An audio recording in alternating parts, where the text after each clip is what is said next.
Chapter 523. Roar! Roar! Roar!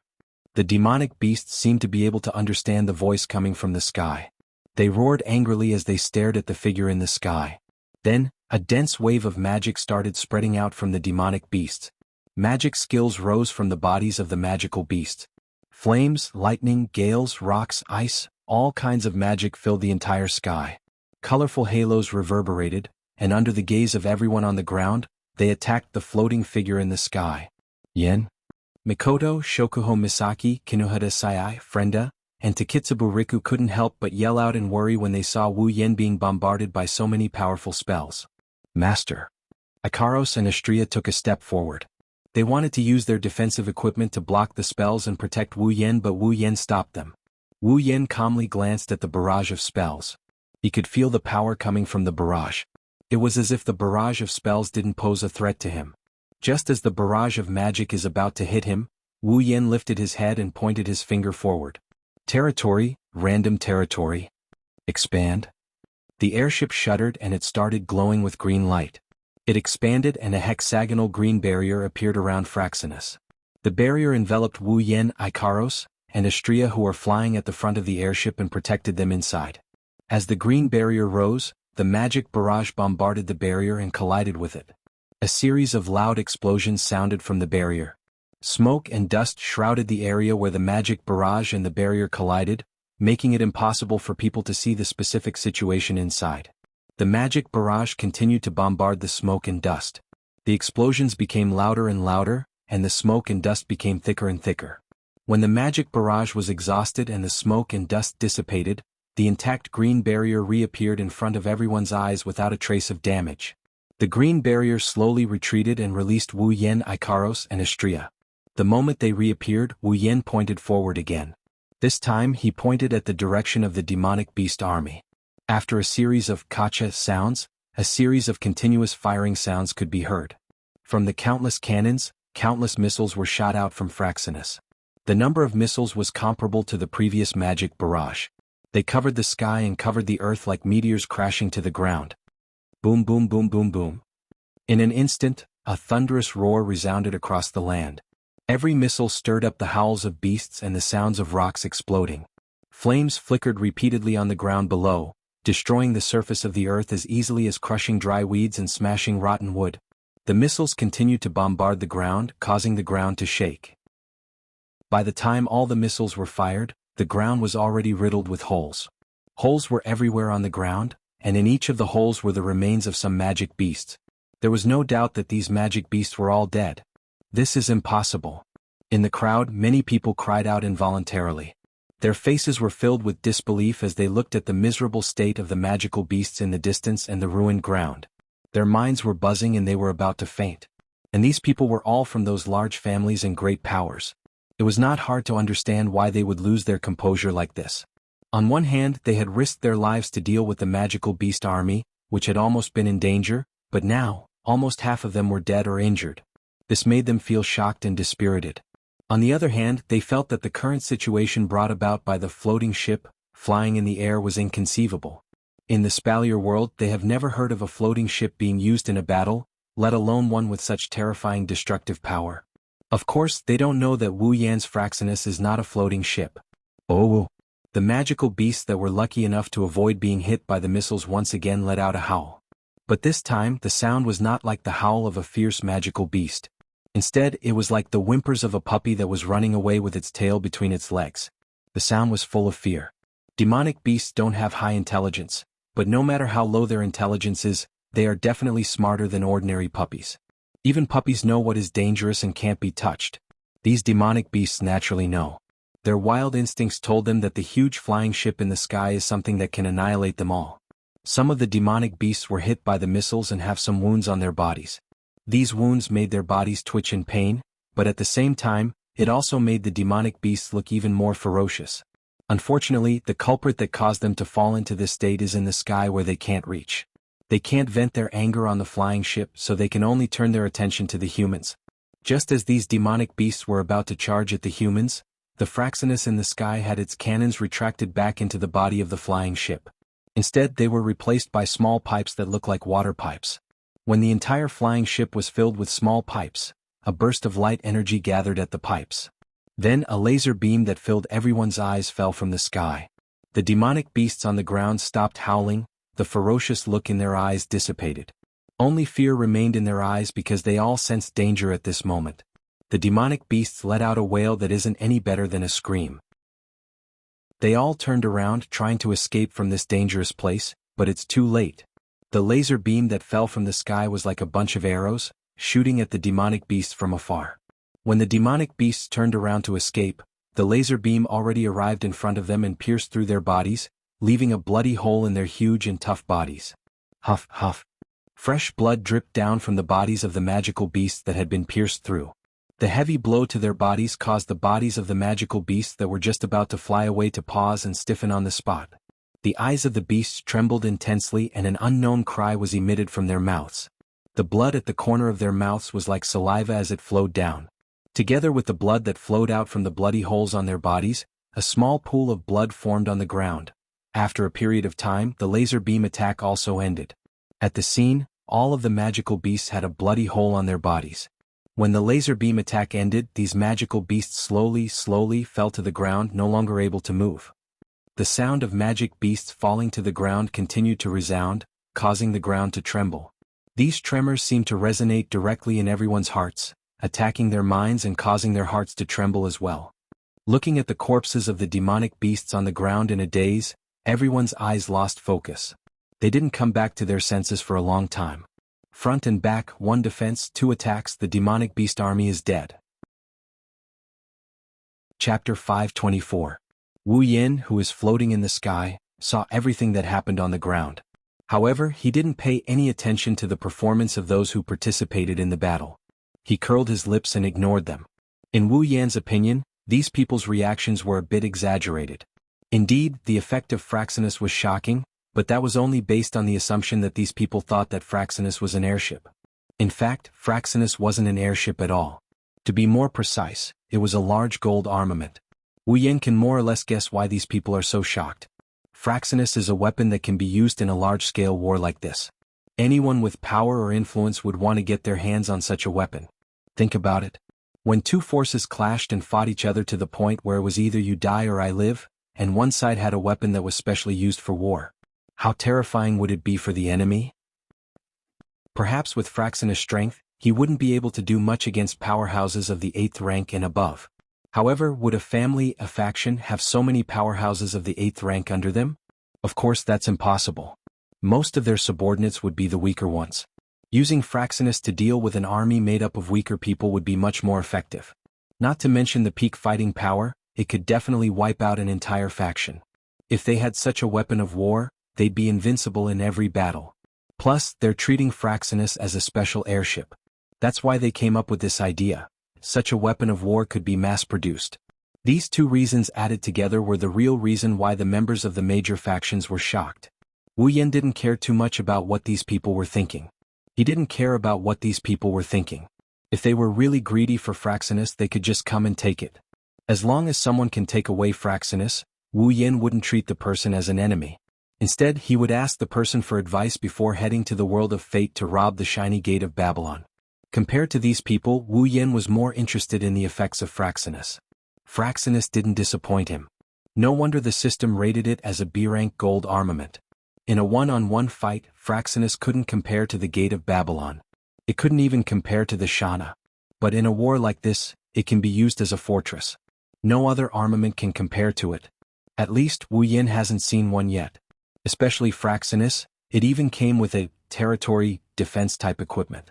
Even in a one-on-one fight it could still be useful. In terms of defense, territory is on par with Ikaros' Aegis. It's only slightly weaker than Astria's Aegis. I found a treasure. No, I should say I found a treasure. Wu Yan smiled and waved at the airship behind him. A door opened on the surface of the airship. Chuju and Flandrachan stood at the entrance. Ikaros, Astria, go fetch Chuju and Flandrachan.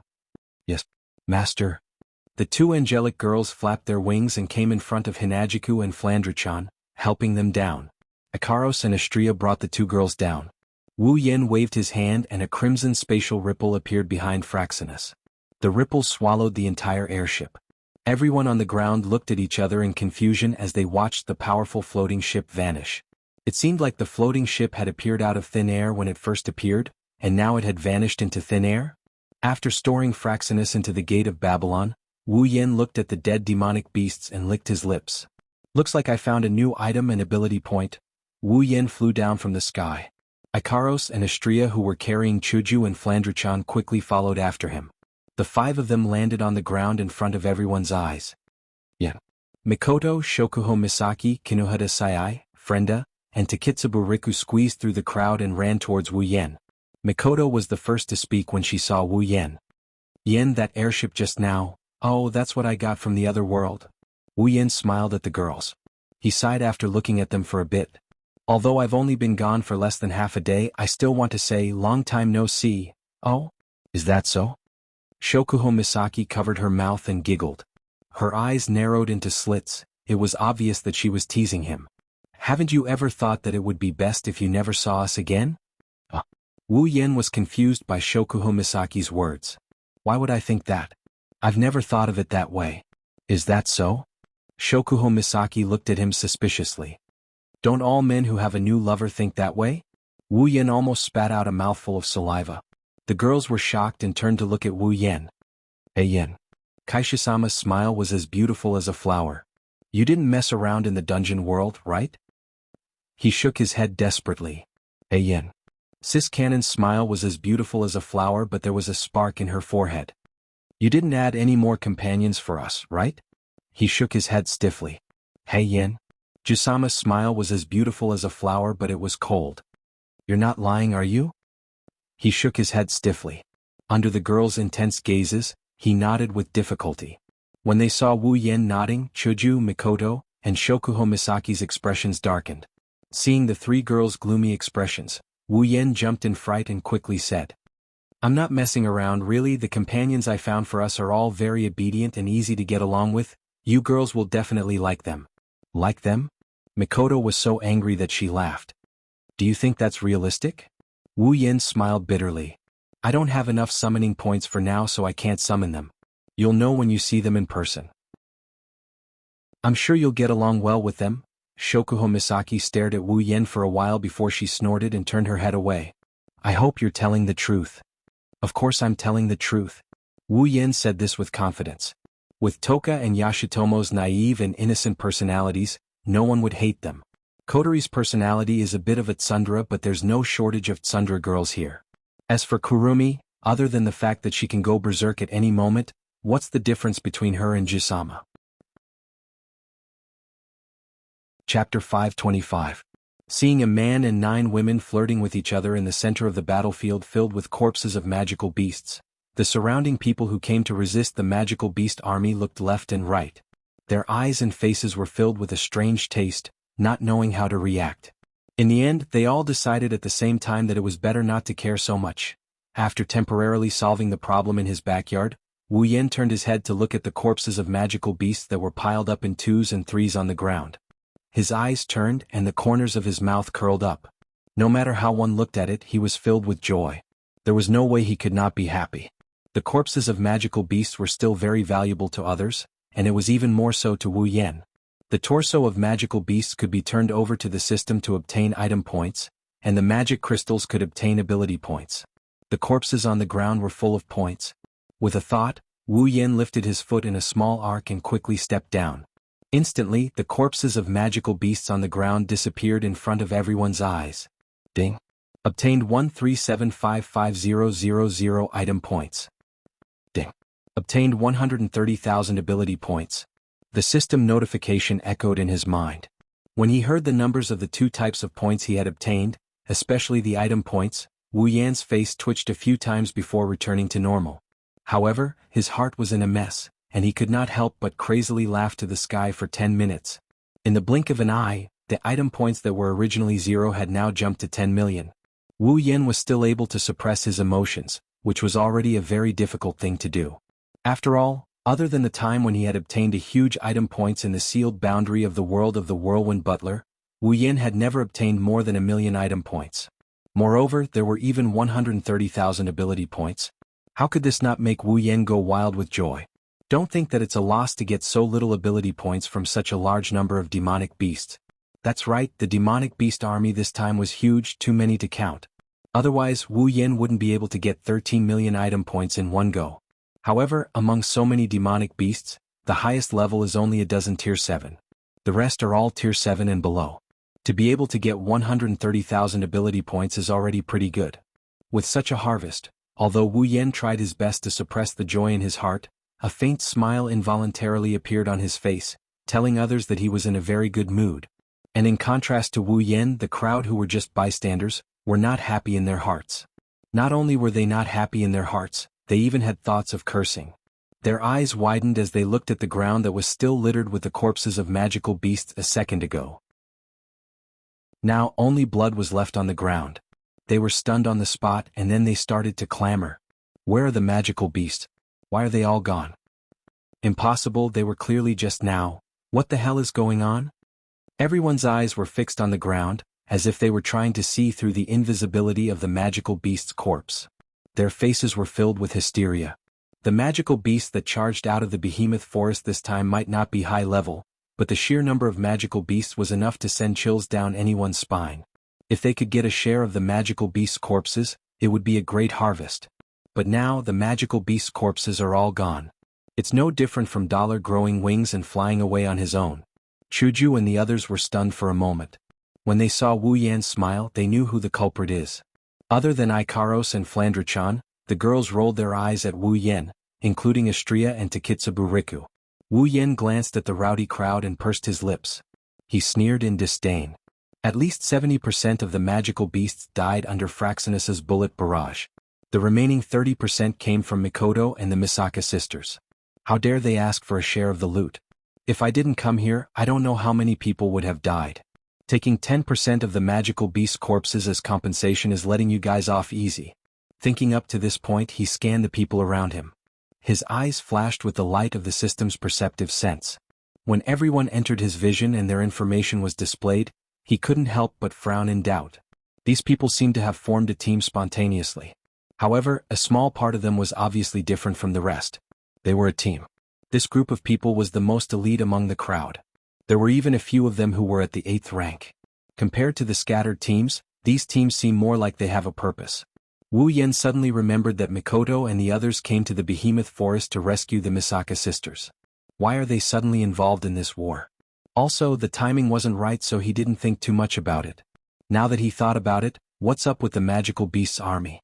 Why did they charge out of the behemoth forest? Wu Yen was still in the dark about this. Wu Yen turned to look at Mikoto and the others. Mikoto, aren't you here to rescue the Misaka sisters? Why are you suddenly leading the Misaka sisters to fight against the magical beasts? Yeah. Chuju also snapped out of her daze. When I first came here, I saw you guys fighting against the magical beasts army. I was shocked. Mikoto and the others looked at each other. Mikoto looked at Shokuho Misaki. Why don't you tell me? Shokuho Misaki nodded and turned to Wu Yen. Actually, we didn't expect things to turn out this way. Shokuho Misaki explained the situation to Wu Yen and Hinajiku. Wu Yen and Hinajiku understood what happened. When they first came to the behemoth forest, Mikoto and the others were working together with Feifei. Mikoto and the others were there to rescue the sisters while Feifei was there to investigate the reason for the abnormality in the behemoth forest. Since they were close friends, they decided to enter the behemoth forest together. After all, Mikoto and the others were strong. Feifei's strength was also there for everyone to see. It was much better for them to work together. Under the lead of Misaka 10032, the girls successfully found the Misaka sisters. They successfully chased away the demonic beasts and rescued the sisters. However, after that, something unexpected happened. The abnormality in the behemoth forest attracted the attention of the various clans in the Ailu Empire. As a natural treasure trove in the Spalier world, every faction sent their best men to investigate. Feifei did the same. Because of this, the behemoth forest attracted a large number of people.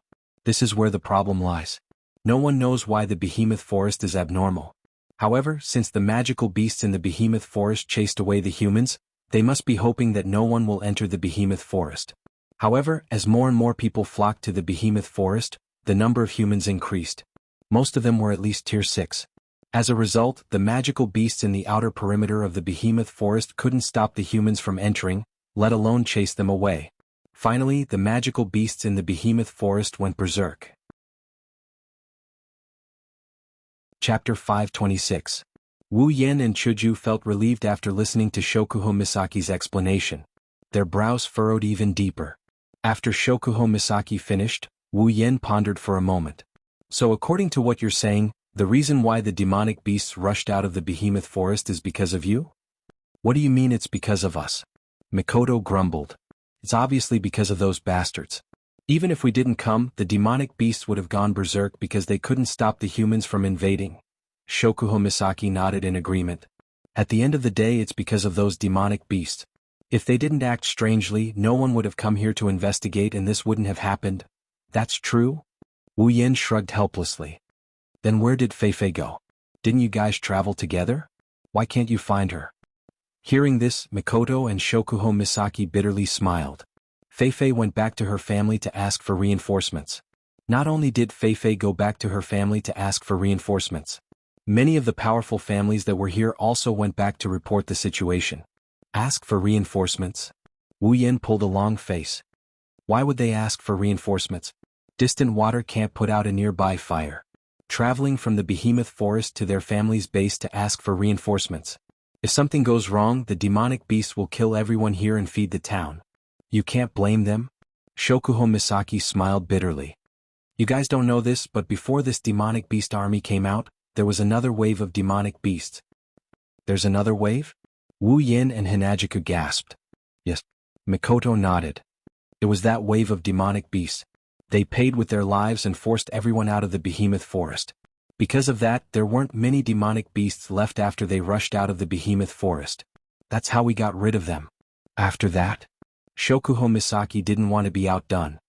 We noticed that the other demonic beasts in the behemoth forest were showing signs of rushing out of the behemoth forest. Their numbers were 10 times more than before. If they rushed out and ran into the town would be finished. Feifei and the other family members realized that things weren't as simple as they seemed. They rushed back to ask for reinforcements before the demonic beasts came out. There are 3 supply towns in the Spalier world. The 3 empires built them not far from the behemoth forest. Due to the abundance of resources in the behemoth forest, the supply towns are considered as a resource center for the 3 empires. They can't let a place like this fall. Plus, the demonic beasts are acting strangely. It's important that the demonic beasts come out of the behemoth forest. The development of the matter was no longer something that could be solved with a simple investigation. Feifei and the members of the other powers had chosen to return and report the matter to ask for reinforcements. That was a very correct decision. However, Wu Yen isn't satisfied with their decision. What if the magical beasts rush out while they're reporting back? What should we do then? Before Mikoto, Shokuho Misaki, and the others could reply, Wu Yen continued with a cold smile. The best solution is to leave some people behind to defend against the invasion of the demonic beast. You guys are the ones who are left behind, right? That's a good idea. At this moment, even if his relationship with Feifei isn't shallow, Wu Yen couldn't help but feel a bit of anger. With Mikoto and Ko's strength, no matter how many demonic beasts there are, they would at most be helpless against them, but they wouldn't be able to hurt them. However, there are no absolutes in this world. Plans can't always keep up with changes. Who knows what accidents might happen? Little Yen, don't be angry. The girls can see the anger in Wu Yan's heart from his sneer. However, they're happy. After all, Wu Yen is only doing this because he cares about them. Shokuho Misaki even lowered her voice and tried to persuade Wu Yen. Don't blame Feifei. If she could, she would also want to stay and fight alongside us. It's not like you don't know her. If she doesn't do this, who knows if there will be a 3rd or 4th wave of magical beasts. At that time, we might be able to survive if we rely on the few of us, but how long will we be able to hold them off? Wu Yan's expression eased up a little when he heard Shokuho Misaki's words. He sighed. I'm not worried about you girls. It's just that the sisters are weak. I don't want to see 2 of them get hurt. The sisters are weak? Shokuho Misaki's lips curled into a smile. Yen, it seems like you don't care enough about the sisters. Wu Yen was surprised. He raised his head and looked at Shokuho Misaki. Shokuho Misaki didn't explain. Instead, she pointed at the sisters. Look at the sisters' current levels. Wu Yen looked at Shokuho Misaki curiously. He opened his system perception and looked at the sisters. Wu Yen was stunned. His mouth opened into a circle. Wu Yen rubbed his eyes and looked at the sisters again. After confirming that the information he saw was correct, Wu Yin couldn't help but ask. Rank 6. That's so fast. How is it? It's super shocking, isn't it? Kinuhata Sai finally found a chance to attack Wu Yin. She put her hands on her hips and mocked him. You're trying to be a brother-in-law, but you don't even know your sister-in-law. You're so useless. What brother-in-law, sister-in-law? Mikoto blushed. In this place, the sisters only have one elder sister, and that's her. If Wu Yin is the sister's brother-in-law, wouldn't that mean that she's his wife? The arrogant cis-canon wouldn't admit it so easily. Hey, results, don't just focus on the sisters. Frenda looked like a kid who got full marks on a test paper. Look at us too, we're much stronger than before. Wu Yin snapped out of his daze. He opened his system perception and scanned the sisters. Their levels appeared in front of Wu Yan's eyes. Gue Chuju, level 69, Misaka Mikoto, level 75, Ikaros, level 79, Astria, level 77, Shokuho Misaki, level 69, Kinuhata Sai, level 65, Frenda, level 64, Takitsubu Riku, level 64, no way. Wu Yin was shocked. How did you all level up so fast? Shokuho Misaki smiled and crossed her arms in front of her chest. It's all thanks to the sisters who hunted demonic beasts in the behemoth forest day and night. They all leveled up to tier 6.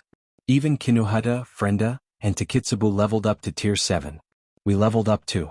These experience points might not mean much to you, Misaka, Ikaros, and Astria, but for us it's different. You probably didn't feel anything after killing so many demonic beasts, but we leveled up. The same goes for the sisters. Do you still think the sisters are weak? Wu Yin gulped and retorted. So what if we're tier 6? More than half of the demonic beasts were tier 6. It's not just in terms of power. Shokuho Misaki giggled. The most important thing is that we have Takitsubu's help. After reaching tier 7, she has also reached level 5. Her ability can actually affect our personal reality and bring us improvement. With her help, almost all of my sisters have reached tier 7 strength. Wu Yin was shocked. He looked at the shy Takitsubu and smiled bitterly. So you're the one who hid the deepest. Chapter 527. Takitsubu Riku's original ability was the LV4 level, ability tracking.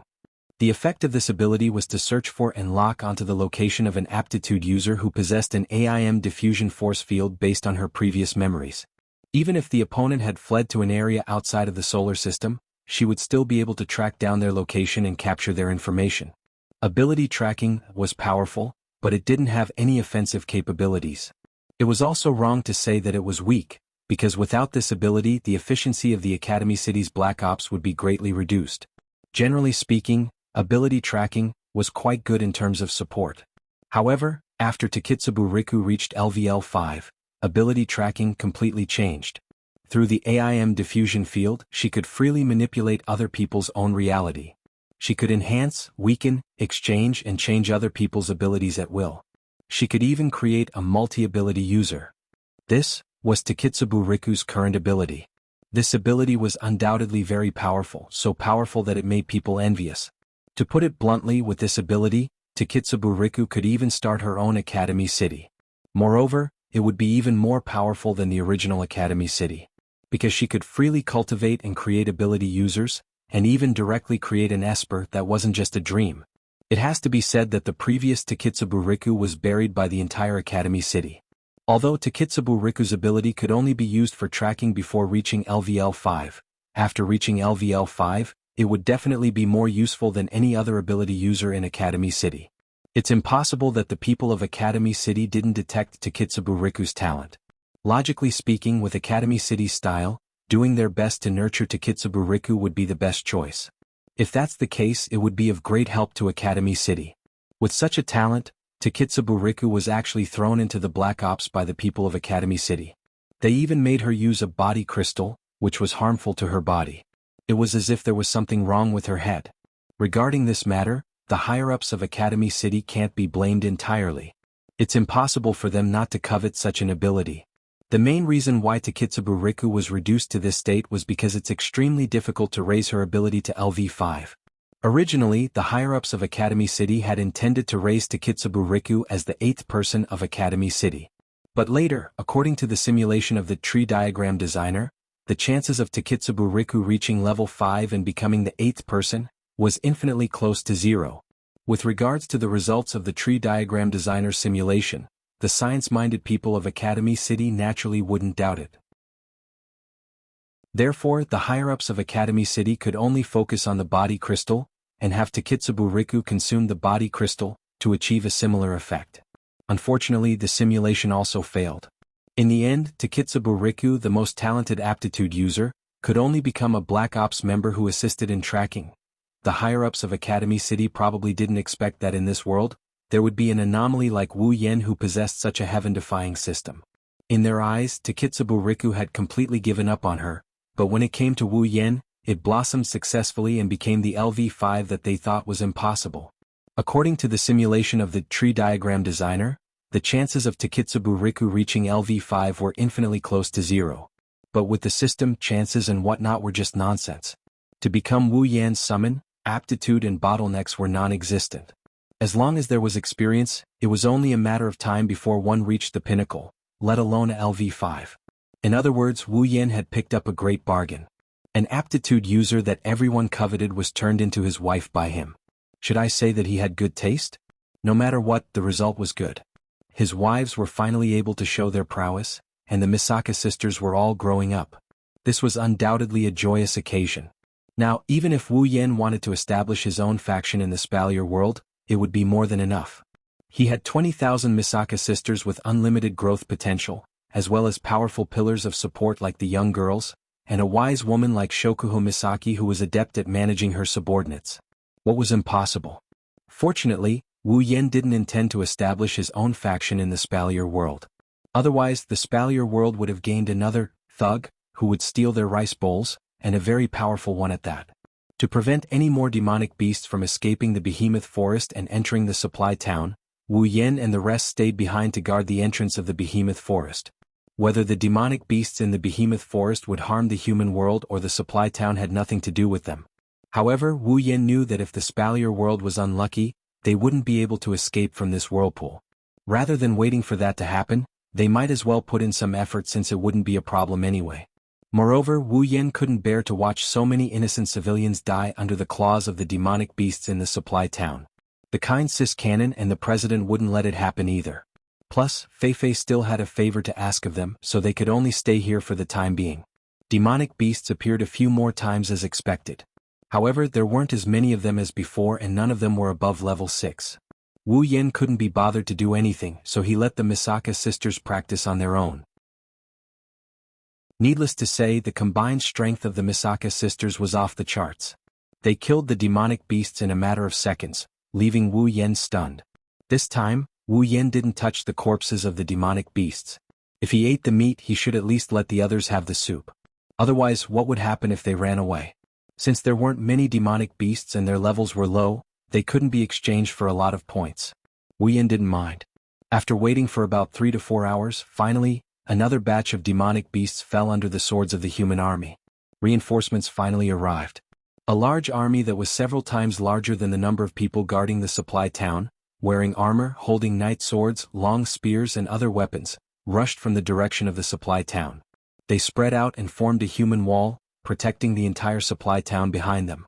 The leader of the army was an old man, one that Wu Yan and the others were familiar with. Lei Wang. Wu Yan and the others looked at the old man from afar and called out his name in shock. That's right, the old man is Lulu's grandfather, the host of the Spalier World Tournament, a member of the Academy Council, the ancestor of the Lori family of Ailu Empire, Lei Wang. Ha ha ha ha. Lei Wang looked towards Wu Yan's direction. When he saw Wu Yan, he couldn't help but laugh. He waved his hand and said, "Little guy, we meet again." Yan. Chuju. Mikoto. Beside the Thunder King, Fei, who was holding the night elf, ran over. She glanced at everyone before letting out a sigh of relief and said, "That's great. You guys managed to hold on until we arrived. You guys are finally here?" Mikoto shook her head with a bitter smile. There were signs of relief on her face as well.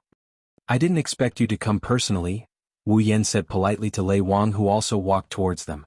Lei Wang was Lulu's grandfather, be it in terms of seniority, strength or experience. Lei Wang was more than a level higher than Wu Yan. It was only natural for Wu Yan to be polite. However, Wu Yan didn't expect a Tier 9 powerhouse like Lei Wang to come personally.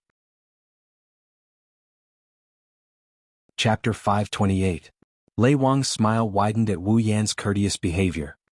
He patted Wu Yan's shoulder without the slightest arrogance of a powerhouse. You didn't expect this, did you, kid? Lei Wang sized up Wu Yan with his weathered eyes. His eyes lit up when he noticed something. Kid, I haven't seen you for a day or two and you've grown a lot. Did you rank up? Wu Yan was slightly surprised. He lifted his head to look at the smiling Lei Wang and nodded his head in admiration. I didn't expect you to see through me. Lei Wang shook his head in amusement. Kid, you have so many secrets but you don't want to talk about them. I can't help it. I'm very curious, so I had to wipe my eyes clean and find out for myself. Wu Yan smiled sheepishly and didn't say anything else. Fei Fei finally reacted from the conversation. She covered her mouth and looked at Wu Yan in shock. Yan, you've ranked up? You're a tier 8 powerhouse now? Well, I've been grinding for so long. Wu Yan said half-heartedly to Fei Fei. It's all thanks to the battle with Jaffer that I broke through my bottleneck. I see. Fei Fei looked at Wu Yan with envy. I didn't expect that the opponent who was on par with me a month ago would be ahead of me now. Fei Fei, you'll reach tier 8 sooner or later. Wu Yan saw the envy on Fei Fei's face. You're already at the peak of tier 7. It's only a matter of time before you reach tier 8. It's not that easy. Fei Fei smiled bitterly. There are many peak tier 7 powerhouses in the Spalier World Academy, but how many tier 8 powerhouses are there? One mistake and you'll be stuck at this level for the rest of your life. Don't underestimate yourself, Fei Fei. Wu Yan smiled and looked at Fei Fei's face. You should think about it this way. How many tier 8 powerhouses are there that can reach the peak of tier 7 at your age? Well said, kid. Lei Wang clapped and looked at Wu Yan with praise. He then looked at Fei Fei and grinned. Fei Fei, don't underestimate yourself. Back then, although your teacher was also a rank 7 when he was your age, he didn't reach your level. You're only one step away from the rank 8. Your talent is stronger than your teacher's. That brat has already reached the rank 8. How can you not reach the same level as him? The most important thing is to have a good attitude. Fei Fei lowered her head and thought for a while. Then she smiled. I understand. Thank you, Patriarch. And yet, I'm happy to see all of you grow up. The Thunder King stroked the white beard on his chin and said with a smile. At the Thunder King's level in age compared to himself, he was naturally more willing to see his juniors grow up healthily. Otherwise, he would not have chosen to be the host of the Inter Academy tournament. At this time, some of the more well-dressed people walked out from the crowd. They glanced at Lei Wang and wanted to greet him, but when they saw Lei Wang chatting with Wu Yan and the others, they dismissed the idea and retreated to the side. Wu Yan took note of the situation. Based on their attire and their location, Wu Yan guessed that they are reinforcements sent by the other families to the giant beast's forest. Wu Yan looked at Lei Wang in confusion. Grandpa Lei Wang, why did you bring these people here? Aren't you the old ancestor of the Lori family? What? Lei Wang glanced at Wu Yan with a half-smile. Do I look like the kind of person who would watch a show behind the scenes? No, that's not it. Wu Yan scratched his face. However, there's something I don't understand. As a member of another family, why would they agree to let you lead their family members? Lei Wang's smile didn't change after hearing Wu Yan's words. However, Wu Yan's sharp senses noticed that Lei Wang's expression tensed up a little. It made that smiling face full of wrinkles look a little more serious. It can't be helped. Lei Wang looked at the troops and said to Wu Yan and the rest. After all, the Ailu Emperor personally ordered me to lead the troops here. The Ailu Emperor. Wu Yan and the girls looked at each other, they didn't know how to react. Shokuho Misaki thought of something and looked at Lei Wang. Could it be that this incident has reached the point where the Empire has to send a tier 9 expert? Lei Wang looked at her. Not bad, little girl. You have a sharp mind. It's no wonder you were able to raise the 13th faction in the Spalier World Academy in a month. Shokuho Misaki wasn't happy with Lei Wang's praise. Instead, she frowned. Everyone else, including Wu Yan, had the same reaction. Lei Wang's words were equivalent to acknowledging Shokuho Misaki's words. Even the Empire is paying attention to this issue, sending a tier 9 fighter. Wu Yan rubbed his forehead as if he had a headache. This is the first time he's paying attention to this demonic beast anomaly ever since he arrived here. The atmosphere became a little heavy, causing everyone's hearts to seem to be covered by a layer of dark clouds. At this moment, the Thunder King's words changed. Don't look at me like that. Things aren't as bad as you think. Wu Yan blinked. He looked at Lei Wang and sighed helplessly. I say, Grandpa Lei Wang, don't keep us in suspense. You're causing us to feel uneasy. It doesn't feel good. The Thunder Lord laughed out loud. He crossed his arms in front of him and tapped his arm with a finger. After pondering for a moment, he said to the crowd, "Then I'll be direct. The reason why the old emperor asked me to come was merely because of a guess." "A guess?" Everyone turned their gazes to the Thunder Monarch, waiting for him to continue. Everyone could roughly tell that what the Thunder Monarch was about to say next would be very important. "Perhaps you all don't know," Lei Wang said softly. Actually, this incident where the magical beasts in the behemoth forest stopped attacking each other and stood on the same side and chased away the humans in their territory has happened before. Everyone's expression changed. Fei Fei said, "Elder, since something like this has happened before, then the reason for the magical beasts in the behemoth forest should be clear, right? Why did you send me here to investigate?" "Because I'm not sure." The Thunder King said, "Although something like this happened in the past, it was a long time ago. We only learned about it from books. That's why we know a little more than you." "Books?" Shokuho Misaki tilted her head. "The books mention that something like this happened. What's the reason behind it?" The Thunder Monarch nodded slowly as he gazed in the direction of the giant beast's forest. At this moment, the Thunder Monarch's face was no longer smiling. According to the books, when magical beasts gathered in the behemoth forest and chased away humans, it was always at the center of the behemoth forest. That's when the Beast King was born. Beast? King. Everyone slowly repeated these two words. Their eyes were filled with doubt. Wu Yan's eyes flickered and he continued. "What tier of demonic beast is qualified to be called a Beast King? What level of magical beast is qualified to be called a Beast King?" Lei Wang shook his head. "Let me tell you, magical beasts that are qualified to be Beast Kings are demigods." Chapter 529. Demigod Rank. Everyone present sucked in a breath of cold air. Since ancient times, the Spalier world had given birth to 5 peak-level god-level powerhouses. Everyone in the Spalier world knew about this. The people of the Spalier world also knew that many years ago, an unknown disaster had befallen these 5 god-level powerhouses. Since then, no more god-level powerhouses had appeared in the Spalier world. In today's Spalier world, only the demigod rank powerhouses, or in other words, powerhouses above level 90, could truly stand at the pinnacle of the Spalier world. And in the Spalier world there were only 5 such powerhouses. The entire Spalier world's surface area was so vast that it made people speechless. And the number of humans living in the Spalier world could be counted in the hundreds of millions. With such a terrifying number of people, there were only 5 demigods. One could only imagine how easily the demigod rank made people feel as if they were in a dream. But now, the Thunder King was saying that a demigod had been born in the behemoth forest. If the Thunder King, a level 9 powerhouse closest to the demigod rank, hadn't said this, perhaps even Wu Yan and the others who came from other worlds and didn't have as much respect for the demigod rank as they did for the Spalier world, they probably wouldn't have believed it so easily. You don't have to be so shocked. Didn't I just say it? This is only a guess. Apart from you, only us old fellows from the council know about this. The majority of people still don't know. The Thunder King sighed softly. No matter what, it's only something recorded in a book. Whether it's true or not still needs to be investigated. Is that so? Wu Yan looked in the direction of the behemoth forest, his gaze becoming incomparably sharp. It's just a guess. Is there a need for a level 9 powerhouse to investigate? That's because you still don't know what a demigod rank magical beast, also known as a Beast King, represents. When he mentioned the demigod rank, the Thunder King's tone became a little illusory. If the demigod rank was only a legend to others, then to the Thunder King, it was a dream.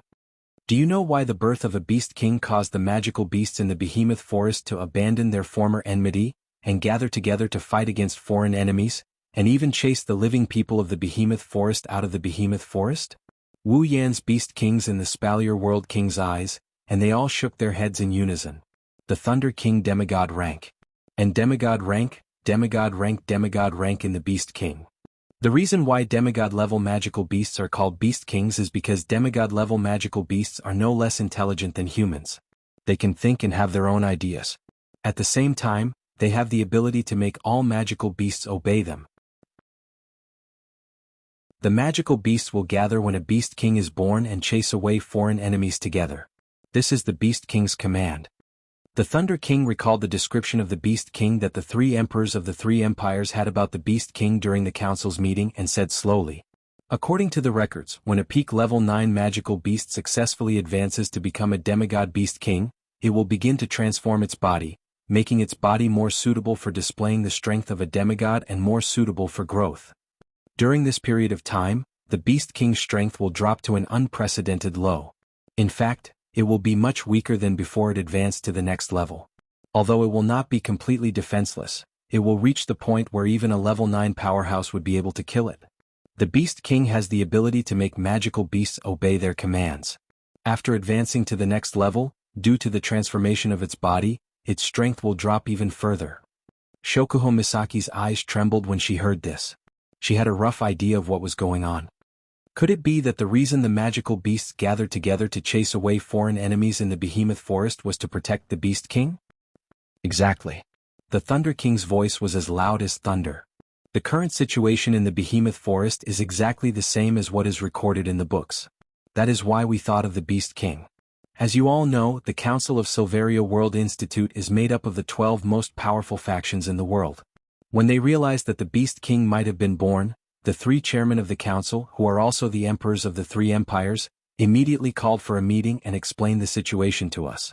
That's how I came to the Giant Beasts Forest with my team. That's right, I'm the one who brought you here.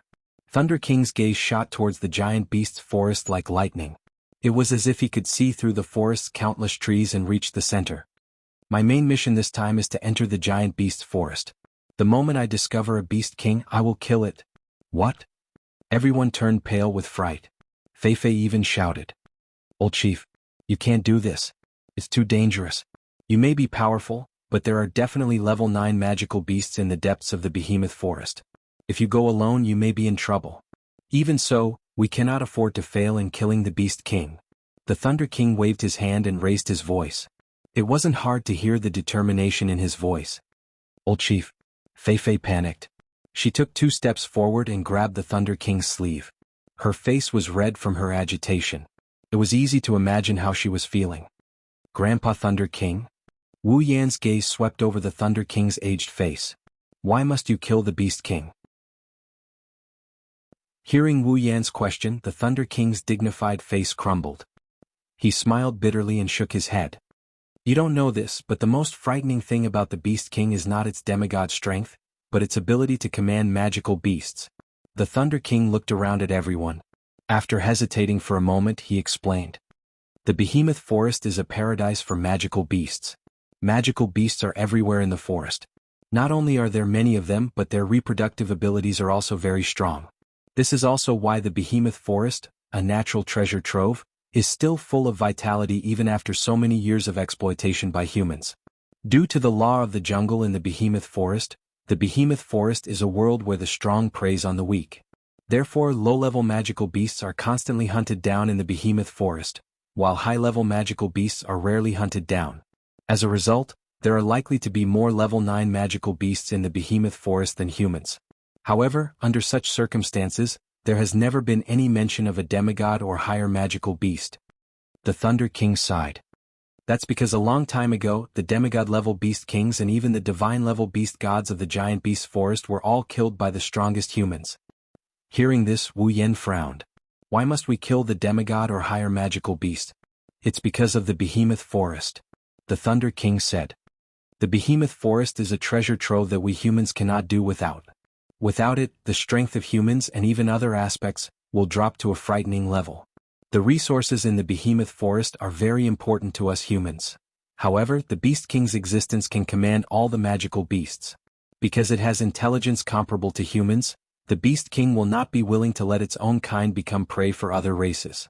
Therefore, once the Beast King is born, it can gather all the magical beasts to resist humans and completely take over the Behemoth Forest. When that time comes, it will not be as easy for humans to exploit the resources in the Behemoth Forest. Therefore, the Beast King's existence is a different kind of threat. The Thunder King's words caused everyone present to descend into silence. No one knew what else to say. Chapter 530.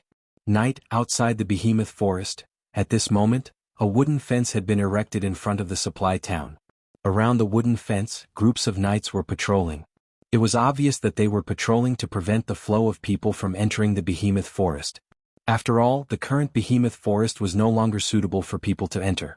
It was still necessary to take some protective measures. Not far away, there was another place surrounded by wooden fences. Tents were set up one after another inside. Similarly, groups of knights were patrolling the area. That was a place for the majority of the troops as well as the people here, to rest. It was night. Within a tent, Wu Yan was lying on a blanket. His hands were behind his head as he looked at the ceiling of the tent. He did not move for a long time. In his mind, he was recalling the words of the Thunder King today. Actually, Wu Yan felt a little helpless in his heart. He really did not expect that he would encounter such a situation right after returning from the world of the date battle. Originally, he had thought that the abnormality of the magical beasts this time was merely a trivial matter. Before he came, he had not paid much attention to it. After he came, before he met the Thunder King, he also did not pay much attention to this matter. But who would have thought that in the end, the trivial matter he had thought of at the beginning had actually involved him to such an extent? The appearance of a rank 9 expert, the birth of a demigod-rank magical beast king. This series of events had already escalated to the point where he had no choice but to place it in his heart. If possible, Wu Yan doesn't want to get involved in this matter anymore. He's just at tier 8, he's still miles away from tier 9, he's still miles away from that so-called demigod tier. Now that he's involved in something that's so far away from these two terms, he's about to flip the table. He was still in high spirits over the fact that he got the Red Jade bloodline ability. He was even more excited over the fact that he got Flandrechan's Red Jade. Who would have thought that he would be able to enter tier 9 for a short period of time? Who would have thought that he would be able to do whatever he wanted once he entered Flandrechan's Red Jade mode? How could he not flip the table when he thought that he could do whatever he wanted once he entered Flandrechan's Red Jade mode? How could he not flip the table when he thought he could do whatever he wanted? If the development of this matter is as Lei Wang said, the birth of a beast king, then this matter is out of his control. That's why Wu Yan didn't want to get involved in this matter. It's fine if it's him. No matter what, he can use the heaven-defying items in the system to escape. However, he still has the girls around him. Choju, Mikoto, Ikaros, Shokuho Misaki, Flandrechan, Astria, Kinohada Sai, Frenda, Takitsubu Riku Misaka sisters. Other than Kotori, Kurumi, Toka, and Yoshino, the most important people in Wu Yan's life are all around him. Even if he has the system's items as his trump card, he won't be able to take care of all of them. If something happens to any of them, Wu Yan will definitely go crazy. Even if he can use the summoning points to revive the girls, it's not an excuse for Wu Yan to let this happen. That's why Wu Yan didn't want to get involved. However, at the same time, Fei was still here. Although he had only met the Thunder King once or twice, their relationship was quite close. Furthermore, the Thunder King was Lulu's grandfather. Could he just watch them stay here and not do anything? That night, Wu Yan's mind was filled with all sorts of worries. This is because the matter with the Beast King is only a guess. Only the Thunder King came to the meeting this time. Before the situation in the Giant Beast's forest is clear, the Thunder King doesn't dare to act rashly. The Giant Beast's forest's 9th-ranked magical beasts are as rare as phoenix feathers and Qilin horns, but if 3 or 4 of them appear, the Thunder King would be surrounded and beaten to death. If one of them is higher ranked than the Thunder King, then one would be enough. Thus, the Thunder King didn't have any plans to act for the time being and stayed in the tent like everyone else, waiting for the decision to be made.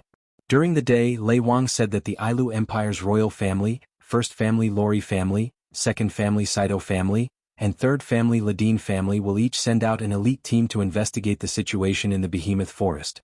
Tomorrow, Wu Yan and the rest will decide whether they want to go to the Behemoth Forest or not. Wu Yan bitterly smiled, cursing in his mind.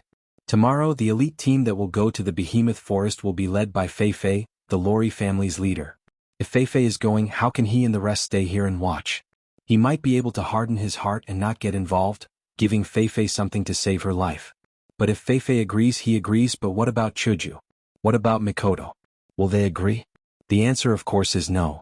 Grandpa Lei Wang, you really are heartless. Wu Yan gritted his teeth.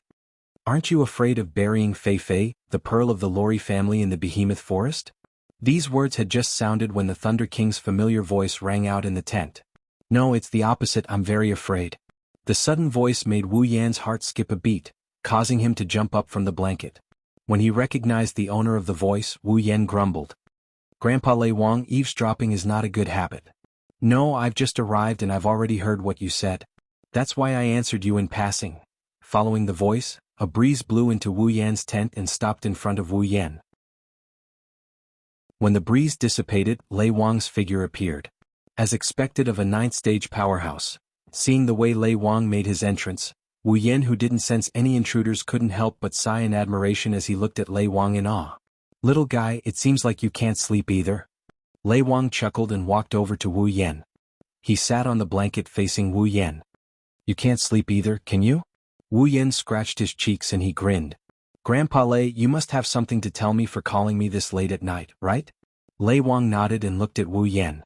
"I did have something to tell you, and it has something to do with what you just said." "Something to do with what I just said?" Wu Yan muttered. "Is it about Feifei?" "That's right." Lei Wang raised his head and sighed. "Perhaps you don't understand why I sent Feifei into the behemoth forest when the mission is so dangerous and important, right?" Lei Wang didn't wait for Wu Yan's reply and asked, "Do you know who will be the leader of the scouting party sent by the imperial family tomorrow?" Wu Yan tilted his head in confusion. Then he thought of something and he blurted out, "Don't tell me it's Sylph?" "Congratulations, you got it right." Lei Wang's expression was bitter. "You've seen Sylph's strength with your own eyes. She's more than enough to be the leader of the scouting party. That's why the imperial family sent Sylph. But there's a problem. Sylph is a junior. If the imperial family sends a junior to lead the scouting party, the other factions will be weaker than the imperial family. That's why the Lori family isn't the only one. I'm afraid the other two families will send their juniors to lead the scouting party as well." "No way." Wu Yan's jaw dropped. "Look at the situation and you're still trying to fight back? Are you out of your mind?" "But that's the truth." Lei Wang smiled bitterly. He turned serious and looked at Wu Yan. "Kit, you're a mysterious person. There are many things we don't know about you. I'm sure you're not simple. I believe the behemoth forest won't be able to keep you here. That's why I hope you can help me protect Feifei." Chapter 531. The night passed quietly after the bright moon crossed the entire sky and drew a semicircle across the night sky. Perhaps it's because demonic beasts need to sleep too. No demonic beasts dashed out of the behemoth forest during the night. The troops stationed outside the forest lost their purpose. The night was quiet, there wasn't much noise. When the night slowly faded and the sky started to brighten, the behemoth forest encampment was filled with people. In the middle of the open space in the encampment, a team was neatly lined up. There were about 100 people in this team. Compared to the entire encampment, this number was like a drizzle. However, everyone in this team had at least the strength of a Tier 7 expert. From the outside they appeared to be neatly arranged. However, if one were to observe carefully, one would discover that this 100-man team was actually divided into 5 small groups. To be more precise, there were 4 large groups and 1 small group. At the front of the group, 4 young boys and girls stood at the very front, looking ahead. In the direction of their gazes, there was a figure standing in the wind, with his back facing them. He looked up at the sky like a statue. For a long time he didn't move at all. The 4 young men and women are familiar faces. One of them is Bing Ling, leader of Sea of Icicles, one of the 13 strongest factions in Spalier World Academy. The other one is Bai Shi, leader of Crimson Land, one of the 13 strongest factions in Spalier World. The last 2 are girls. They're Feifei, leader of Deadly Forest, and Sylph, leader of Snow Song and princess of Ailu Empire. The 4 of them stood at the front of the team in a row. It was obvious that the 4 of them were the leaders of this team. However, in this team there was a very conspicuous corner. There were 10 people who didn't fit in with this team. Wu Yan, Chuju, Mikoto, Ikaros, Shokuho Misaki, Flandra-chan, Astria, Kinohada Sai, Frenda, and Takitsubu Riku. The 10 of them are standing in a corner of the group. They didn't line up with the others, they just stood there casually. The 10 of them are very conspicuous.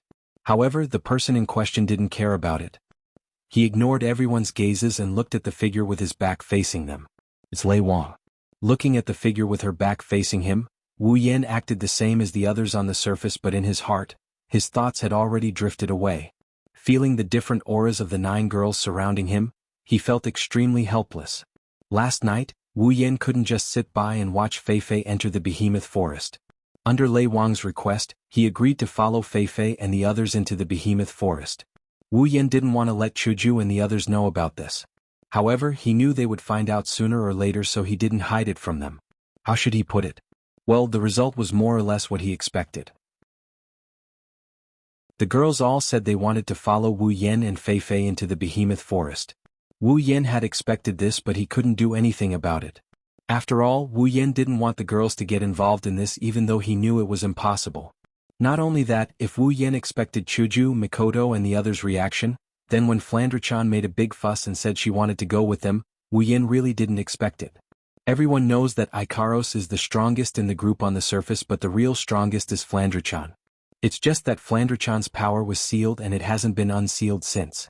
That's why everyone subconsciously ignored Flandre-chan's existence until now when they finally remembered Flandre-chan's true strength. After a series of twists and turns, Flandre-chan will be coming with them. This time all 10 of them will be moving together. Chuju, Shokuho Misaki, Kinohara Sai, Frenda, and Takitsubu Riku are all Tier 7. Wu Yen, Mikoto, Ikaros, and Astria are all Tier 8. Their hidden trump card is the Tier 9 Flandre-chan. With this combination, the 10 of them will be more than enough even if they don't move together with the expedition team. They stood in the center of the base with the expedition team. They were surrounded by a large group of people. Everyone stood there quietly, they didn't say a word. It's as if they're waiting for something to happen. The sun rose from the other side of the behemoth forest and shone down on everyone. Lei Wang, who had his back facing everyone, slowly turned around. He took a deep breath and scanned the expedition team in front of him. After a while he opened his mouth. I don't want to talk about how important this mission is. You should know how important each of you are in your respective families and organizations. Due to various reasons, this mission has fallen on your shoulders. Even I don't know what will happen when you leave. What I want to say is, the Thunder King paused for a moment and waved his hand to the side. His casual but solemn words reverberated in the air above the encampment, entering the ears of everyone present and also into their hearts. You must come back alive. Everyone's hearts trembled violently when they heard the Thunder Emperor's words. The entire elite exploration team felt a fire burning in their hearts, causing the blood in their bodies to heat up. Thousands of words were finally condensed into a single sentence. Yes. The Thunder King nodded and turned around. Once again he had his back facing the crowd. Go. This time there was no reply. The elite expedition party, led by Sylph, Fei Fei, Bing Ling and Bishi, walked past Lei Wang and entered the giant beast's forest. Their silhouettes gradually disappeared from sight. Wu Yen spoke after the expedition team left. Let's go as well, the girls nodded. Under the watchful eyes of the rest of the team and the Misaka sisters, they followed Lei Wang into the giant beast's forest and stood beside him. Lei Wang saw Flandre-chan being held by Chuju and frowned. He looked at Wu Yen in dissatisfaction. Little guy, are you going to bring this little girl with you? Wu Yen glanced at Flandre-chan and nodded. Lei Wang's frown deepened. He opened his mouth to say something but was interrupted by Wu Yen. Grandpa Lei Wang, don't worry. Wu Yen smiled at Lei Wang. Do I look like an unreasonable person to you? Lei Wang was taken aback. He lowered his head and muttered to himself. He knew that Wu Yen was hiding a lot of things. His abilities are definitely not simple. He must have his own plans for bringing the little girl in. He could only nod helplessly. Be careful. Wu Yen nodded at Lei Wang with the other 9 girls. He then walked into the behemoth forest without looking back. The group of 10 disappeared into the greenery. Chapter 532. The behemoth forest is a famous training ground in the Spalier world. Everyone with a bit of strength has been here before. The same goes for the entire expedition team. Fei Fei got to know Wu Yen here. The behemoth forest is a forbidden area. Only the most powerful would dare to enter the forest. However, the outer perimeter is a familiar place to anyone who has been here once or twice. Even Wu Yen. That's why even though the environment of the behemoth forest is the same as before, everyone noticed something different. It's not the environment, it's the atmosphere. The outer perimeter is where demonic beasts of rank 5 and below roam. According to the rules of the behemoth forest, the higher the rank of the demonic beast, the closer to the center of the behemoth forest. Vice versa, the further away the demonic beast will be. That's why Lei Wang said the demonic beast king would be born in the center of the behemoth forest. However, it was different now. In the past, the highest level magical beasts in the periphery would not exceed level 5. However, they had only walked for less than 10 minutes and they had already encountered no less than 10 level 7 magical beasts. In the past, a rank 7 demonic beast would be a living coffin for anyone who entered the giant beast's forest. Unfortunately, this time it's not just any normal person. It's an elite team made up of the 4 strongest factions of Ailu Empire. In this group, the weakest was at level 60 and there were 100 of them. The strongest was at level 8, and they could easily kill level 7 magical beasts even if they ganged up on them. But this time they didn't come here to train, nor to hunt magical beasts. Most importantly, they came here to explore. Perhaps it was because of this reason that the three great clans and the imperial family chose to let the younger generation lead the group. Killing these demonic beasts for their own purposes is a thankless task. They might even attract the attention of other demonic beasts. Sylph, Fei Fei, Bing Ling, and Bishi immediately signaled their subordinates to use stealth to avoid the demonic beasts in the area. They quietly made their way into the forest. In fact, if they really wanted to use stealth to achieve the goal of scouting, then 100 people would be a little too much. The fewer people there were, the harder it would be to be discovered. It was not that the Thunder King had not thought of this problem, but when he thought about it, all the magical beasts nowadays were in groups. Once they were discovered, if there were too few people, then all their efforts would be in vain. Therefore, the Thunder King had chosen 100 people, which was not a small number, to be the size of the scouting team. The magical beasts in the outer perimeter were not enough to catch the eyes of the elite exploration team. Their infiltration was very smooth. Up until now, they had not been discovered by any magical beasts. The magical beasts in the outer perimeter were the areas with the highest number of magical beasts in the entire giant beast forest. Towards the end, the number of magical beasts slowly decreased. This lessened the burden on everyone. Since they're going in stealth, there's no need to talk to anyone. Up until now, the entire team of 100 people is silent. Aside from some light footsteps, there's no other sound. Even Flandre-chan, who's in Wu Yan's embrace, is keeping her mouth shut. She doesn't dare to make a sound, she's afraid of disturbing something. As time passes, the sky is getting brighter. The light in the behemoth forest is glaring. Rays of sunlight shone on the ground or on everyone's faces. It's a sign that they've been traveling for quite some time. Fei Fei and the others are walking at the front. They're constantly looking around, they're afraid they'll miss something. They're also prepared to give orders to the people behind them. Until a certain moment, Fei Fei saw a wide open space in a corner. She waved at Sylph, Bing Ling, and Bishi and pointed at the open space. The three of them nodded in understanding. Together with Fei Fei, they led everyone to the open space. After they scanned the area, they nodded to each other. Bing Ling and Bishi immediately signaled to their subordinates. A portion of the people who understood the two's gestures began to separate from the group. They went to each corner of the open space and surrounded it. Then these people closed their eyes and chanted incantations. Under everyone's gaze, the incantation quietly fell, and a glass-like barrier rose from behind these people, fused together and finally gathered into a square, covering the entire open space. Everyone's expression instantly relaxed when they saw the barrier covering the open space. Even Fei Fei, Bing Ling, and Bishi are no exception. Only Sylph's expression didn't change at all. No one can tell what she's thinking. "Alright, let's rest for a bit before we continue our journey," Fei Fei said to everyone present. Her voice was very loud and clear. It directly broke the dead silence that had lasted until now. From this, it could be seen that the enchantment should have the effect of soundproofing. After Fei Fei finished speaking, a quarter of the people accepted the order and left. However, the remaining 3/4 of the people acted as if they didn't hear it. Fei Fei didn't care about this at all and just walked away. After Fei Fei left, Sylph nodded at the rest of the people. Another quarter of the people left while the remaining half went to rest under Bing Ling and Bishi's agreement. Seeing this, Wu Yan curled his lips in disdain. This is why he hates these big families. They're all on the same side, but they can't even achieve the most basic level of unity. At the most critical moment, they're still thinking about their own problems. When they do things, Wu Yan can't help but feel pain in his ass. They're even more troublesome than being at Sundra. How troublesome? Of course, Wu Yan didn't say anything. He didn't care about other people's lives anyway. He's only here to protect Fei Fei.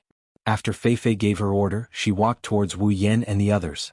"Yen, Chuju, Mikoto, and everyone else, you should rest for a bit too. That's great." Shokuho Misaki's face was flushed red. She was panting heavily as she complained. "We've been walking for so long, yet we still have to be careful. I'm exhausted." Mikoto glanced at Shokuho Misaki with a gloating expression. Shokuho Misaki was annoyed, but she couldn't say anything. Who told her to be an exercise idiot? "Shokuho, it's time for you to train your body," Chuju said seriously. Everyone couldn't help but laugh. Shokuho Misaki gritted her teeth and humphed. "I don't need to train my body. I have a smart brain, that's more than enough for me." Everyone laughed when they heard the annoyance in Shokuho Misaki's voice. The girl's giggles attracted everyone's attention, including Sylph, Bing Ling, and Bishi. Fei Fei stopped laughing after a while. She looked at Flandre-chan in Wu Yan's arms with a serious expression. I didn't get the chance to ask you earlier. Yin, why did you bring Flan here? Don't you know how dangerous the behemoth forest is? It's been like this for a long time now. What if we can't take care of her when she's in danger? Flan doesn't need anyone to take care of her. Flandra-chan pouted unhappily. Flan is strong too. Did you hear that? Wu Yin looked at Fei-Fei with a half-smile. That's how it is, you? Fei-Fei rolled her eyes at Wu Yin. She turned around and sulked. It's for everyone's sake. Fei-Fei didn't know that Flandra-chan was telling the truth. Chapter 533. Sylph's icy blue eyes stopped on Wu Yan's group for a moment before she walked over. Bing Ling and Bishi looked at each other. They hesitated for a moment before following Sylph. Everyone's attention was on Sylph and the other two walking towards Wu Yan's group. Wu Yan's group also noticed the trio's approach. Their chatter slowly died down as they looked at the trio in silence. Sylph looked at Wu Yin, Mikoto, and Ikaros before her gaze landed on Astria. Bing Ling and Bishi also looked at Sylph. However, Bing Ling's gaze was on Wu Yin while Bishi's gaze was on Chuju. The results of the last Academy Grand Tournament weren't only spread within Silveria World Institute, even the outer court students knew about it. After all, Silveria World Institute had a very high status, and since the Academy Grand Tournament was a competition between the students of the major factions, it was only natural that the major factions would know about it. When Sylph, Bing Ling and Bishi looked at Astria, Wu Yin and Chuju respectively, everyone knew what was going on. Wu Yin and Chuju looked at each other before they looked at the trio in front of them. Both sides didn't say anything. Astria tilted her head when she saw Sylph looking at her. After a while, a question mark appeared above her head. Why are you looking at me like that? Astria pouted when she saw Sylph's emotionless stare. She didn't seem to be faking it. The atmosphere in the room instantly broke into two halves. Everyone felt a sense of helplessness when they saw Sylph's emotionless stare. Sylph, on the other hand, didn't seem to mind at all. Next time I will definitely beat you, huh? Astria flinched. She didn't understand what Sylph meant. Sylph didn't seem to want to say anything else. She turned around and left the corner. What the hell? Mikoto looked at Sylph's departing figure with an annoyed expression. She clenched her fist and said angrily, I should be the one saying that. Next time, I will definitely beat you. Sylph didn't hear Mikoto's words. She walked to a corner and closed her eyes to rest. Bing Ling and Bishi took a deep look at Wu Yin and Chuju before they left without saying anything. Astria wrinkled her nose. Her dissatisfaction deepened. She stuck out her tongue at Sylph, Bing Ling and Bishi and made a funny face. What a bunch of weird people. Wu Yin shook his head with a smile. He didn't pay attention to the trio's sudden actions. It might seem strange to an outsider, but those who are in the know that they're just unhappy about their loss. Following this scene, everyone in the open space began to tidy up and rest. Perhaps it was because of the previous scene, everyone knew that there was a barrier around them so they wouldn't alert the enemy. However, they also subconsciously lowered their voices, causing the open space to be filled with whispers. After resting for about half an hour, Sylph, Fei-Fei, Bing Ling and Bishi stood up. They looked at each other and gave out orders. Prepare to depart. After the four gave their orders, everyone put away their things and gathered together. Then the person who set up the barrier came to the front of the barrier and removed it. The glass-like barrier was like a tide, it slowly fell down. Not long after, the situation outside appeared in everyone's eyes. When the barrier fell, Wu Yin and Sylph's expression changed. Not good. Be careful. Suddenly, 5 blurry black shadows, mixed with wind pressure, whistled and arrived in front of those people who had removed the barrier. With a trace of suppressed roar, they pounced on these people. These people had just smelled a trace of fishy stench when their vision turned black. Then they felt a pain in their head and completely lost their consciousness. Seeing these heads disappear from their heads and blood spurting out from their necks, everyone present was stunned. They stood there stupidly watching these headless bodies fall to the ground. They did not have the slightest reaction, so much so that when the 5 blurry shadows continued to pounce on them, they did not react at all. Are you guys stupid? Hurry up and be on guard. Seeing the dumbfounded look on everyone's face, Wu Yan's temper flared. He yelled at them to bring them back to their senses. By then, the shadow had already pounced on the nearest person. Just as these people were about to step into the path of those in front of them, Bing Ling with his dagger and Bishi with his sword appeared in front of the shadows. Both of them swung their weapons at the same time and cut 2 of the shadows in half. At the same time, a black sword, a Do Chi blade glow, and an ice blade flashed from behind everyone. They brushed past everyone's bodies and landed on the remaining 3 black figures. The next moment, similar to the 2 black figures in front, the 3 black figures were cut into 2 halves and landed on the ground. Only bright red blood droplets exploded in midair and splashed onto the stunned expressions of those people who had nearly lost their heads. It was only now that everyone could clearly see the true appearance of the black shadows. They were 5 completely black demonic wolves. Wu Yan sneered when he saw the people's dumbfounded expressions. He waved his hand and closed the gate of Babylon behind him. Then he turned to Sylph and Fei who have put down their staffs and night elves. So this is your so-called elite scouting party? Sylph and Fei lowered their heads when they heard Wu Yan's words. The rest of the scouting party also came back to their senses. Their eyes were filled with fear and shame. They lowered their heads because they couldn't refute Wu Yan's words. Bing Ling and Bishi sighed when they saw this. They silently returned to Sylph and Fei's side. For a moment, everyone was filled with an oppressive atmosphere. Wu Yan shook his head and snorted coldly. Now is not the time for you to reflect. Everyone was shocked when they heard this. Sylph and the others also realized that something is going on. They quickly looked outside the clearing and saw, Black Demon Wolf. Level 60, level 68, there are 30 level 60 to level 68 rank 7 Black Demon Wolves surrounding the clearing. They are slowly approaching. Everyone except for Wu Yan's group and Fei's group sucked in a breath of cold air. Era were surrounded. Shokuho Misaki gloated at his misfortune as she stated the cruel truth. Her expression didn't look relaxed at all. Damn it, when did this happen? Bing Ling gritted his teeth as he tightened his grip on his daggers. 30 rank 7 demon wolves are nothing to the elite expedition party. However, there are 3 level 68 demon wolves among them. Fei and the others are worried. They don't have the system's perception, so they can't tell the specific level of the demon wolves. However, they can sense the demon wolves' strength from their auras. Other than Sylph, everyone else in the party has to be wary. The members of the expedition party have regained some of their elite demeanor. Their expressions became serious and their impetus and mana fluctuated. They are ready to fight at any moment.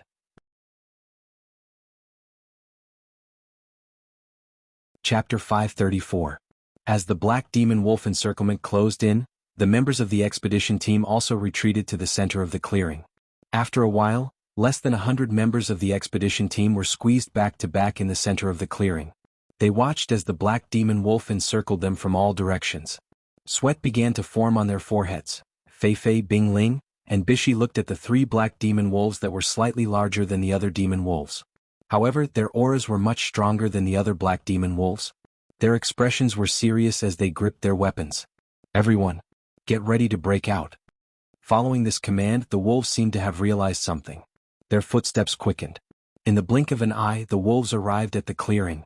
Finally, at a certain moment, one of the Black Demon Wolf raised its head and howled. It pounced towards the expedition team. This action seemed to have caused a chemical reaction. All of the Black Demon Wolf howled and turned into shadows as they pounced towards the expedition team. Attack! Fei shouted. She pointed her night elf at the wolves. The magicians who had prepared their spells in advance immediately released their spells. The spells landed on the Black Demon Wolf's body. Kill? Bing Ling and Bishi shouted coldly. They jumped out from the crowd and charged towards the Black Demon Wolf that wasn't hit by the spells. The rest of the warriors did the same. They separated themselves from the crowd and charged towards the Black Demon Wolf. The sound of sharp weapons piercing through the wolf's body echoed in the clearing. The sound of weapons being pulled out followed by the sound of weapons being pulled out. Blood splattered all over the ground. In just a short moment, the ground was already stained with blood. The members of the elite expedition team were divided into 2 rows. The warriors stood at the front and assassinated the dark demon wolves that approached them, while the magicians stood at the back. They were in charge of support and ranged attacks to prevent other dark demon wolves from taking advantage of the opportunity to attack. Weapons and magic flew in the air, landing on the dark demon wolves one after another. Finally, the dark demon wolves were stopped. Yen. On Wu Yan's side, Chuju, Mikoto, and Shokuho Misaki turned towards Wu Yan who was holding Flandrechan. They called out to him softly. It's obvious they want Wu Yan to make the decision. Wu Yan narrowed his eyes and glanced at the expedition team. He frowned slightly. It looks like other than Sylph they're in a tough spot. Let's attack. Mikoto's tea-colored eyes stared straight at Wu Yan. Her forehead flashed with electricity. Her tone was filled with eagerness. It looks like she can't wait any longer. Wu Yen pondered for a moment and waved his hand. Let's attack. If we let them deal with it alone, I'm afraid there will be casualties. Mikoto's lips curled into a grin. She's very pleased with Wu Yan's decision. She had an excited expression on her face, but before she could express it, Kinuhata Sai stuffed it back down her throat. Super, don't attack. Kinuhata Sai took a few steps forward and smiled at the approaching black demon wolf. These super weak wolves aren't strong enough for you guys to super attack. Leave it to me. You. Wu Yen flinched. He's surprised and surprised. You want to deal with it yourself? Of course, I won't be the only one. Kinuhata Sai patted her chest and pointed at Frenda and Takitsubu Riku. The three of us will attack together. Just the three of you? Wu Yen hesitated. The three of you are only tier 7, right? The opponents are 30 tier 7 demonic beasts. Can you guys handle it? In the end, don't underestimate us. Frenda winked at Wu Yen. No matter what, we're a team of 3. If we work together, our strength will multiply. Just super watch. Kinuhata Sai stopped explaining and looked at Takitsubu Riku. Takitsubu, I'm counting on you. Takitsubu Riku's face turned serious and she nodded firmly. Leave it to me. Okay. Wu Yen looked at them seriously and he smiled. Let me see how much you girls have grown. Kinuhata Sai, Frenda, and Takitsubu Riku looked at each other and smiled. Then Kinuhata Sai walked out while Frenda stood in front of Takitsubu Riku. Takitsubu Riku closed her eyes. When Takitsubu Riku opened her eyes again, her pupils were trembling like pearls. The scene in front of her slowly turned transparent until all that was left was a few lines. Looking at these lines, Takitsubu Riku's heart stirred. She touched these lines and the color of the lines suddenly deepened. Kinuhata Sai, who was walking forward, seemed to have sensed something. Her lips curled into a smile and she stopped. She raised her hand and pulled it behind her. A stream of air invisible to the naked eye wrapped around her tiny fist. Looking at the wolves not far away, Kinuhata Sai's eyes turned sharp and she let out a roar before punching out. Boom! A clear vibrating sound rang in everyone's ears, causing both humans and wolves to subconsciously stop what they were doing. However, in the next second, a black demon wolf's body seemed to have been hit by a heavy hammer. It let out a blood-curdling scream and was sent flying. It smashed into a tree trunk, unable to get up again. This sudden turn of events startled everyone present. However, Kinuhata Sai acted as if she did not see anything. In a flash, she appeared in front of everyone and once again raised her fist and smashed it onto the ground.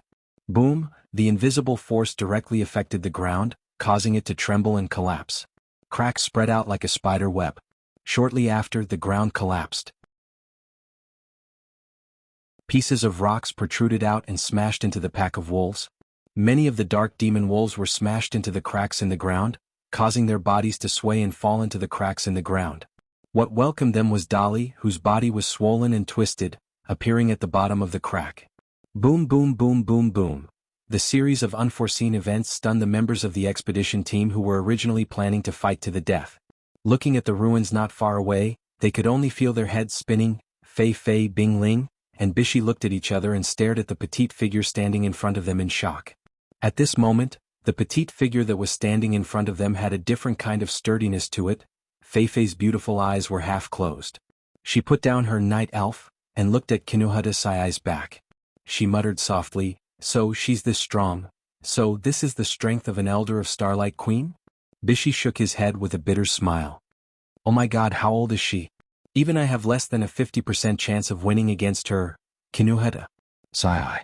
Bing Ling stared at the front and took a deep breath. He felt bitter in his heart. As expected, he had been a frog in a well all this time. Even Sylph stared at Kinuhata Sai for a long time. Her face was expressionless, but no one knew what she was thinking. Kinuhata Sai was the only one who knew her own strength. She looked at Frenda and Takitsubu Riku and gave them a thumbs up. "Well done, Frenda." Takitsubu. Indeed, without Takitsubu Riku's ability, with Kinuhata Sai's ability, how would she be able to unleash her invincible might and smash all the wolves into the ground? Without Frenda's bomb, she wouldn't have been able to deal with so many black demon wolf in such a short amount of time. There were 30 black demonic wolves in there. All of them were demonic beasts of the same tier as Kinuhata Sai. Among them, there were even 3 that had reached level 68. Kinuhata Sai wouldn't have been able to deal with them in such a short amount of time without Frenda or Takitsubu Riku. Looking at Kinuhata Sai, Frenda, and Takitsubu Riku hugging each other, Wu Yen chuckled. He felt comforted. Chapter 535. After Takitsubu Riku's ability reached LVL 5, she gained the ability to interfere with the personal reality of others. Through AIM, she was able to manipulate the personal reality of others. She was able to enhance, weaken, exchange and change other people's abilities. She was even able to engrave the personal reality of others and grant them abilities. Although it might seem like Kinohara Sai was the only one who did all the work, the one who contributed the most was actually Takitsubu Riku. After reaching Tier 7, Kinohara Sai's ability also reached LVL 5. But no matter what, she was still only LVL 65. Dealing with 1 or 2 Black Demon Wolf wouldn't be a problem, but dealing with 30 of them at once would be a little overconfident. However, under the interference of Takitsubu Riku's ability, Kinohara Sai's ability was amplified in an instant. Her strength was also greatly increased. That was why she was able to kill a Black Demon Wolf with a single punch, shatter the ground, and force all the Black Demon Wolves into the crevice. After that, Takitsubu Riku interfered with Frenda's personal reality, allowing Frenda to obtain the same spatial ability as Shiroi Kuriko. This allowed Frenda to move a large number of bomb dolls into the crevice and detonate them. That was how the 30 Black Demon Wolf were dealt with in a short amount of time. Without a doubt, this victory belonged to Kinohara Sai, Frenda, and Takitsubu Riku. If any of them were missing, they wouldn't have been able to achieve this result. Of course, the Black Demon Wolf couldn't react in time to Kinohara Sai's and Frenda's methods and were caught off guard. But more importantly, the 3 of them were able to work together perfectly. Indeed, just like what Frenda said, they were a team of 3. If they worked together, their strength wouldn't just be multiplied, it would be multiplied by who knows how many times. Right now, Takitsubu Riku and Frenda's strength was already on par with Mujino Shizuri. Perhaps they were slightly weaker, but with Takitsubu Riku's addition, 2 Mujino Shizuris might not even be enough to take on one of them. One has to admit that Takitsubu Riku is a freak of nature. While Kinohara Sai, Frenda, and Takitsubu Riku were celebrating their victory, Shokuho Misaki walked up to Wu Yan's side and chuckled. "How is it? Are you relieved now?" "It's still too early. Even with the 3 of us working together, we're still far from it." Wu Yan pursed his lips, but he still had a grin on his face. Shokuho Misaki couldn't help but snicker inside. "Yen." Fei Fei walked in front of Wu Yan and company. "It's all thanks to you guys this time. Otherwise, we would have definitely suffered a lot of casualties." Hearing that, the members of the expedition team couldn't help but fall silent.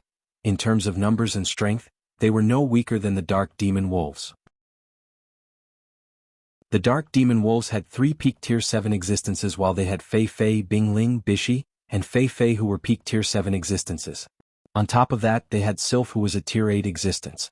However, in a real battle, wolves are ferocious creatures and demonic beasts are even more so. The Dark Demon Wolves are not afraid of death, but they were caught off guard because of a little change. This situation is very similar to when the Dark Demon Wolves were fighting against Kinohara Sai just now.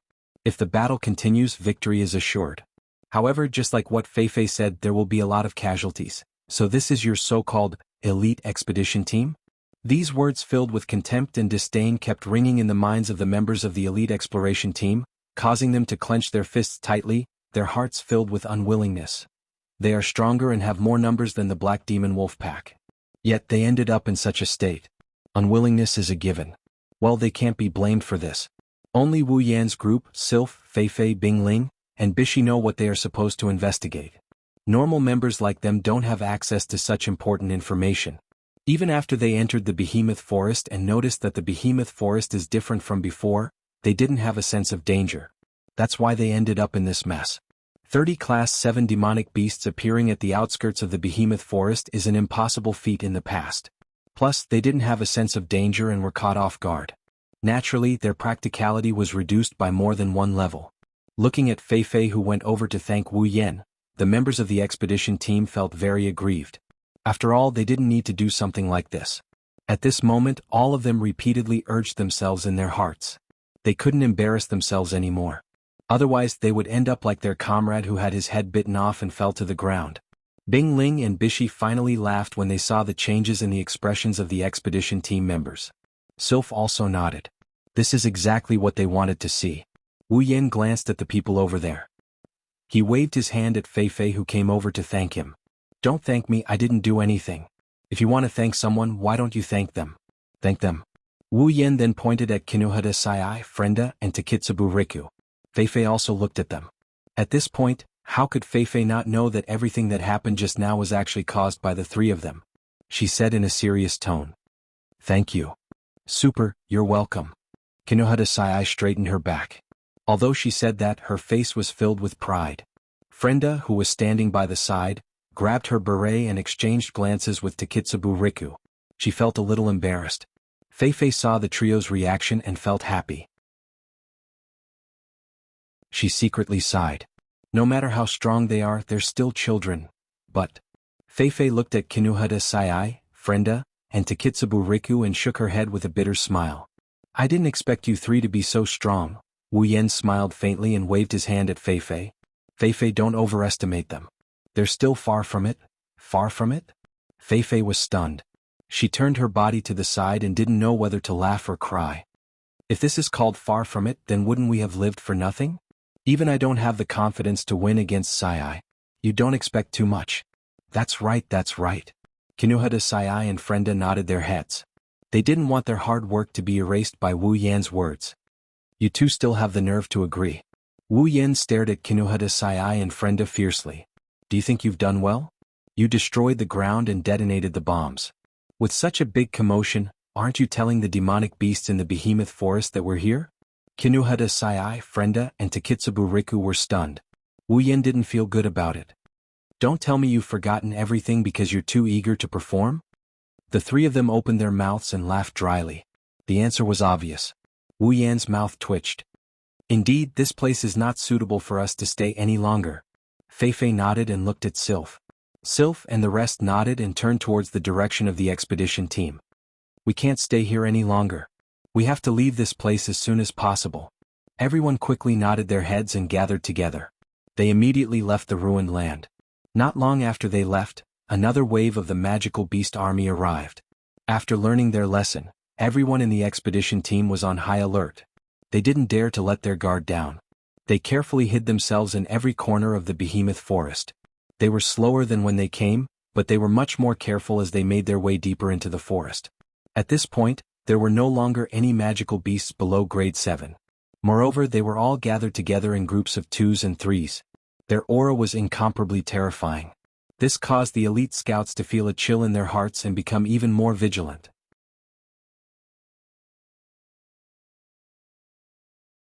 Chapter 536. They are heading towards the center of the behemoth forest. The closer they get to the depths of the forest, the more oppressive the atmosphere became. At first, the magical beasts that appeared around them were in groups of 2 or 3. Now, as the elite expedition team and Wu Yan's group got closer to the depths of the behemoth forest, the number of magical beasts around them decreased. Now, they can only see 1 or 2 scattered magical beasts every once in a while. However, this situation didn't make them happy. Instead, it made them feel uneasy. In the behemoth forest, the magical beasts are no longer hunting each other and treating each other as food. They are gathering together to chase away the humans in the behemoth forest. Even the magical beasts are gathering in groups of 2 or 3. But now, the magical beasts that appeared around them are scattered. They didn't gather with other magical beasts at all. What does this mean? It means that they don't need to gather with other magical beasts at all. In fact, this was indeed the case. Almost every one of these scattered magical beasts had the strength of the peak of the 7th stage, the kind that was only 1 step away from the 8th stage. This situation made everyone's heart heavy. This means that if they continue forward, they might encounter a rank 8 magical beast. They would rather encounter a group of class 7 magical beasts than a single class 8 magical beast. At the class 7 and class 8 magical beasts, the gap between class 7 and class 8 magical beasts was unimaginably large. If the expedition party were to encounter a group of class 7 demonic beasts, as long as their numbers weren't too ridiculous, they could still hold their own. However, if they were to encounter a class 8 demonic beast, without Sylph's help, they would have to sacrifice their own lives to have a chance of winning. Not everyone can be like Wu Yan and challenge those of a higher rank. At least in the Spalier world, no one has heard of such a thing. So, in a way, Wu Yan is also a freak. At a certain moment, Wu Yan's footsteps suddenly stopped. His eyes narrowed as he looked in a certain direction. What's wrong? The women stopped and looked at Wu Yan. Wu Yan didn't answer their question. Instead, he narrowed his eyes as if he saw something. At this time, the entire expedition team also noticed Wu Yan's strange behavior. They stopped and looked at Wu Yan in confusion. Seeing Wu Yan's strange behavior, Fei wanted to ask him something. Sylph's eyes narrowed as well. She turned around and looked at the direction Wu Yan was looking at. Be careful. Sylph's reminder. Everyone's heart was in their mouth. They calmed down and carefully observed their surroundings. Soon, a presence with dense mana fluctuations appeared in everyone's senses. It's a blurry silhouette. As soon as it entered everyone's sensing range, it seemed to have noticed them. It's rushing towards them at an alarming speed. Not far away, a green figure silently appeared on a tree about 30 meters away from the crowd. After attracting everyone's attention, the figure flashed and instantly closed the distance between them by more than 10 meters, exposing his full appearance in front of everyone's eyes. It's a small civet cat. Its body is covered in dark green fur that complements the surrounding trees very well. Its eyes are purplish red and there's an ominous glint in them. There's a faint trace of pressure emanating from it. This raccoon was only about a meter long, but it gave everyone a lot of pressure. Because, from its speed and aura, they could tell that this was at least a peak 7th level magical beast. Fei, Bing Ling, and Bishi's eyes narrowed when they saw the civet cat. Blue thorny cat. Blue thorny cat. Level 69-inch. Everyone be careful. Blue thorny cats are different from other demonic beasts. They don't have a large body but they're extremely fast. If you're not careful you'll be dead by the time you lose consciousness. Everyone be on guard. Fei's cold warning caused everyone's heart to skip a beat. They quickly raised their weapons and stared at the cat, afraid that they'll lose track of it. While Fei was talking, the blue thorny cat turned into a flash of green lightning and pounced towards the closest person to it. It's Fei. Its 2 front claws popped out, and its greenish-black fur emitted a layer of light that was not bright, but was like a ripple of water. Its body pounced out in the air, and it actually changed direction on its own, bypassing the trees in front of it, and directly pouncing towards Fei, causing Fei's expression to change. In a place where no one was paying attention to, a pair of extremely narrow wings were slowly flapping on the blue thorny cat's ribs.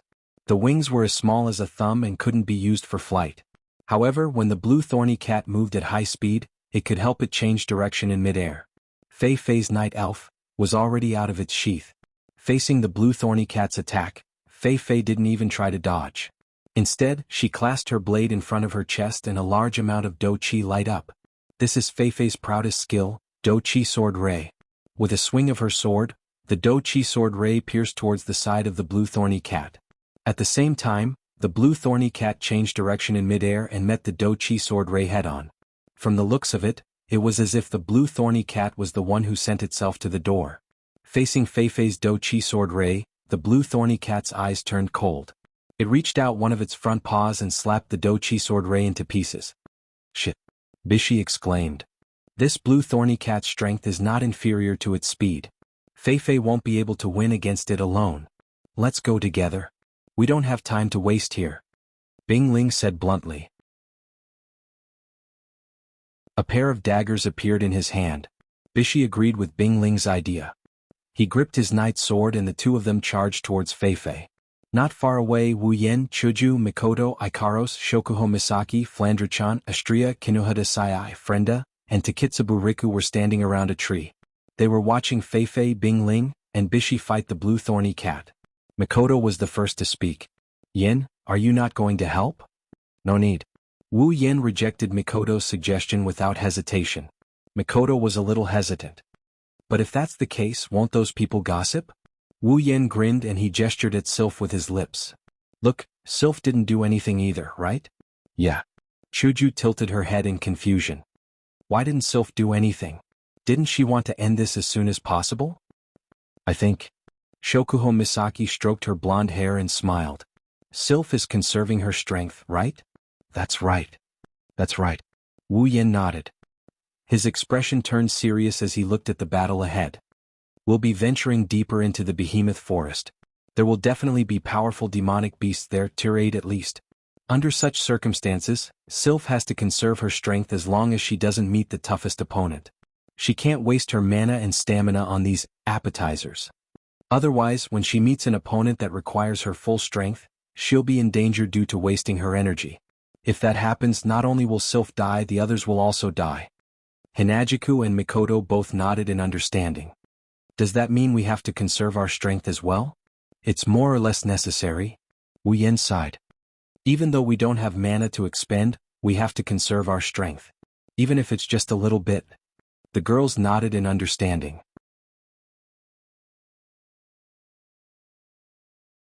Chapter 537. Wu, the green thorny cat's shrill cry echoed throughout the forest. Its cry was like a wolf's howl, and its fleshy wings flapped gently. In the next moment it moved. With lightning speed, the blue thorny cat dashed through the forest, its four limbs constantly kicking against the surrounding tree trunks. Using the momentum, it dodged to the other side. Everyone only had time to see a flash of green light in the forest before it appeared in front of Fei Fei. The members of the elite expedition team couldn't help but grip the armaments in their hands so tightly that their veins were bulging. However, they didn't feel anything at all as they stared at the green light moving through the forest. They were afraid that it would appear in front of them in the next second. The green thorny cat's speed was too fast. It was too fast for the eyes to take in. The moment it made its move, it had already pounced forward. However, it left behind a similar silhouette in its original position. The silhouette only disappeared when it arrived in front of Fei Fei. Even Fei Fei, Bing Ling, and Bishi could only react when the green thorny cat was right in front of them. The members of the expedition party could only see the green thorny cat pouncing on Fei Fei. When Fei Fei blocked the attack, the green thorny cat leaped away from her and continued to pounce on her relentlessly. If Wu Yan's group and Sylph were only observing the situation to preserve their strength, the members of the expedition party didn't know how to intervene at all. With the green thorny cat's speed, even if they joined the battle, they would be defeated in a short amount of time. This made the members of the expedition party even more unwilling. They felt that their participation was completely unnecessary. They wouldn't be able to do anything at all. How could they be willing to accept this? Let's not talk about how the members of the expedition party felt. Fei Fei and the other two didn't have the time to care about the ferocious attacks of the green thorny cat. The thorny cat kept pouncing towards the three of them. However, the three of them did not retreat. If they retreated, the thorny cat would definitely target the elite expedition team. As the leader of the expedition team, they had no choice but to retreat. Bing Ling was already behind Fei Fei the moment the green thorny cat made its move. When Fei Fei swung her sword and forced the green thorny cat away, his daggers were instantly covered in a layer of ice. The daggers expanded several times in size. It was Bing Ling's ice dagger battle technique. At this moment, Bizi was much more useful than before. As if he had seen through the ice spirit's plan, Bizi swung his knight's sword repeatedly. Streaks of sword shadows surrounded the green thorny cat and slowed it down for a split second. It was also this split second that gave the ice spirit the perfect opportunity to strike. Clang! A series of sparks flew out. Those were the sparks caused by the ice dagger stabbing into the blue thorny cat's body. Bing Ling's face was full of surprise when he felt a heavy force coming from the tip of his dagger. It was obvious that he didn't expect the blue thorny cat's fur to be this hard. Even his own battle technique couldn't break through its fur. When did the blue thorny cat become so tough? Speed, strength, defense. Every single one of them was so strong. Woo, surprisingly, sparks appeared when the dagger hit its fur. Although the green thorny cat didn't seem to be injured, it let out a painful cry. Its eyes glowed fiercely and its body shook violently. In the next moment, Bing Ling and Bishi, who was behind him, were sent flying.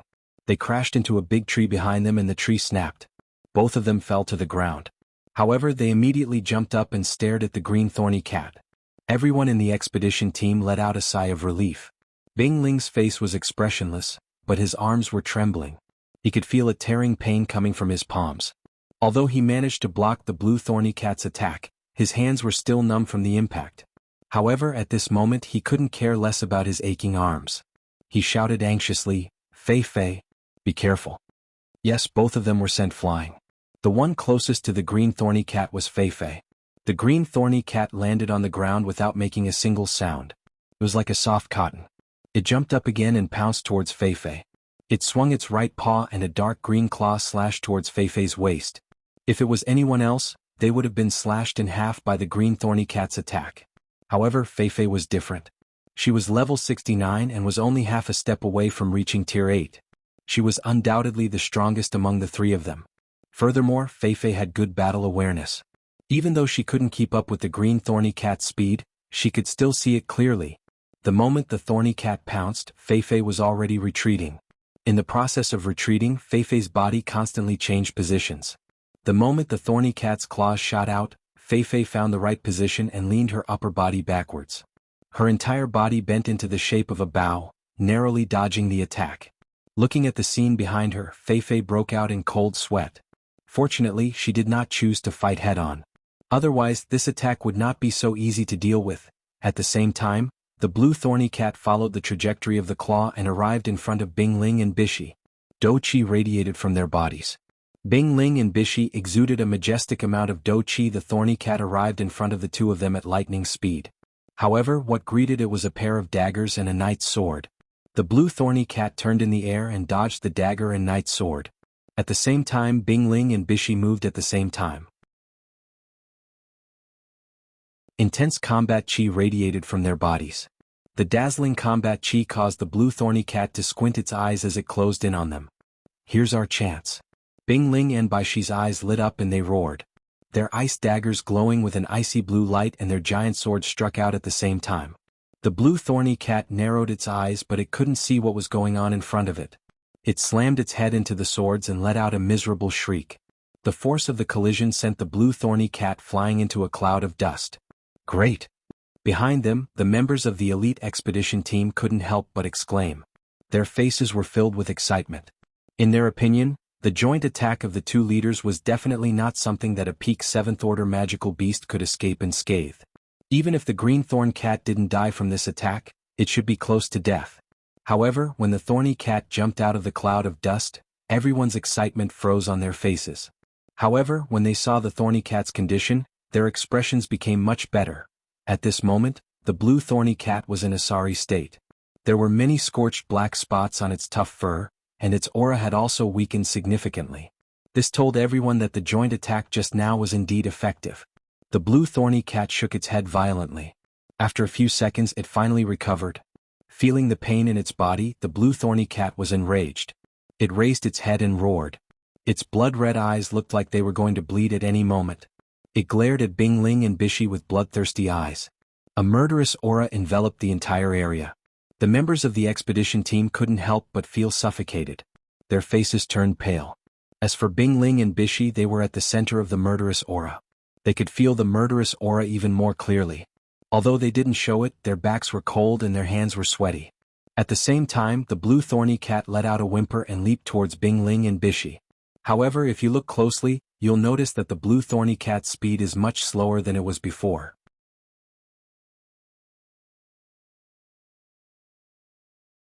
Chapter 538. Sometimes, the difference between humans and animals might be subconsciously ignored in normal times, but at this time, this difference was infinitely magnified.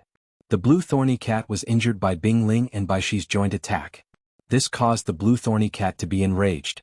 Under the influence of anger, the blue thorny cat attacked Bing Ling and Bishi without any hesitation. The blue thorny cat had forgotten that there were more than two people fighting it. No matter what the situation is, Bing Ling and Bishi couldn't care less about the thorny cat's attack. The murderous aura from the thorny cat forced them to focus all their attention. Their bodies tensed up as they looked at the thorny cat. While the thorny cat was charging at them, the thorny cat's fur suddenly turned from greenish-black to emerald green. Then the emerald green light started to spread outwards. The radius of the light wasn't strong, it was only about a meter. However, the thorny cat seemed to have grown in size. The originally 1 meter long body turned into a 2 meter long emerald green cat. The thorny cat looked like a ferocious tiger. Even the thorny cat's roar turned into a tiger's roar. The thorny cat charged at Bing Ling and Bishi with its green light. This sudden turn of events caused the expressions of the two men to change slightly as they felt a sense of suffocation in their hearts. At this moment, the crowd finally recalled that as a magical beast, the blue thorny cat had not used a single magic spell since its appearance until now. Now it finally used one. Both Bing Ling and Bishi had a bad feeling when they saw the blue thorny cat's aura getting stronger and stronger. All magic beasts have their own innate magic, and this blue thorny cat's magic seems to be a transformation type ability. Seeing the thorny cat charging at them, Bishi quickly raised his left hand and a sword shadow shot out from his knight's sword. The sword shadow accurately landed on the thorny cat's body. Or rather, the thorny cat rammed itself into the thorny cat. The thorny cat's body glowed with a green light and the sword shadow slid past the thorny cat's body without causing any damage.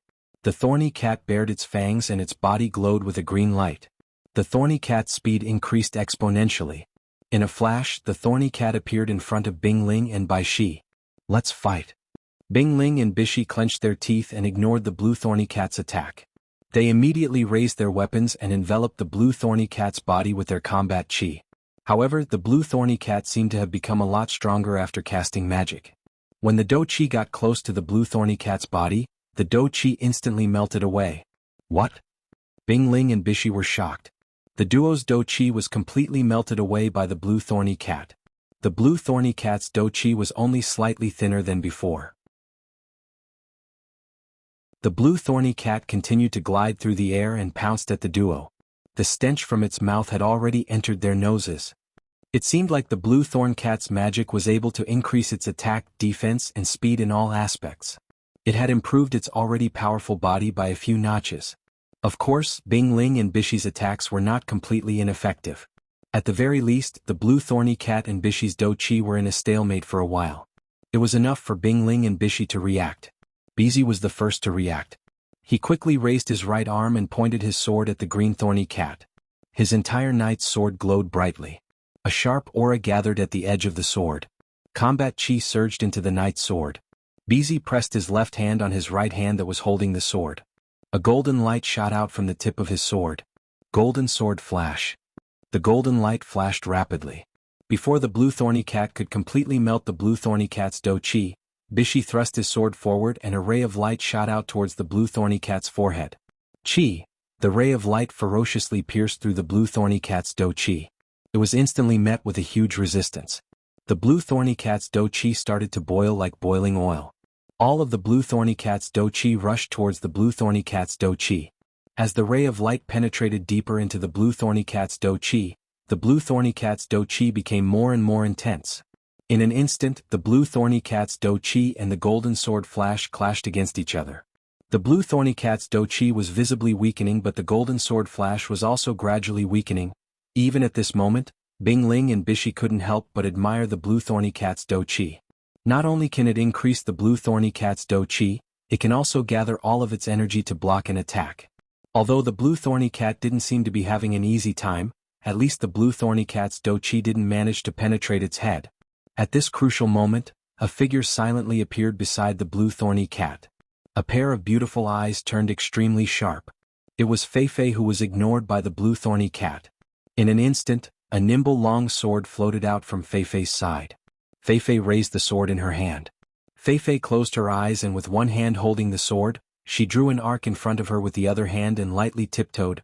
With Feifei's body as the center, the sky suddenly darkened and lost all color. The temperature in the air dropped and a faint aura burst out from Feifei's body. That's... Wu Yan's eyes flashed and the corner of his mouth curved into a smile. A ray of moonlight suddenly appeared in the dark sky around Feifei. The silver light appeared on Feifei's body and spread all over Feifei's body. Then all of the light gathered towards the night elf, in Feifei's hand and rose into the air. At this moment, the blue thorny cat was unable to move in order to block the golden sword attack. Feifei suddenly opened her eyes. The silver light from the night elf was like the moonlight in the night sky. Feifei raised her head and looked at the blue thorny cat. Then she swung the sword down. The air froze and a ray of moonlight appeared in the sky. Then the moonlight condensed together and turned the surroundings into a curtain of night. The crystal-clear ray of light was dazzling as it flew towards the blue thorny cat who was in a stalemate with the golden sword attack. The blue thorny cat could only watch as the ray of light slashed towards it. It couldn't move at all. Its eyes shrunk to the size of a needle and the light in its eyes dimmed. It seemed that its owner had already predicted its fate. Before the ray of light could reach it, the blue thorny cat raised its head and let out a final cry. Then it was enveloped by the ray of light. Night moon flash, Feifei's cold voice and the blue thorny cat's cry rang out in the night sky. The ray of light on the blue thorny cat's body brightened up the night sky. At the center of the ray of light, the emerald light on the blue thorny cat's body dimmed at a speed visible to the naked eye. Then the blue thorny cat's 2-meter-long body returned to 1 meter long and revealed its original form. Feifei, Bing Ling and Bishi's eyes sharpened when they saw the blue thorny cat's true form. In the next second, the ray of light from the sword, the ray of light from the ice dagger, and the ray of light from the sword landed on the blue thorny cat's body. Bang! The ray of light from the sword, the ray of light from the ice dagger, and the ray of light from the sword struck the blue thorny cat from all directions. The blue thorny cat couldn't dodge the attack at all. No matter how fast the blue thorny cat was, it was useless. The 3 attacks landed on the blue thorny cat's body with a loud bang.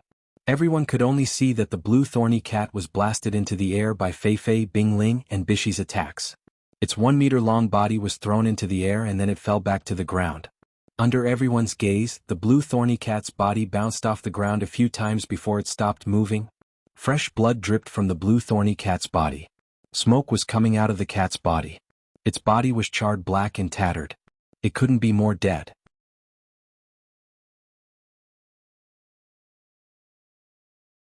Chapter 539. Fei Fei's Night Moon Flash is more of a magic spell than a sword combat technique. That's because it doesn't have any offensive capabilities. The effect of Night Moon Flash was to freeze everything that was hit by Night Moon Flash. No matter what it was, as long as it was hit by Night Moon Flash, it would be equivalent to being locked in a cage. At the same time, all attacks containing power would be eliminated. Yes, the effect of Night Moon Flash is to eliminate all attacks that contain force and imprison the target's body. It doesn't have any offensive capabilities. For example, if Night Moon Flash hits an opponent's sure kill attack, then the sure kill attack will be completely nullified. Just like how Fei Fei used Night Moon Flash to nullify Wu Yan's chaotic return to Horizon Dance. If the target of the Night Moon Flashback is the opponent, then that would be the scariest thing. That's because the moment the target is hit, the opponent's strength will be completely wiped out. Even their warrior energy and mana will be melted away. All that's left is their rotten skin. Furthermore, the Night Moon Flashback will imprison them. At that moment, Fei Fei's victory is basically set in stone. Just like how it was with the blue thorny cat just now, whether or not the Night Moon Flash was powerful could be seen from this. Of course, the stronger the ability, the more limitations it has. Night Moon Flash is the same. The fact that it doesn't have any offensive capabilities is secondary. The most important thing is that Night Moon Flash requires time to eliminate its target. The higher the level of the attack, the longer the time needed to be used. For example, if the Night Moon Flash hit a peak tier 7 blue thorn cat like Fei Fei, it would take about 5 seconds to deplete her mana and stamina. However, if it hit Sylph, it would take about 3 to 5 minutes. That's more than enough time for Sylph to counterattack and win a round. She might even be able to break free from the spell. In other words, the Night Moon Flash was almost invincible against those of the same level. Even if it was used against those stronger than him, it would still be able to display its power. However, if it was used against those much stronger than him, then it would be equivalent to a useless battle skill. However, Night Moon Flash still has the ability to defeat opponents stronger than themselves. It's much stronger than most of the battle techniques in the Spalier world. In this aspect, Fei Fei, who created this battle technique, is truly a top-tier super genius. Everyone witnessed the power of Night Moon Flash. The blue thorny cat is already dead. Warm blood is spreading out from its body. Even though this is the result of the combined attack of Fei Fei, Bing Ling, and Bishi, without Night Moon Flash, the blue thorny cat wouldn't have ended up in such a miserable state. Bing Ling and Bishi looked at Fei Fei with a serious expression as they recalled the sudden appearance of the night sky and the moonlight. Night Moon Flash is a nightmare for those two who are slightly weaker than Fei Fei. Fei Fei sheathed her sword and heaved a sigh of relief. Bing Ling and Bishi reacted the same way. Don't think that they won the battle with the blue thorny cat without suffering any injuries. In reality, they were the only ones who knew how hard it was to win the battle. Bing Ling used Ice Dagger battle technique no less than 3 times. He used up more than half of his chi. Bishi also used Shadow Sword repeatedly. In the end, he even used his trump card. Fei Fei even used her strongest battle technique, Night Moon Flash. Other than Bing Ling, the other two have used everything they have. It wasn't that the Ice Spirit didn't give it its all. The Ice Spirit's Ice Do Chi was extremely effective in restraining the opponent. However, if it wasn't used on the opponent's speed, it would be used on the Ice Spirit's armament. Even if the Ice Spirit used it, it probably wouldn't be able to reduce the opponent's speed by much. As for restricting the opponent's armament, that's nonsense. Who has ever seen a magical beast using an armament? Before Wu Yan and the others joined the Spalier World Academy, they were ranked top 10. They were extremely talented, but they only won this battle after giving it their all. Their opponent was a magical beast of the same level as them. This battle wasn't ideal. The 3 of them know that the blue thorny cat is a special beast compared to other magical beasts. Its speed and agility are better than most of the other Tier 8 magical beasts. This blue thorny cat is even more special. Not only is its strength and defense unparalleled, it also has a spell that can increase its speed. The three of them used this as an excuse to comfort themselves. They kept telling themselves to recover their strength, but the effect was minimal. Bing Ling and Bishi looked at each other. They didn't feel happy about winning the battle. Instead, Bishi looked at the blue thorny cat lying on the ground and shook his head bitterly. It's only been half a day and this magical beast is already so difficult to deal with. There will be stronger magical beasts in the future. Can we really complete the mission? The impact on the ice spirit's heart was even greater than Baishi's. After all, Baishi had used all his strength, but his ability was completely restricted. It was easy to imagine how depressed he was. Therefore, the ice spirit only nodded slightly and did not say anything. At this moment, Feifei spoke. Don't think too much about it. We don't have time to think too much. Since we've decided to accept this mission, we must be prepared. The old chief is still waiting for our news. Bing Ling and Bishi shuddered when they heard that. The gloominess on their faces dissipated and their gazes became resolute. Sylph nodded when she saw this. Wu Yan and the others looked at each other and smiled. They walked towards Feifei and the others. Sister Feifei, that magical beast just now should be ranked among the top magical beasts of the same level, right? Wu Yan smiled at Feifei. There's no need to guess what he's trying to say. Feifei smiled and nodded. Then she cheered up a little. It's fine. You don't have to comfort me. I know I'm not as stubborn as you think. That better be the case? Wu Yan shrugged. He sighed in relief when he saw Feifei pulling herself together. Why didn't you all help earlier? Bing Ling frowned. He looked at Chuju, Shokuho Misaki, Kinohara Sai, Frenda, and Takitsubu Riku. It would have been a lot easier if you all were here. Everyone agreed that Sylph didn't make a move. She still has to be kept as a trump card to deal with the demonic beasts coming up. Mikoto and Astria are also Tier 8 for the same reason. Ikaros' strength was a flash in the pan, so no one doubted her strength. As for Wu Yan's strength, other than Feifei, no one else knew about his ascension. But, at the very least, he managed to tie with Jaffer. Chuju and the other four are Tier 7.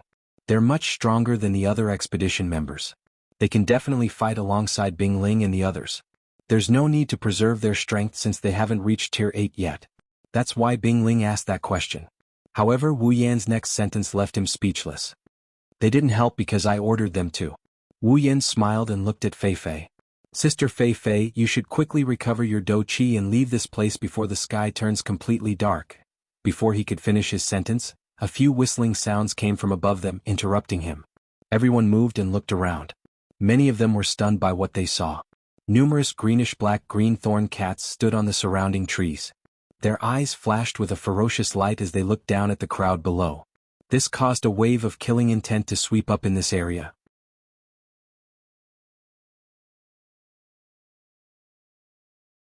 Chapter 540.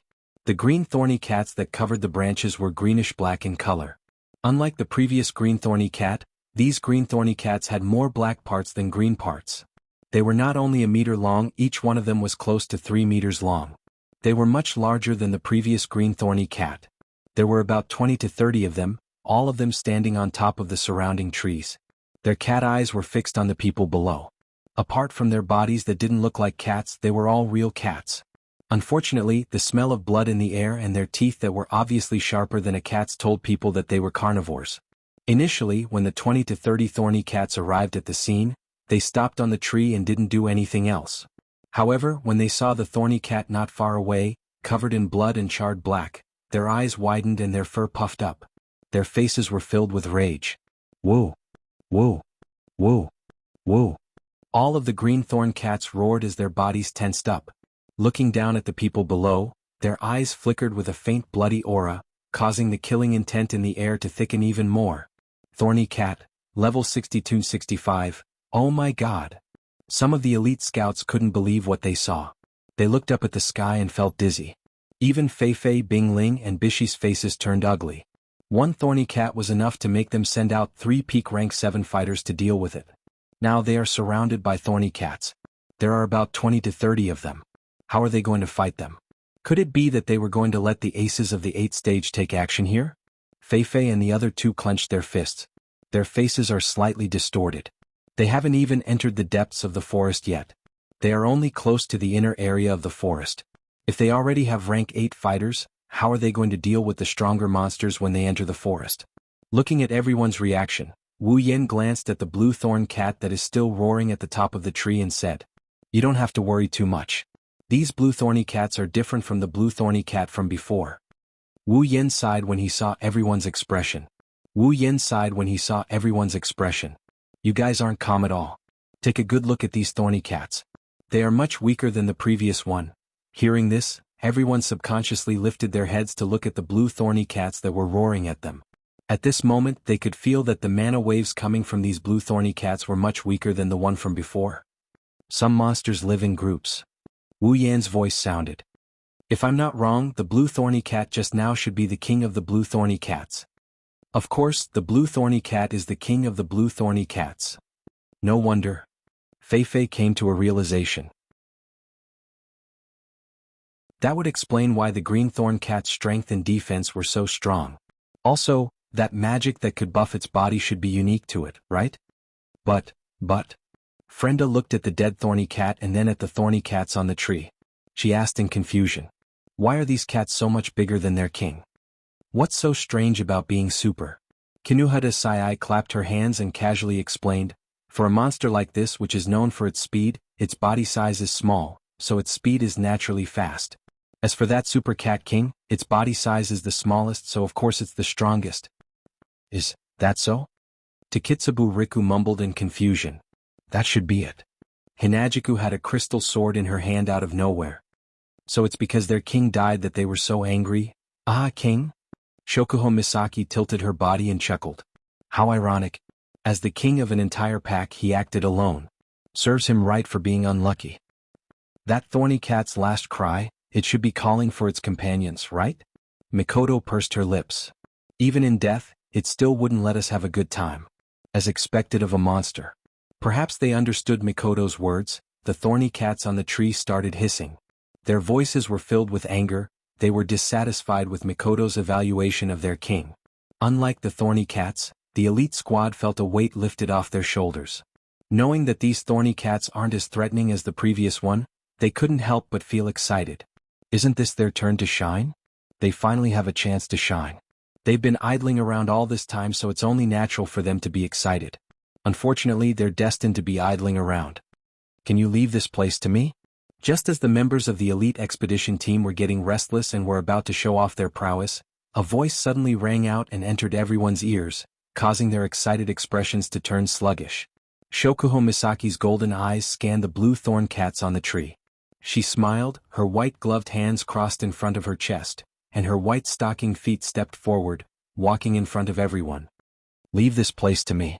Shokuho Misaki's words had the same meaning as the previous one. Her words woke everyone up from their stupor.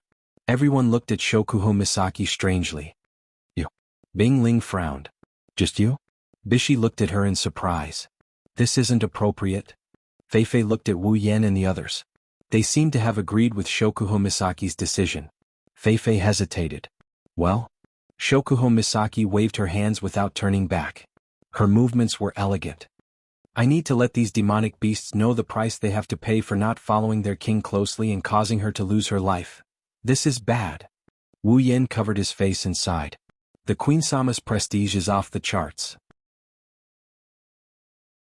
She's about to go crazy, but..." Fei Fei and the others wanted to say something, but the thorny cats couldn't wait any longer. They have lost their king and they can't wait any longer. They want to tear these arrogant enemies into pieces. 20 to 30 green thorny cats scratched their claws, kicked off the branches, and leaped towards Shokuho Misaki at the same time. "Be careful." Fei Fei, Bing Ling, and Bishi screamed out of reflex. But in their line of sight, the thorny cats had already surrounded Shokuho Misaki from all directions and were about to pounce on her. Shokuho Misaki slowly pulled out a white remote control from her waist pouch. She aimed it at the blue thorny cats and pressed down on the remote control. A strange sound came from the remote control in Shokuho Misaki's hand. The sound reverberated clearly in the air and hit the green thorn cats like a wave of physical force. The ferocious eyes of the blue thorny cats suddenly turned dull. A small star pattern appeared in their eyes, making them look more human. When the star pattern appeared in their eyes, they stopped in midair and got down on all fours to surround Shokuho Misaki. In the next moment, all of the thorny cats actually lowered their bodies like docile kittens and surrounded Shokuho Misaki as if they were on a pilgrimage. Their growls turned into soft meows as well. Everyone's jaws dropped.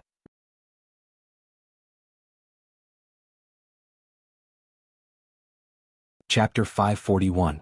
Shokuho Misaki is standing right in front of everyone. She is surrounded by a group of 3-meter-tall green thorn cats. They are all kneeling on the ground and purring softly at the center of the group. They look like lazy cats that are begging for benefits. Shokuho Misaki is standing there gracefully. She stroked her hair and smiled. Her side profile is the only part of her face that is visible to the rest of the group. She has a unique charm to her. Queen. Someone muttered in the crowd.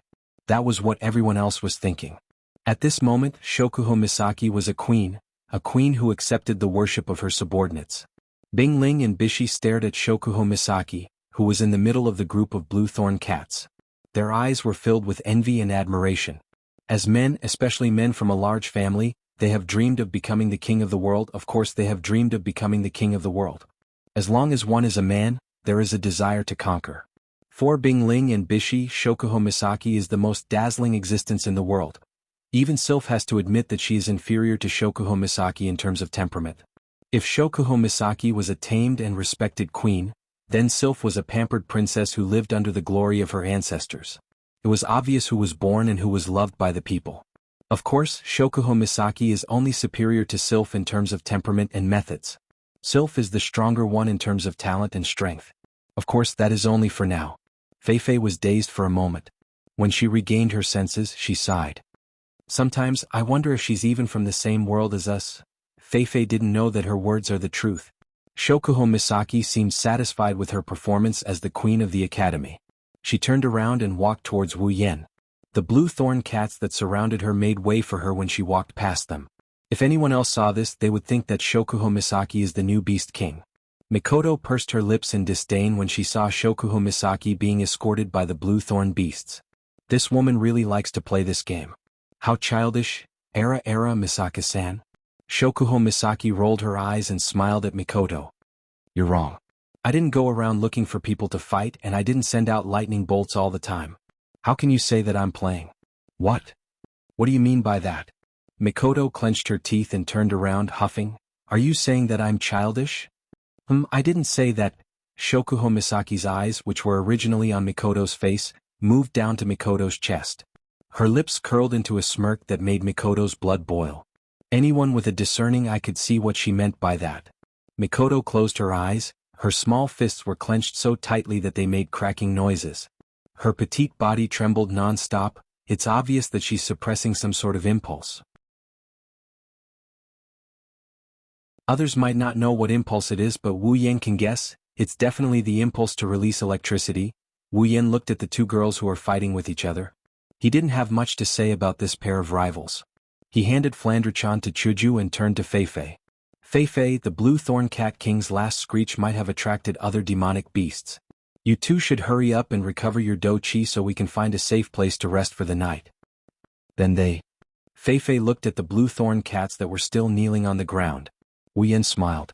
Don't worry. It's fine if little Chi doesn't succeed, but once she does, I've never seen anyone who can break free from her control unless she wants to. Feifei sat down on the ground and began to recover her do-chi. Bing Ling and Baishi also did the same. They were racing against time to recover their do-chi so that they could prepare for the rest of the journey. The members of the elite expedition team surrounded the three of them and acted as their protectors. This was the only thing they could do right now. Naturally they would not slack off. Looking at Feifei and the other two who were sitting cross-legged on the ground with their eyes closed, Wu Yan pursed his lips and shrugged helplessly. He asked in a soft voice, "Why don't we borrow the help of some items? As the pillars of the three great houses, don't you have items that can help you recover your do-chi?" Chuju rolled her eyes when she heard Wu Yan's words. Do you think that items that can restore do-chi and mana are cabbages? Even for those big clans, these things are cabbages. At this time they need to save as much as possible. There will definitely be a time of danger later. At that time, if these things are not enough, then it will be terrible. Shokuho Misaki shook her head and gestured to Chuju. Chuju, you don't have to tell him that. He is a nouveau riche with the system's item list and tens of millions of item points. He won't understand. That's true. Hinajiku nodded in agreement. Wu Yin shut up and he didn't say anything else. In the Spalier world, the recovery speed of Do Qi and mana depends on the cultivation method or mana extraction method used. The higher the level of the cultivation method, the better the recovery speed. Feifei, Bingling, and Bishi are the core members of the three great houses of Ailu Empire. Their cultivation methods are among the best in the Spalier world. It took them about 5 minutes to recover their Do Qi. Wu Yen nodded when he saw Feifei and the other two have recovered. Let's go. It's not too late yet. Let's hope we can continue our good luck and find a place to rest. Otherwise we won't have a good time tonight. Okay. Feifei, Bingling, and Bishi nodded. Sylph didn't object. The four leaders agreed and the expedition party had nothing else to say. They packed up and headed deeper into the behemoth forest.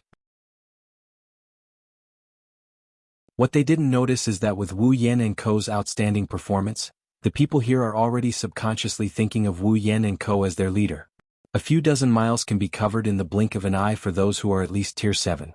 In order to find a place to rest before nightfall, everyone's speed is much faster than before. In less than half an hour, they've traveled about 10 miles into the forest. The behemoth forest is a habitat for demonic beasts.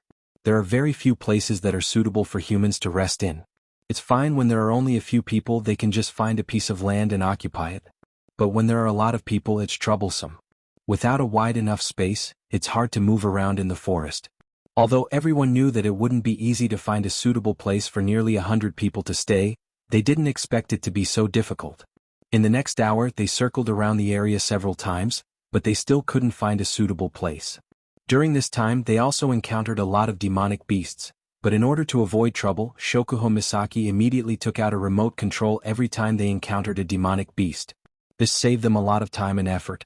Just as the sky was turning yellow and dusk was approaching, a rather large mound finally appeared in front of everyone's eyes, causing them to be overjoyed.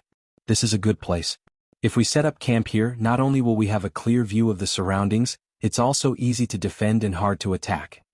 Wu Yin nodded in satisfaction. He turned to Feifei and the others and said, "Let's set up camp here." Okay. Feifei and the others replied. They then sent their subordinates to clean up the area and set up a place to rest for the night.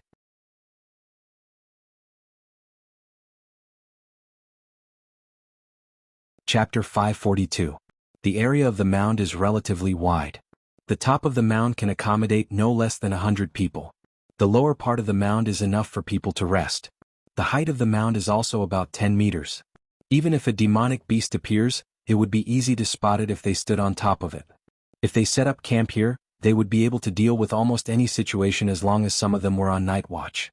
Moreover, the high ground was easy to defend and hard to attack.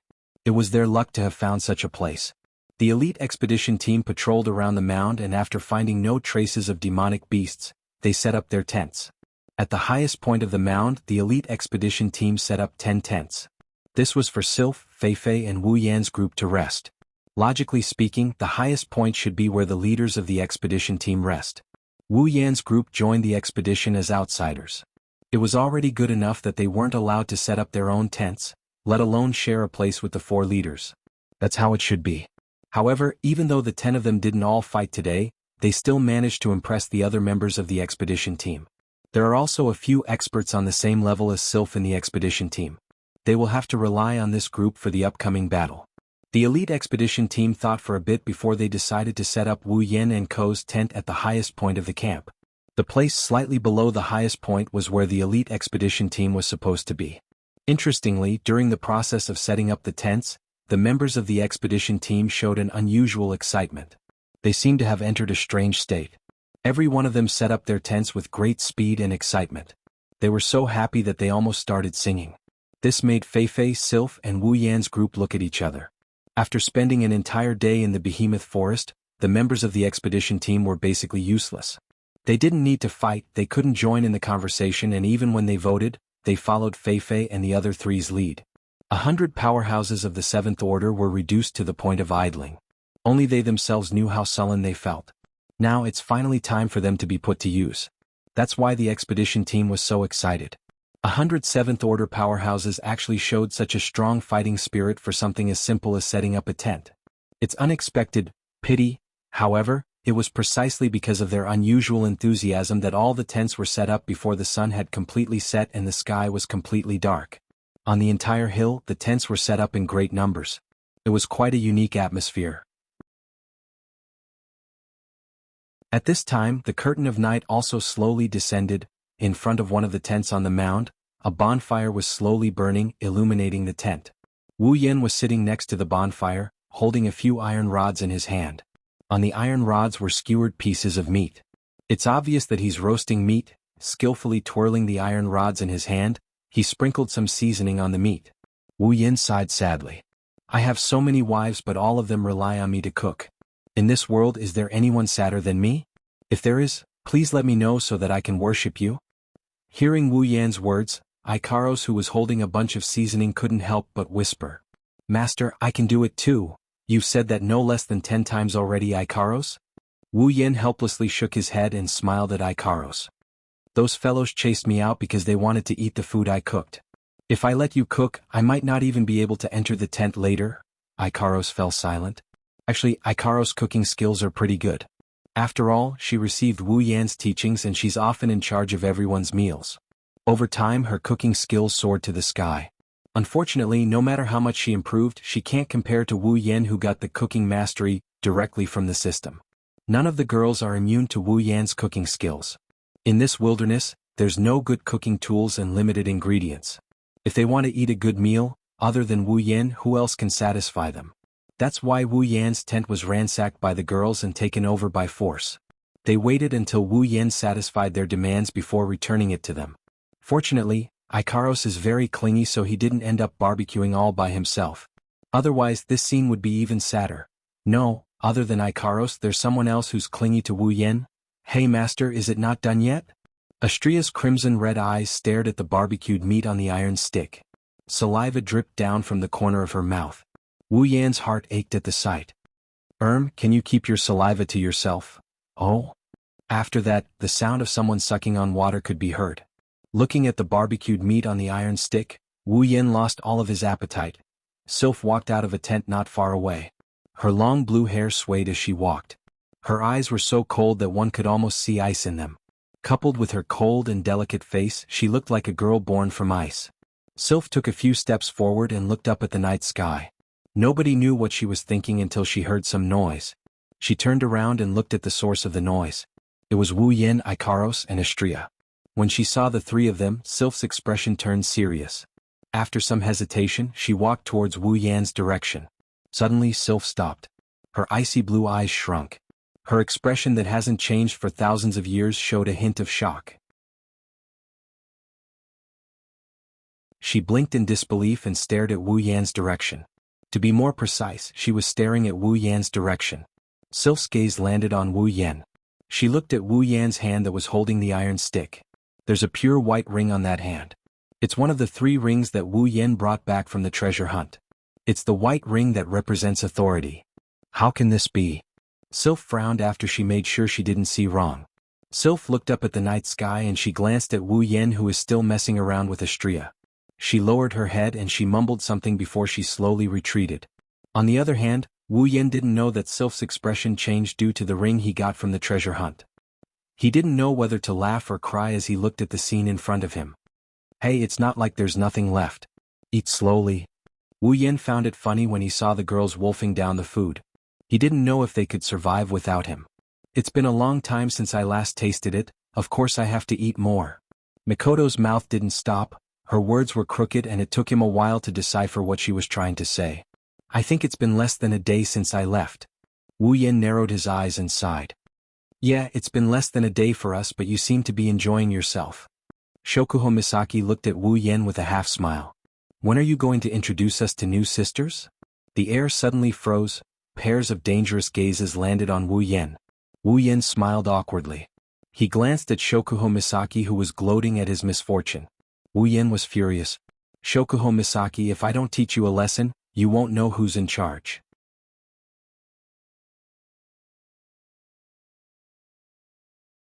Chapter 543.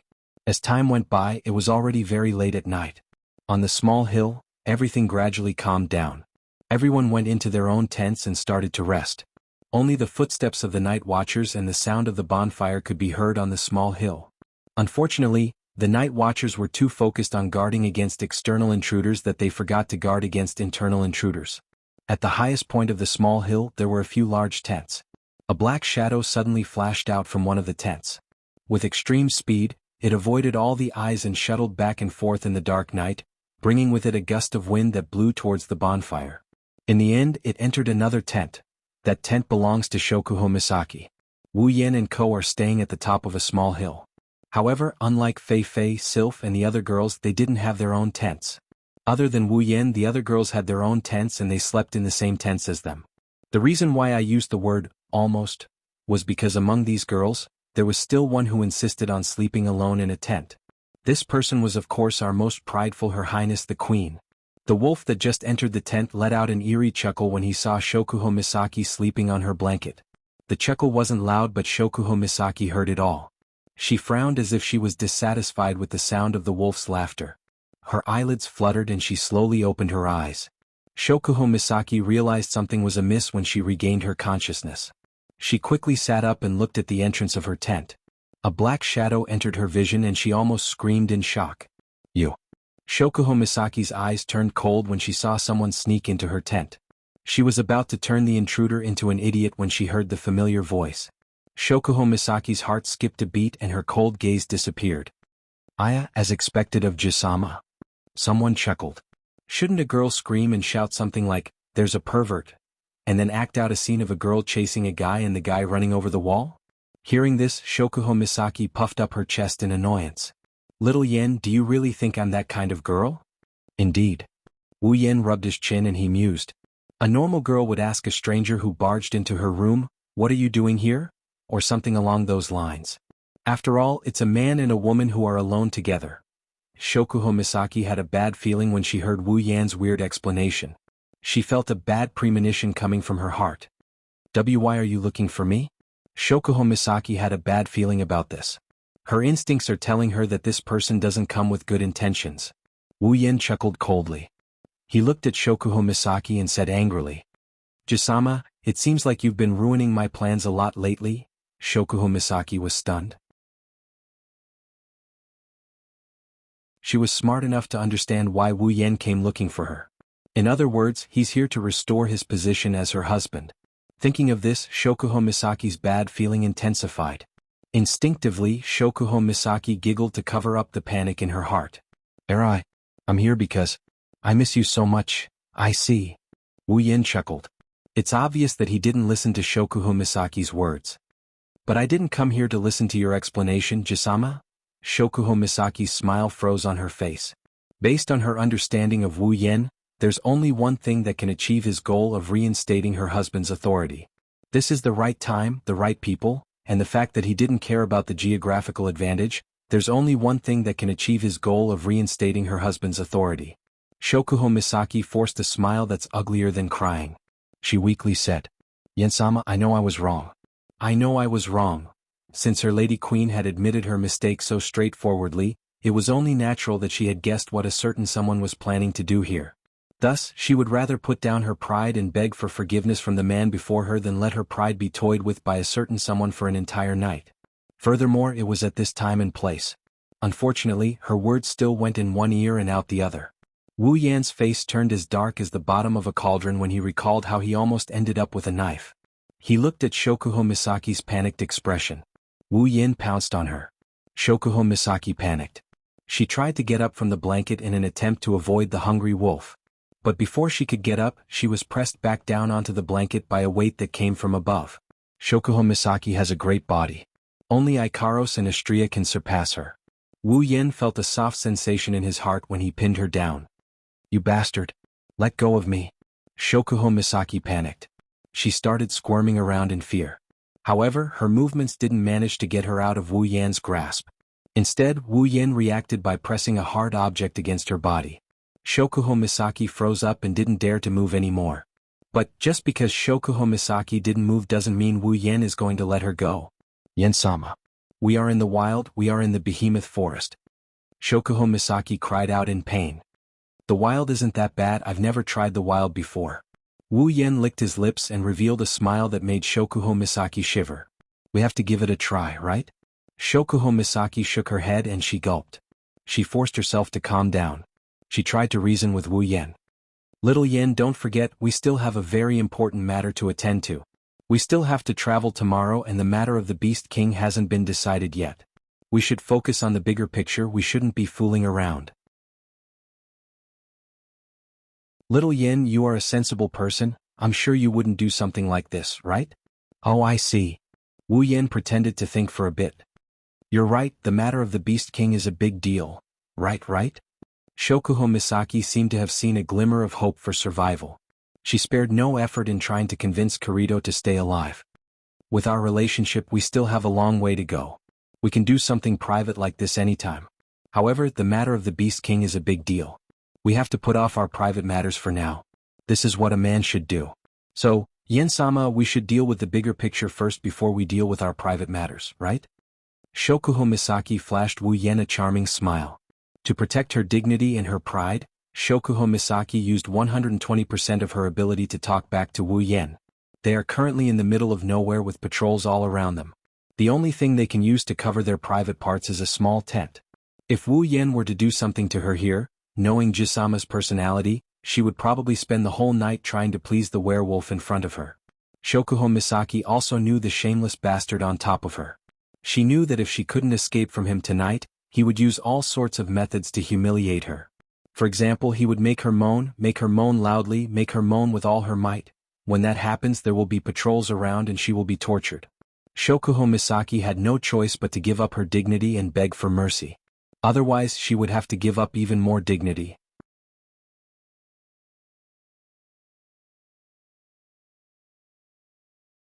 Chapter 544.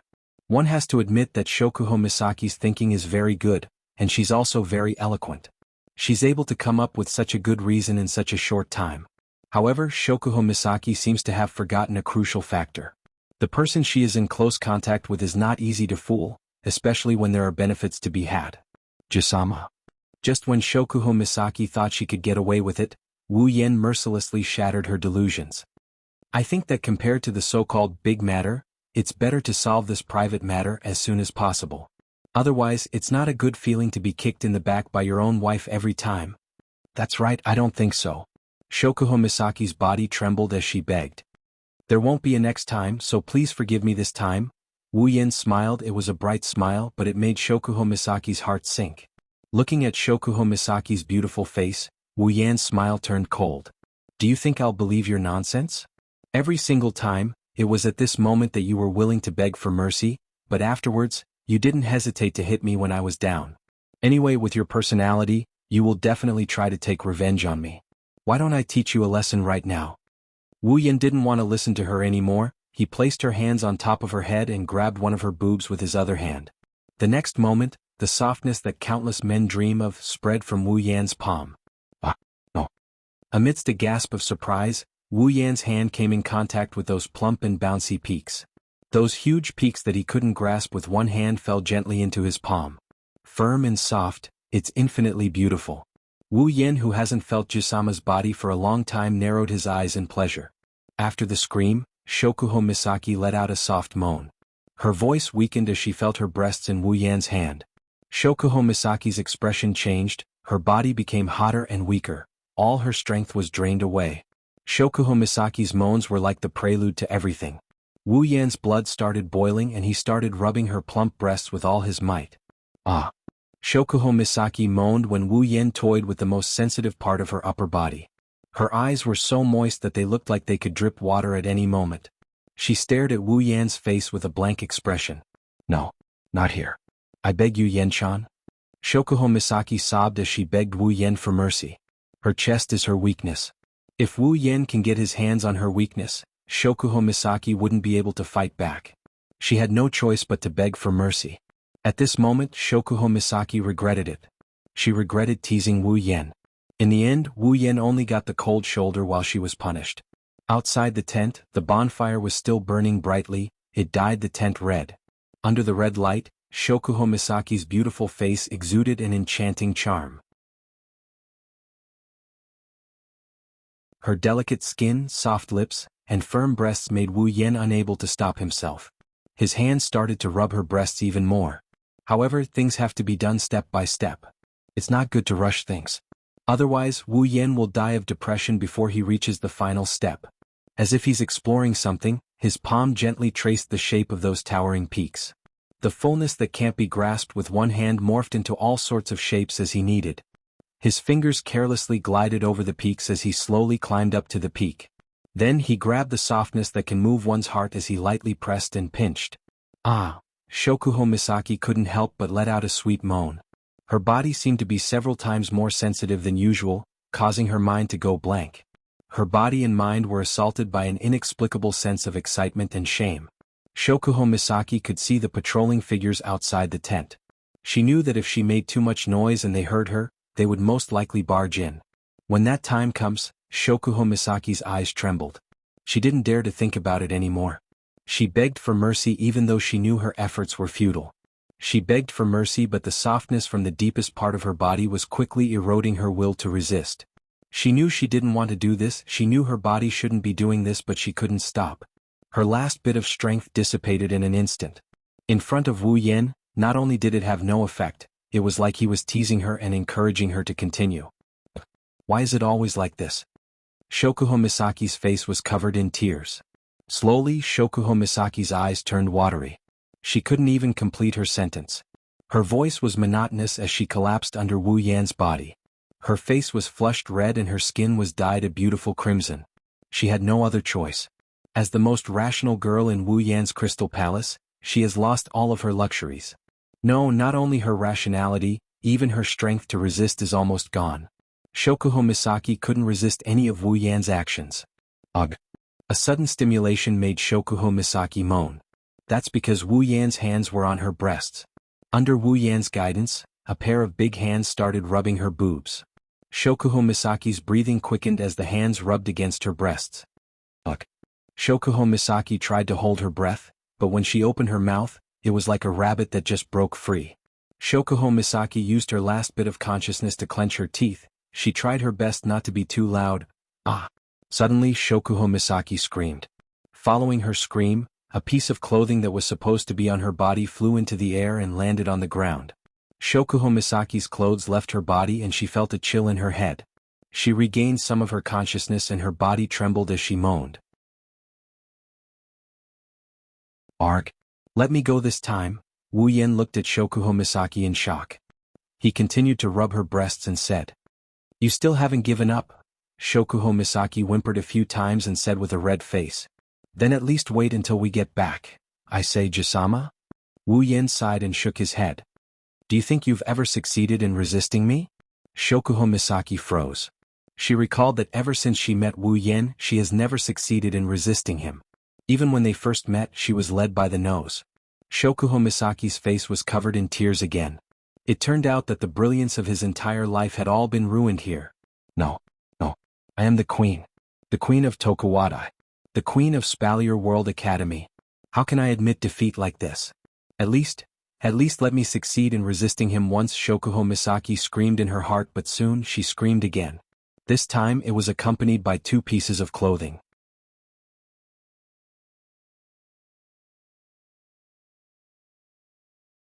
Chapter 545.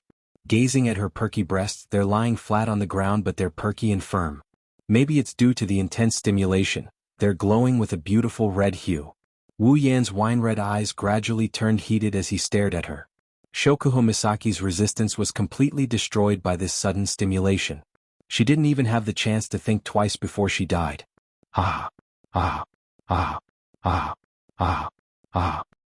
Ugh! Ugh! Shokuho Misaki gasped for air. She didn't know where she got her strength from, but she tightened her body. Her waist was 5 centimeters off the ground. It was as if she was giving Wu Yan her most precious treasure. The person on top of her kept caressing her most sensitive parts. The intense pleasure was transmitted directly to her heart. This wasn't the first time Shokuho Misaki experienced this sensation, but every time she experienced it, she couldn't help but fall into it. She longed for what was about to happen next. This thought caused her to be in a dilemma every time she did it. Ugh. No. Her body started to disobey her, her heart was pounding non-stop. Shokuho Misaki tried her best, she tried her best not to cry out, but the effect was unbearable. Unknowingly, Shokuho Misaki fell into the control of pleasure. Wu Yen pressed his body down a little, he continued to perform Taiji fist on Shokuho Misaki's perky breasts. Wu Yen's body started to heat up. Wu Yen couldn't hold it in any longer, he buried his head between her breasts. Ah! The pleasure from her chest spread through her entire body. Shokuho Misaki screamed louder than before. After she screamed, Shokuho Misaki was scared out of her wits. She endured the numbness in her chest and raised her head to look at the tent. When she confirmed that the patrolling guards didn't notice her, she sighed in relief. Shokuho Misaki was so excited that she almost cried. This feeling of constantly worrying about her house being destroyed was really uncomfortable, but it was also sweet and strong. Shokuho Misaki felt that her hands and feet were slightly trembling. Ugh, you bad guy. Shokuho Misaki looked at Wu Yen burying his head between her breasts. Shokuho Misaki scolded him, but the atmosphere was getting more and more intimate. She knew that if this goes on, she will fall into his arms. Wu Yen isn't going to stop, so she accepted her fate. She took a deep breath and she closed her eyes. She stored up all her remaining energy so she could use it to suppress her moans later. Wu Yen didn't say anything, he just smiled and hugged Shokuho Misaki. While rubbing her breasts, he covered her lips with his own. Ugh. Shokuho Misaki slowly lost her consciousness. She was doing things to please Wu Yen, she accepted his invasion. After a long time, her lips finally parted. Her eyes were watery. Wu Yan's heart heated up when he saw Shokuho Misaki's seductive look. He shook his body and took off his clothes. His movements were so smooth that it was amazing. When Shokuho Misaki finally reacted, a strong electric current flowed through her body. Shokuho Misaki raised her head and moaned. She wrapped her arms around Wu Yan's neck. Everything was settled. A pair of slender legs wrapped around Wu Yan's waist. Her body contained everything that Wu Yan had. Shokuho Misaki's body was filled with indescribable pleasure. It didn't matter if she was willing or not, she had to accept this boundless pleasure. It was a pleasure that made her lose herself. It was a pleasure that made her soul go into a trance. Her soft and supple body pressed against Wu Yan's. Wu Yan cupped Shokuho Misaki's buttocks with both hands and he started thrusting her body in and out of his arms. Woo, woo, woo. The electric current hit Shokuho Misaki's body, it went straight to the deepest part of her body. Shokuho Misaki felt like her whole body was burning. She started to feel dizzy. A strong feeling forced her to open her mouth. Shokuho Misaki couldn't resist it. She could only raise her hands and cover her mouth, trying to keep the noise that might attract people's attention in her mouth. At this moment, Shokuho Misaki was surprisingly weak. It should be said that every girl is as soft as water at this moment. Shokuho Misaki didn't know how tempting it was for Wu Yen to see her trying to suppress her moans. He started to move her up and down faster. Shokuho Misaki started to feel more comfortable. Wu Yen started to take advantage of her. The strong stimulation made Shokuho Misaki tear up. She watched as Wu Yen enjoyed her body. Her heart was filled with hatred. She tried her best to hold back her moans, but Wu Yen still moved her even more. Is he really not worried about being discovered? Or does he want his wife's body to be seen by other people? Shokuho Misaki was lying on top of Wu Yen. She passively accepted Wu Yan's thrusts. Her delicate face was flushed red. Her slender legs touched Wu Yan's waist from time to time, giving him a different kind of stimulation. He started to move her even faster. Her sensitive body gave Shokuho Misaki the greatest stimulation. Shokuho Misaki panicked. She covered her mouth with her hands and moaned. Her moans reverberated in the tent. The cold tent felt like it was burning under the influence of the ambiguous atmosphere. The temperature rose as if it was on fire. Finally, under the stimulation of the intense pleasure and the shame of being discovered, Shokuho Misaki reached her peak. The pleasure rushed into her mind, and in that moment, the most beautiful moment of her life bloomed. Her snow-white skin was dyed with a cute shade of pink, the air was filled with heat. Shokuho Misaki's eyes rolled back slightly, fine beads of sweat dripped down her body, telling others about her current state. Needless to say, at this moment, Shokuho Misaki actually managed to hold back her moans. Ah, ah. Shokuho Misaki panted heavily. Her full breasts bounced up and down as she panted. Her stamina has always been her weak point, so for her to be able to last this long, it must be said that it's quite impressive. Finally, it's over. Shokuho Misaki collapsed in Wu Yan's arms. She breathed a sigh of relief. During that period of lovemaking, Shokuho Misaki's most basic perseverance was challenged. There were many times when she almost screamed. She was scared out of her wits. She was constantly worried that she would be discovered. She had to endure the punishment throughout the entire process. Only Shokuho Misaki knows how sad it was. But at the same time, it was also a very stimulating scene. That's why Shokuho Misaki surrendered quickly. Shokuho Misaki felt lucky but also frustrated. After all, Arjisama always thought that she was the one on top. Unfortunately, just as Shokuho Misaki was feeling conflicted, Wu Yan made his move again. He placed Shokuho Misaki on the blanket and made her lie down with her back facing him. Shokuho Misaki realized something and panicked. Before she could beg for mercy, her body was penetrated again. Her begging turned into panting. She started moaning like a bitch. Shokuho Misaki's last thought was that she was too sweet.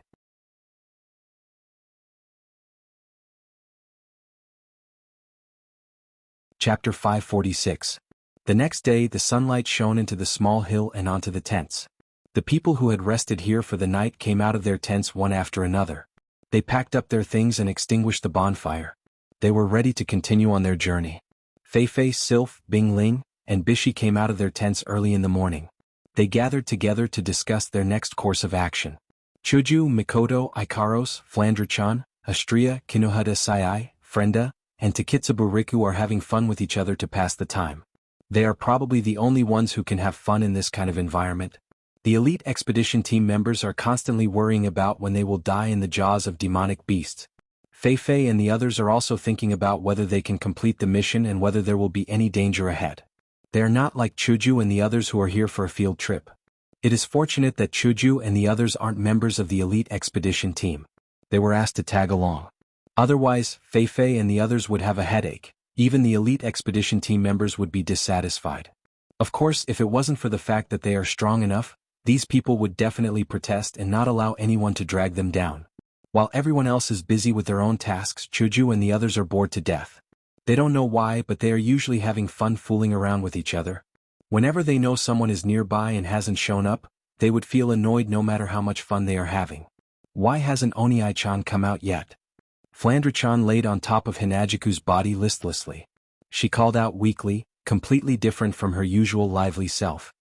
He's probably still sleeping in, that's how he is. Chuju ruffled Flandra-chan's hair. Even though she said that, her eyes kept drifting towards the tents. Astria couldn't help but groan as she laid on the ground.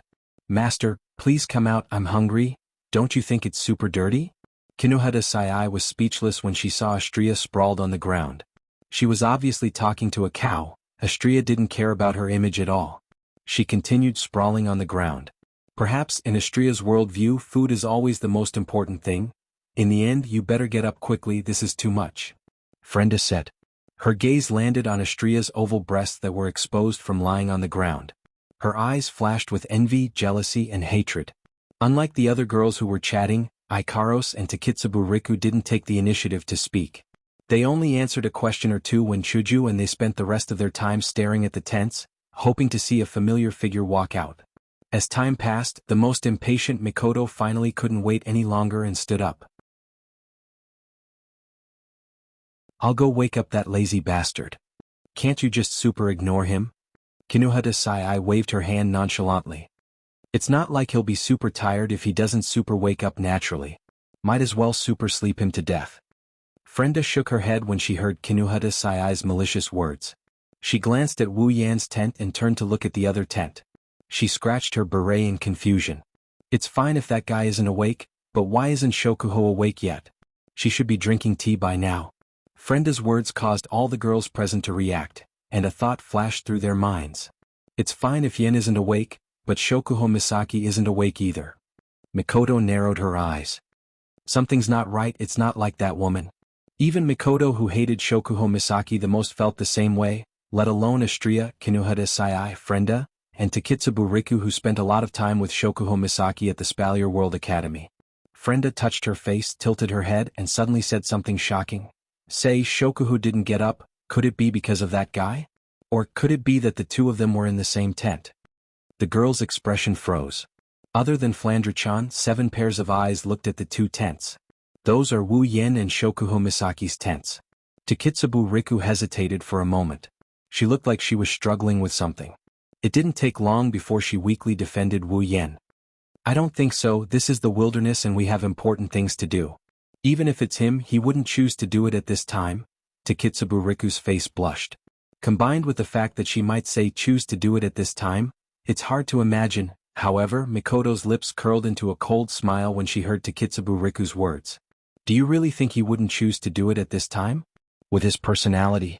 Takitsubu Riku opened her mouth as if she wanted to defend Wu Yen, but in the end, she couldn't say anything. It seems like even Takitsubu Riku, who is always on Wu Yan's side, doesn't dare to vouch for Wu Yan's personality. Or rather, she vouches for Wu Yan's moral integrity. Chuju and Mikoto looked at each other. They looked at the two tents in the distance and thought about the possibility of Frenda's words. The more they thought about it, the more likely it is. Their beautiful faces darkened. Just as they were about to barge into the tents, Wu Yan's figure finally appeared. His appearance made Chuju and Mikoto's gloomy faces even darker. That's because the tent Wu Yen came out of is Shokuho Misaki's tent. Wu Yen, who looked like he just drank 2 caddies of erguoto, murderous aura. As soon as he said that, 2 figures appeared in front of him, giving him a big fright. When he got a good look at the 2 figures, he let out a sigh of relief. But then he raised his guard again. That. Wu Yen smiled awkwardly and raised his hand. My 2 heroines, can you not look at me like that? I'm scared. Hinajiku and Mikoto smiled at him, but there's not a hint of a smile in their smiles. Hey Yen, can you tell me? Mikoto's bangs fluttered. That's a sign that she's about to fire. Do you know why you came out of that woman's tent? Oh, so that's what it is. Wu Yen relaxed and rolled his eyes at Chuju and Mikoto. And here I thought it was something serious. That scared me to death. Chuju's mouth twitched. How can you answer our questions in such a nonchalant tone? Ha! Wu Yen looked at Hinajiku strangely. There's nothing to be concerned about. Is there a problem with sleeping with my wife? Hinajiku and Mikoto glared at the nonchalant Wu Yen. The table of their hearts was flipped 100 times in a row. What's the problem? It's a big problem. Mikoto gritted her teeth and glared at Wu Yen. Do you know what time, place and situation you're in? You're doing such a shameless thing here and you're still so nonchalant. Mikoto's words made him speechless. It's because of this time, place and situation that I have to do this. Otherwise, I won't be able to sleep well at night. You? Chuju and Mikoto were stunned. Wu Yen glanced at Hinajiku and then looked at Mikoto before he punched his fist into his palm. Are you guys jealous? Jealous? Chuju and Mikoto's faces turned red. Wu Yen teased. How about I sleep at your place tonight? No need.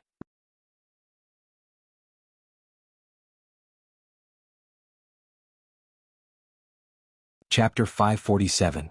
Since they already had a day's worth of travel experience, the exploration mission in the Behemoth Forest went much smoother today compared to yesterday. Disregarding everything else, the group of more than 100 people walked for 3 to 4 hours without encountering a single demonic beast. This was not only because of luck. The most important thing was that this time, everyone was fully alert. Their sense of crisis had been raised completely. Their efficiency had increased a lot. Everything had become much more advantageous because of their self-enthusiasm. During the journey, Feifei, Bingling, and Bishi walked at the front while the others walked behind them in an arc formation. Wu Yan's group of 10 and Sylph walked in the center of the formation. Feifei and the other 3 had a discussion in the morning. They all agreed that Wu Yan's group and Sylph's group would be the most important to carry out the mission.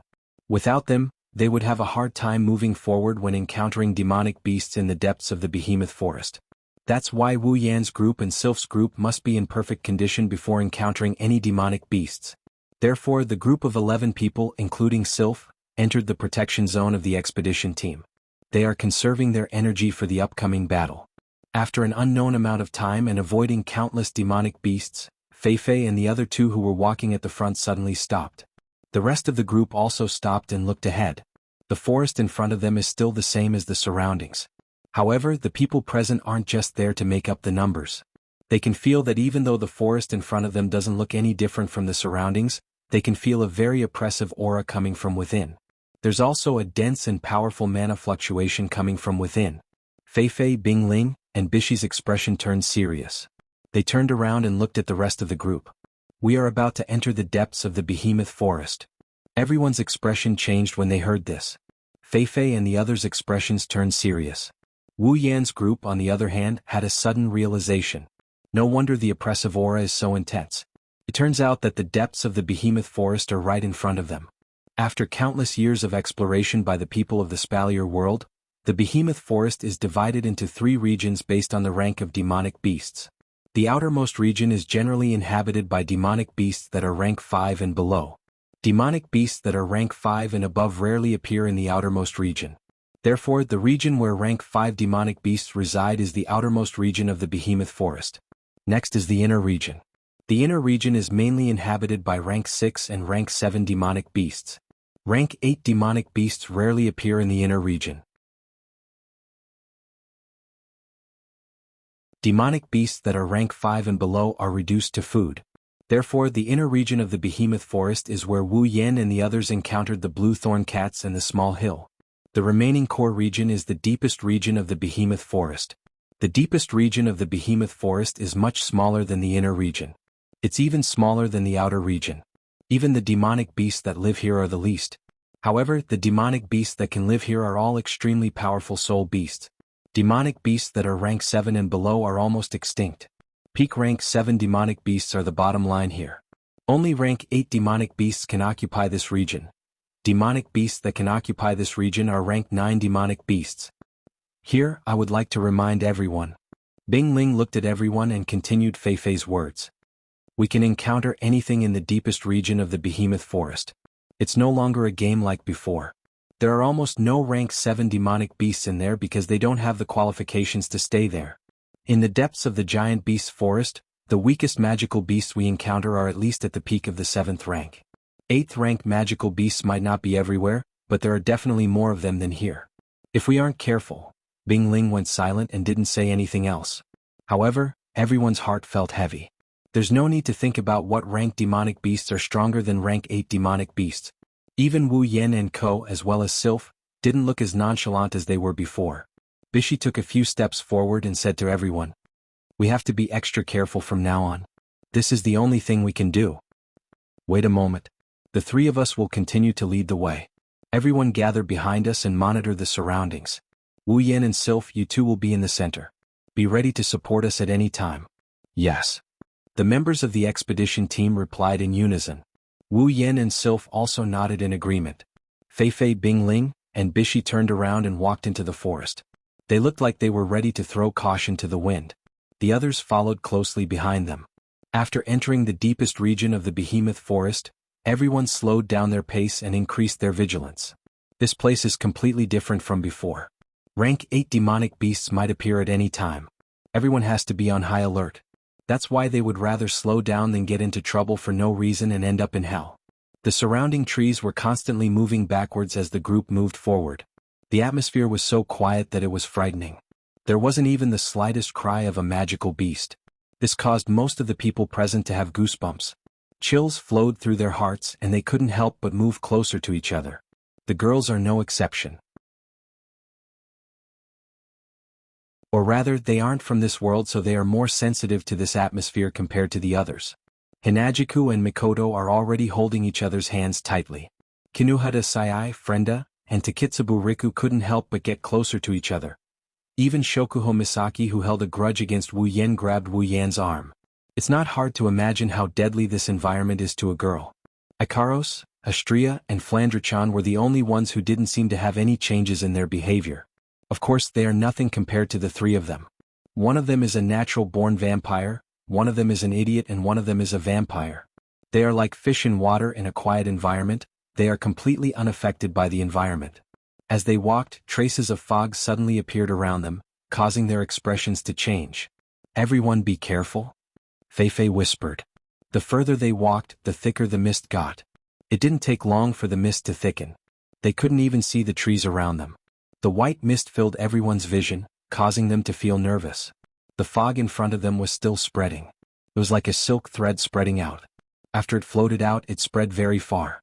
Soon, it completely covered the area in front of them. They could no longer see the road clearly. Without a doubt, this was a very bad situation. With the cover of the fog, no matter how vigilant they were, there would be times when they would be taken advantage of. The scope of their search was also reduced by a lot. Most importantly, they couldn't see the path clearly. It was very likely that they would get lost and end up going around in circles in the giant beast's forest. This is going to be troublesome, Fei Fei muttered. She looked at the mist in front of her and stopped. Everyone else stopped as well. At this time, the most taboo thing was to wander around aimlessly. Getting lost was one of the problems. What they were afraid of was that as they walked, the people around them would scatter. When that happened, it would be the most troublesome time. The behemoth forest itself is irregular. It covers an area that spans 3 empires. It's bigger than any of the empires. It's obvious how vast it is. It's only a matter of time before they get separated from each other.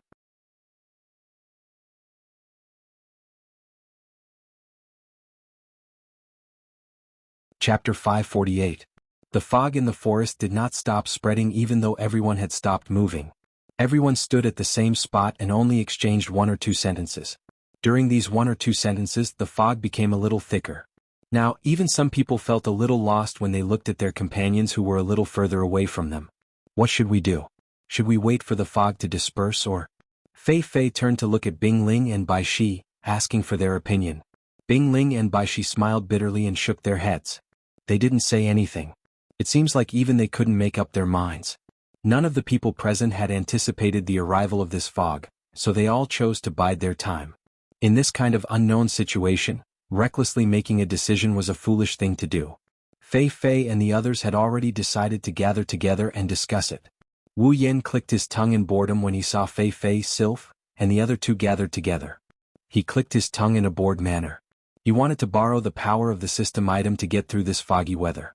His hand stopped halfway through his action. In the quiet environment, a series of rustling sounds could be heard clearly in everyone's ears. At first, everyone thought that it was the sound of wind blowing through the surrounding trees. However, they soon realized that something was wrong. Compared to the sound of wind blowing, this strange sound was more like the sound of something rubbing against a tree trunk. Something's up. Fei Fei, Sylph, Bing Ling, and Bishi returned to their original formation and readied their armaments. The members of the expedition party finally showed their elite qualities. They surrounded everyone in a circle and looked around vigilantly. Everyone could clearly hear that in the dense fog, there was a strange sound that was not very loud but very clear. That sound was like a snake crawling on the sand. It was the sound of something rubbing against something. Everyone focused their attention on their surroundings in an attempt to discover something. Time slowly passed. Other than the rustling sound, there was no other movement. Wu Yin frowned. Is it really the sound of the wind? No. Mikoto shook her head. The sound of the wind wouldn't be this rhythmic, it wouldn't be constant either. This is definitely not the sound of the wind. Master. Ikaros's pupils shrunk, blood-red dots could be seen in her eyes. I've detected the presence of a life form within a certain range. That's right. It's a life form. Shokuho Misaki nodded. I can also feel a psyche wave around us. You can feel it? Wu Yin looked at Shokuho Misaki. Can you control it? No. Shokuho Misaki shook her head without hesitation. This psyche wave is beyond my control. It might be. Pink cherry blossom petals curled around Chuju's palm and a crystal sword appeared in Chuju's hand. The sword's blade shone with a bright luster. A Tier 8 demonic beast. The words Class 8 magical beast entered the ears of everyone present, causing their hearts to tighten. Before they could react, the sha-sha sound that reverberated in the surroundings abruptly stopped. Immediately after, the sound of air being torn apart resounded, bringing with it a gust of wind as it charged towards the crowd. It's here. Someone shouted. Then everyone saw a series of black shadows rapidly expanding in the mist, bringing with them the faint sound of wind. In the blink of an eye, they appeared in front of everyone's eyes. It's a series of water orbs. A gigantic water ball with a diameter of 0.5 meter and a body that flickered with a metallic luster attacked the crowd from all directions. Although it was a water ball, the water ball was filled with an enormous amount of magic power. Listening to the sonic booms caused by the water orbs, no one doubted that if they're hit by these seemingly harmless water orbs, they'll be severely injured at the very least. Bing Ling, who was standing at the front, coldly snorted. A majestic do-chi suddenly rose from his body. The do-chi suddenly spread outwards. Then, the do-chi that spread outwards directly enveloped the water balls that were attacking. In the next moment, the water balls violently trembled. The water vapor was rapidly consumed. Under everyone's gaze, they slowly condensed into ice balls and fell to the ground. Bing Ling's actions caused the group to move as well. At this moment, no one showed any signs of panic. Everyone released their Do Qi and magical energy to block the water orbs. One after another, the armaments danced in the air, leaving afterimages in the air as they struck the water balls. The water balls that were struck by the armaments were either detonated or flung away. The performance of the members of the expedition team was on a completely different level compared to the previous day. However, there were too many water orbs. Even though Bing Ling managed to neutralize some of them, the elite expedition team still couldn't defend against them. They could only dodge and let the water orbs fly behind them. Behind them was Wu Yan's group and Sylph. Sylph raised her head and looked at the incoming water orbs. Her icy blue eyes flashed with a cold light. The temperature around her suddenly dropped a lot. At the same time, her body began to burn with icy blue magical energy. With a wave of her hand, countless snowflakes suddenly appeared around her and were scattered. The fog that permeated the air condensed into ice particles, and the temperature rapidly dropped. Snowflakes danced in the air, and all the water balls that passed by were weakened in an instant. Their volume was greatly reduced. These snowflakes seemed to have grown eyes as they drifted towards the surrounding water balls. Any water ball that was touched by the snowflakes would be significantly slowed down, reducing the pressure on everyone by a lot. Fei, Bing Ling, and Bishi stood guard at the front. They observed the battle situation of their companions. They watched as they released battle techniques, magic, armaments, and even neutralized the water orbs from time to time. Fei and the other two nodded. Then they noticed Sylph's attack and their expression turned slightly helpless. They didn't expect that the moment they entered the depths of the behemoth forest, Sylph's time to attack has already arrived. At this moment, a loud whistling sound was heard. A fiery red silhouette suddenly flashed through the mist. At the same time, a large number of water orbs exploded from all directions like meteors crashing down on everyone. The water orbs are twice the size of the previous ones. The members of the expedition party were shocked. They quickly raised their armaments to defend themselves. However, a series of water orbs with a diameter of more than a meter still managed to push them back. In the blink of an eye, a gap was formed in the mist. A water javelin shot out at an incredible speed. It pierced through the mist and through the gaps in the fog. With a cold gleam, it headed straight for the group of people in the center. Its target was none other than Kinuhada Sai. Kinuhada Sai's eyes turned cold. She raised her right hand and a thick cloud of mist wrapped around her small fist, turning into a faint mist circle. Kinuhada Sai then threw her fist straight at the water javelin. But right at this moment, a water javelin that was much smaller than the previous one, but twice as fast, struck like a bolt of lightning. Before the water javelin could collide with the water javelin collided with the mist, causing the mist to disperse and scatter. Being caught off guard, even Kinuhada Sai couldn't help but be shocked. She quickly activated her ability to control the nitrogen gas and the white clouds around her body to form a cocoon-like object, wrapping Kinuhada Sai in it for defense. Bang! The water javelin collided with the mist ring. The mist and water javelin dispersed and Kinuhada Sai's figure was revealed. Kinuhada Sai heaved a sigh of relief. She was about to say something when Chuju, Mikoto, and the others exclaimed. Kinuhada Sai's body tensed up. Watch out! Before she could finish her sentence, a black tentacle covered in mucus shot out from the mist and reached Kinuhada Sai in an instant.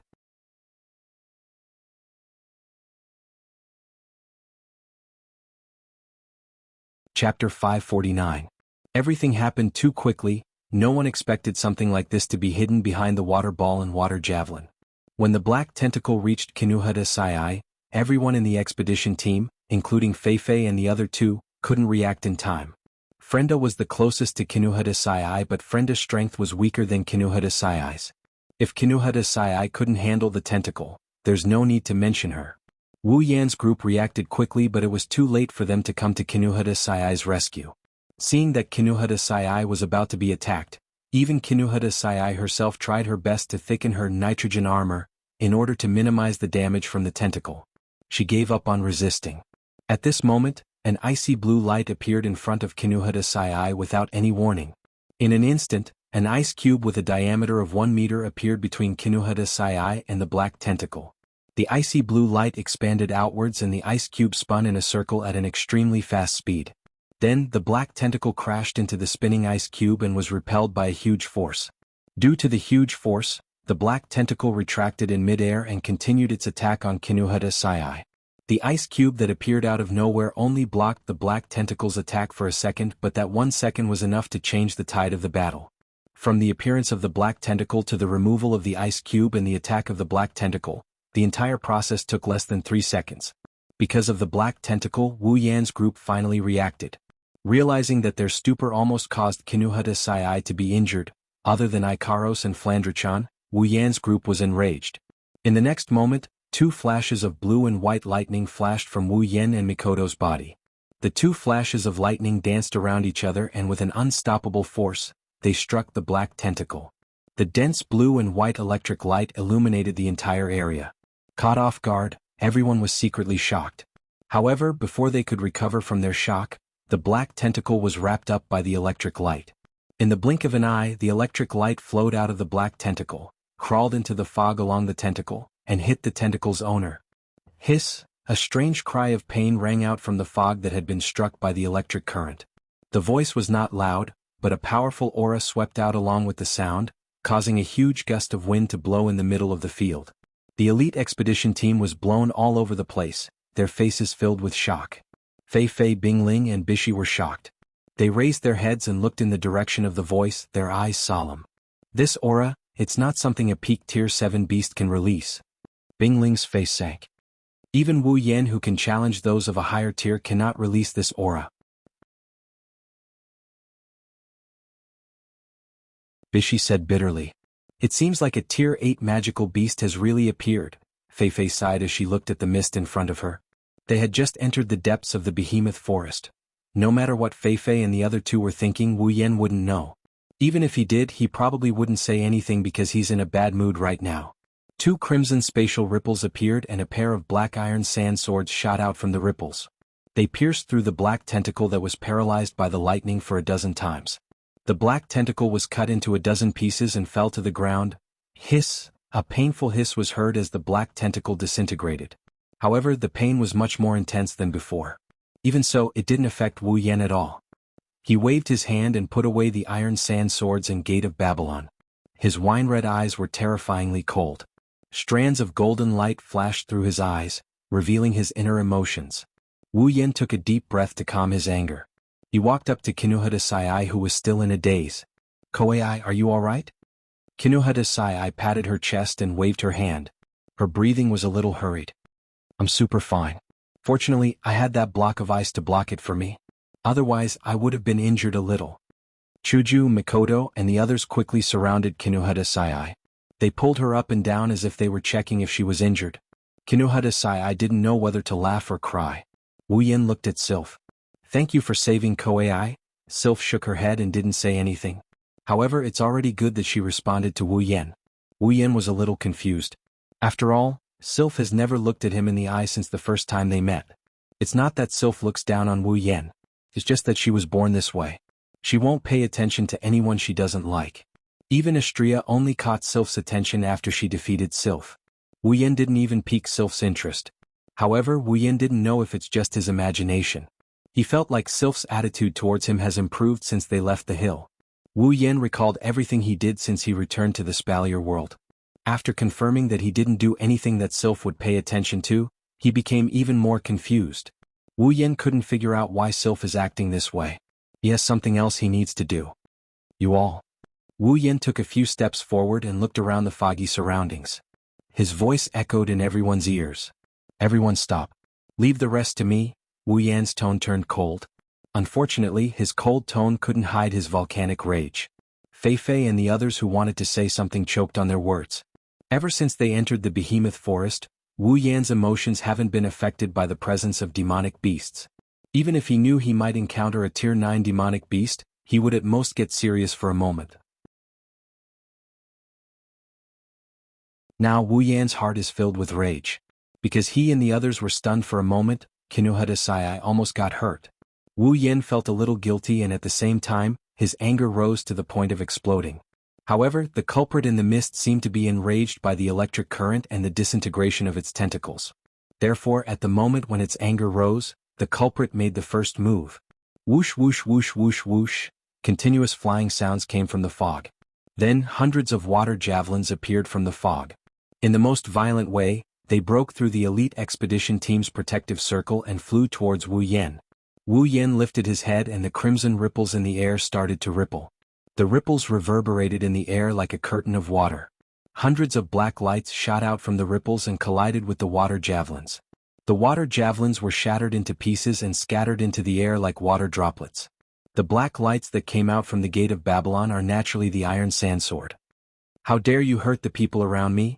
Wu Yan grabbed the hilt of a sword and pulled it out of a crimson space ripple behind his shoulder. Wu Yan grabbed the hilt and pulled it out of the ground. The silvery white sword was flowing with a fiery red air current. The air current jumped around every corner of the sword, bringing with it a destructive red lotus flame that enveloped the entire sword. Prepare to be smashed into pieces. As soon as he finished speaking, the vision of everyone present was instantly filled with the fiery red flames of the red lotus. At the same time, the atmosphere and temperature became scorching hot.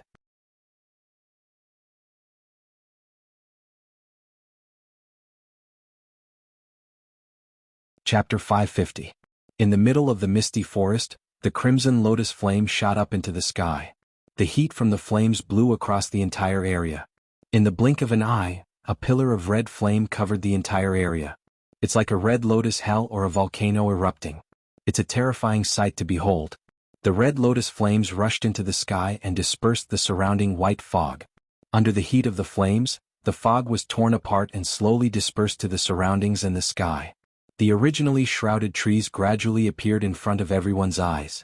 Their vision slowly became clear. In the end, the fog completely dissipated and disappeared without a trace. The magic beast that had been hiding in the fog, releasing water balls, water javelins, and tentacles to attack everyone, appeared in everyone's sight as the fog dispersed. However, when everyone saw its true appearance, their faces changed. It's a huge octopus. Its body is 5 meters long and it's black in color. 7 of its tentacles are hanging on the trees around it. It's hanging in the air and it's blocking half of the sky. One of the tentacles that was dismembered is covered in blood and mucus. It's a menacing sight. Blackwater octopus. Level 71. The black body swayed in the air, 7 complete tentacles and 1 broken black tentacle. A portion of the tentacles were wrapped around the tree trunk, supporting the blackwater octopus's huge body, while the rest danced around its body, creating whistling sounds. Even if they were only looking at it, everyone knew that being hit by a tentacle like this was no different than being hit by a mountain. A rank 8 demonic beast. Looking at the blackwater octopus that was hanging in the air, everyone's eyes flickered. On one side of their face, a drop of sweat flowed from their temple and dripped down. Fei-Fei, Sylph, Bing Ling, and Bishi wanted to attack, but they hesitated when they recalled Wu Yan's words. If they make the right decision, then the best way to deal with the blackwater octopus is to attack together and kill it quickly to prevent other demonic beasts from taking advantage of the situation. They'll then leave this place and continue on their way to complete the mission.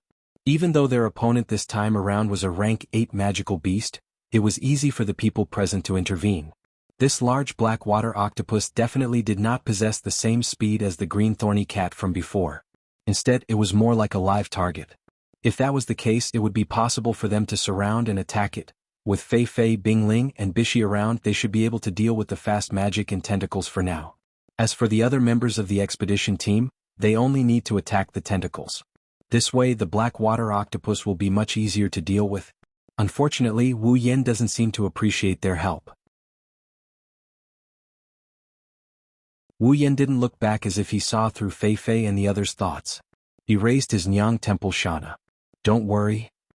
He twisted his hand around the hilt and the flames on Nyang Temple Shana expanded by a few times. It won't take long. The trees around them suddenly burst into flames, dyeing the entire place red. The ground beneath their feet also burst into flames. In an instant, the area around them turned into a sea of fire. The flames of the red lotus burned slowly, as if it had a life of its own. It bypassed everyone present, except for the ground where everyone was standing.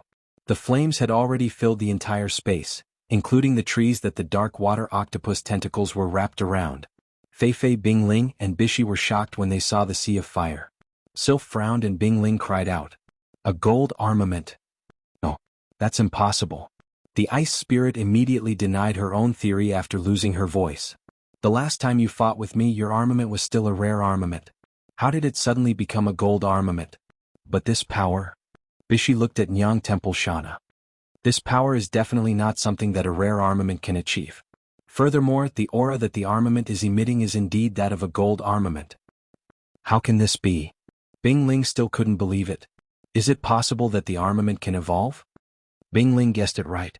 Everyone from Spalier World Academy knows that Wu Yan has an armament that can use fire. It's Nyang Temple Shana. When Fei Fei and the others saw the red lotus flames, they knew it was Nyang Temple Shana's ability. However, they didn't expect Nyang Temple Shana to evolve into a gold armament in such a short time. Even if they didn't want to believe it, the truth is right in front of them.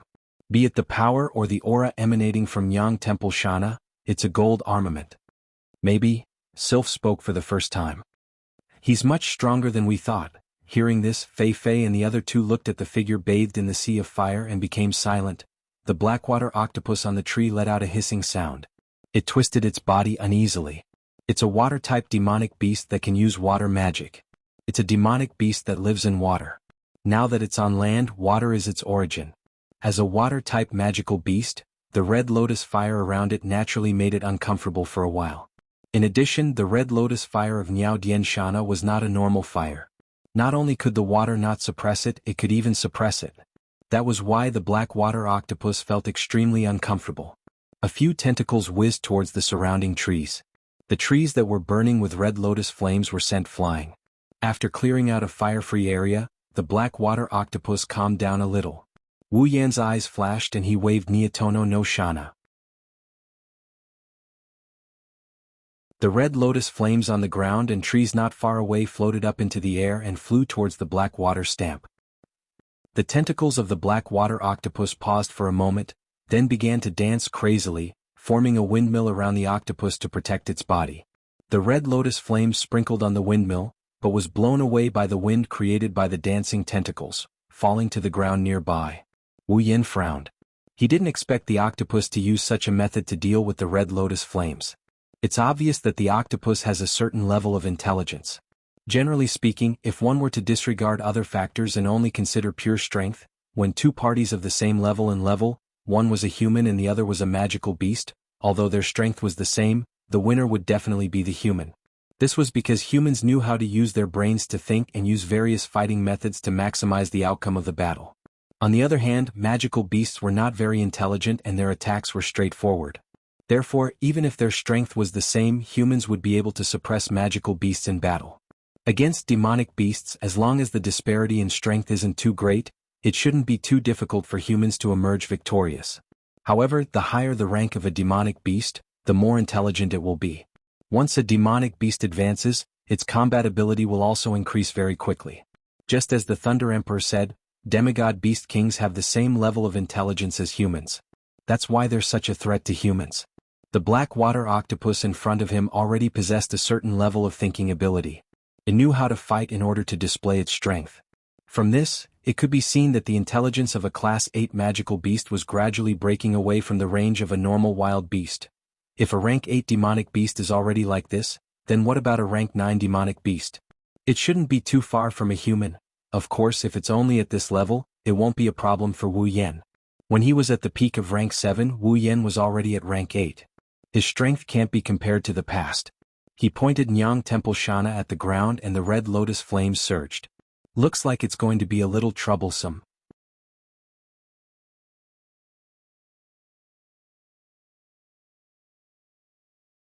Chapter 551.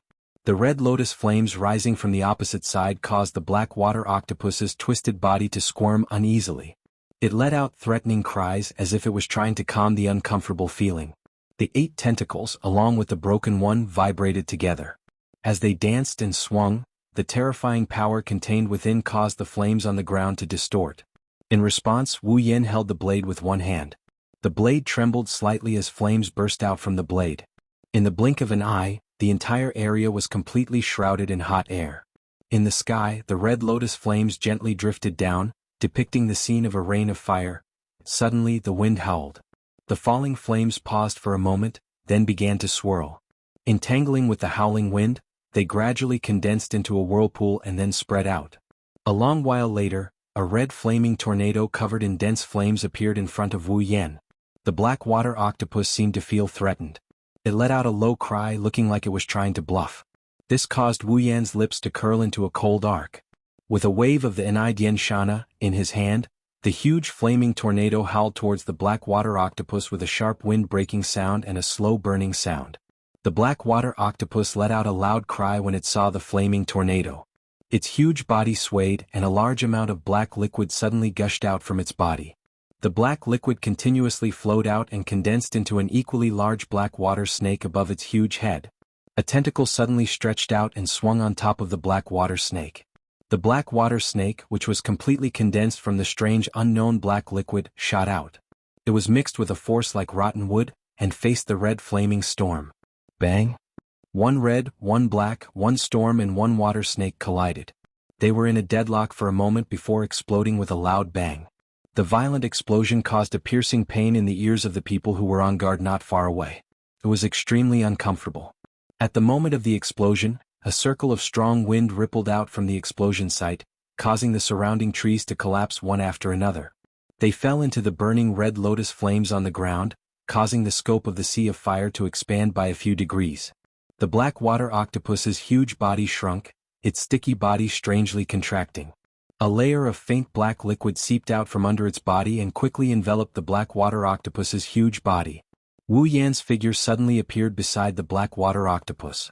Then Idian Shana, covered in the red lotus flames, streaked across the air like a heavy hammer and ruthlessly smashed into the black water octopus's body. Bang! Then Idian Shana, heavily smashed into the black water octopus's body. However, Wu Yan's face did not have the slightest bit of joy. This was because the black water octopus's body was extremely slippery. When the Enaidian Shana smashed into the black water octopus's body, it actually flew off the surface of the black liquid film and deviated from its path. Looking at the unharmed dirty body, Wu Yan tightened his grip on the Enaidian Shana. The red lotus flames on the blade rose and the temperature on the blade instantly caused the unharmed body to be scorched. Hiss. The intense pain from the body caused the black water octopus's huge body to curl up. The huge tentacle suddenly swung back and viciously swung towards Wu Yan. The huge force mixed with the wind caused Wu Yan to move and quickly dodge. The tip of his foot stepped on the ground. Immediately, cracks rapidly spread from the tip of Wu Yan's foot all the way to the ground. The ground became shaky. Wu Yan used the force to jump up and like a bullet, he shot towards the black water octopus. His figure flashed across the air. The Enaidian Shana brought along a sonic boom in hot air as it flew towards the black water octopus. At this moment, those tentacles actually let out a shrill sound in unison. The sound was incomparably sharp. The tips of the 7 intact tentacles split open, and then water javelins shot out one after another from inside. Glancing at the incoming water javelins from the corner of his eye, Wu Yan tightly held the Naidian Shana in his hand and raised a curtain of fire. It was like a circle of blooming red lotus as it spread out. Ding ding ding, wherever the curtain of fire passed, sparks flew everywhere. The water javelins that shot over were instantly vaporized into nothingness. Not a single one landed. The figure passed through the curtain of fire and shot towards the black water octopus. The crowd only heard a muffled sound, followed by the black water octopus's painful cry. Then they saw a huge tentacle fall from the black water octopus's body, heavily smashing onto the ground. After struggling for a while, it completely stopped moving. Wu Yan's body fell from the sky. Then Idian Shana, in his hand, slanted. Dark red blood flowed down the blade and gradually dripped down. Then it was vaporized by the red lotus flames. A fishy smell instantly filled the air. The black water octopus's body was slightly twisted. It was like a wild wolf licking its wounds, causing its huge body to have a wild aura.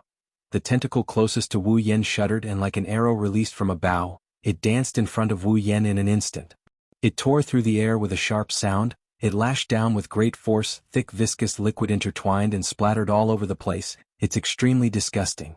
The nauseating smell rushed into Wu Yan's nose, causing Wu Yan to frown. In his heart, his desire to deal with this black water octopus became even stronger. He made up his mind and slightly closed his eyes before fiercely opening them. The huge tentacle smashed down, but it smashed into flames.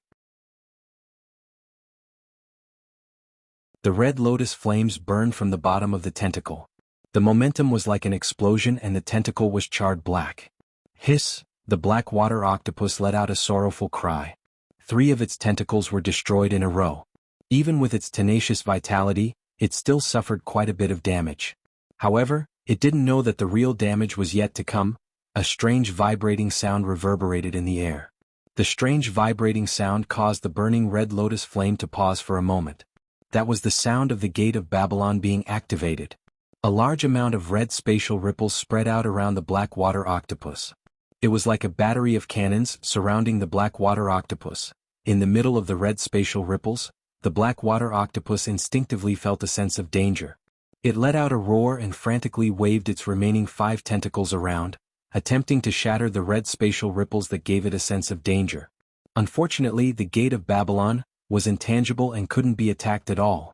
In the next moment, 7 chains made of iron sand shot out from Kaibao of the king. Even though they were made of iron sand, there was still the sound of the chains. It sounded like a bell, and by the time the sound reached everyone's ears, the iron sand chains had already wrapped around the black water octopus body. 5 iron sand chains wrapped around the black water octopus 5 tentacles and tightly bound them. The remaining 2 iron sand chains wrapped around the black water octopus body, binding it tightly. Under the effect of the iron sand chains, the black water octopus was instantly trapped.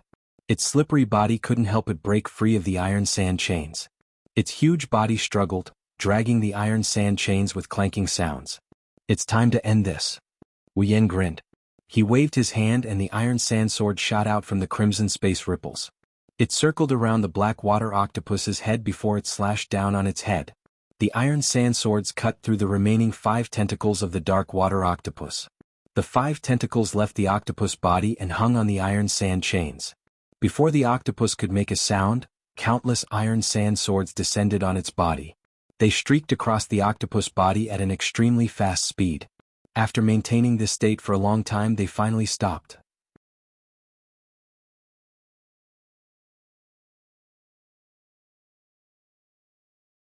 Chapter 552.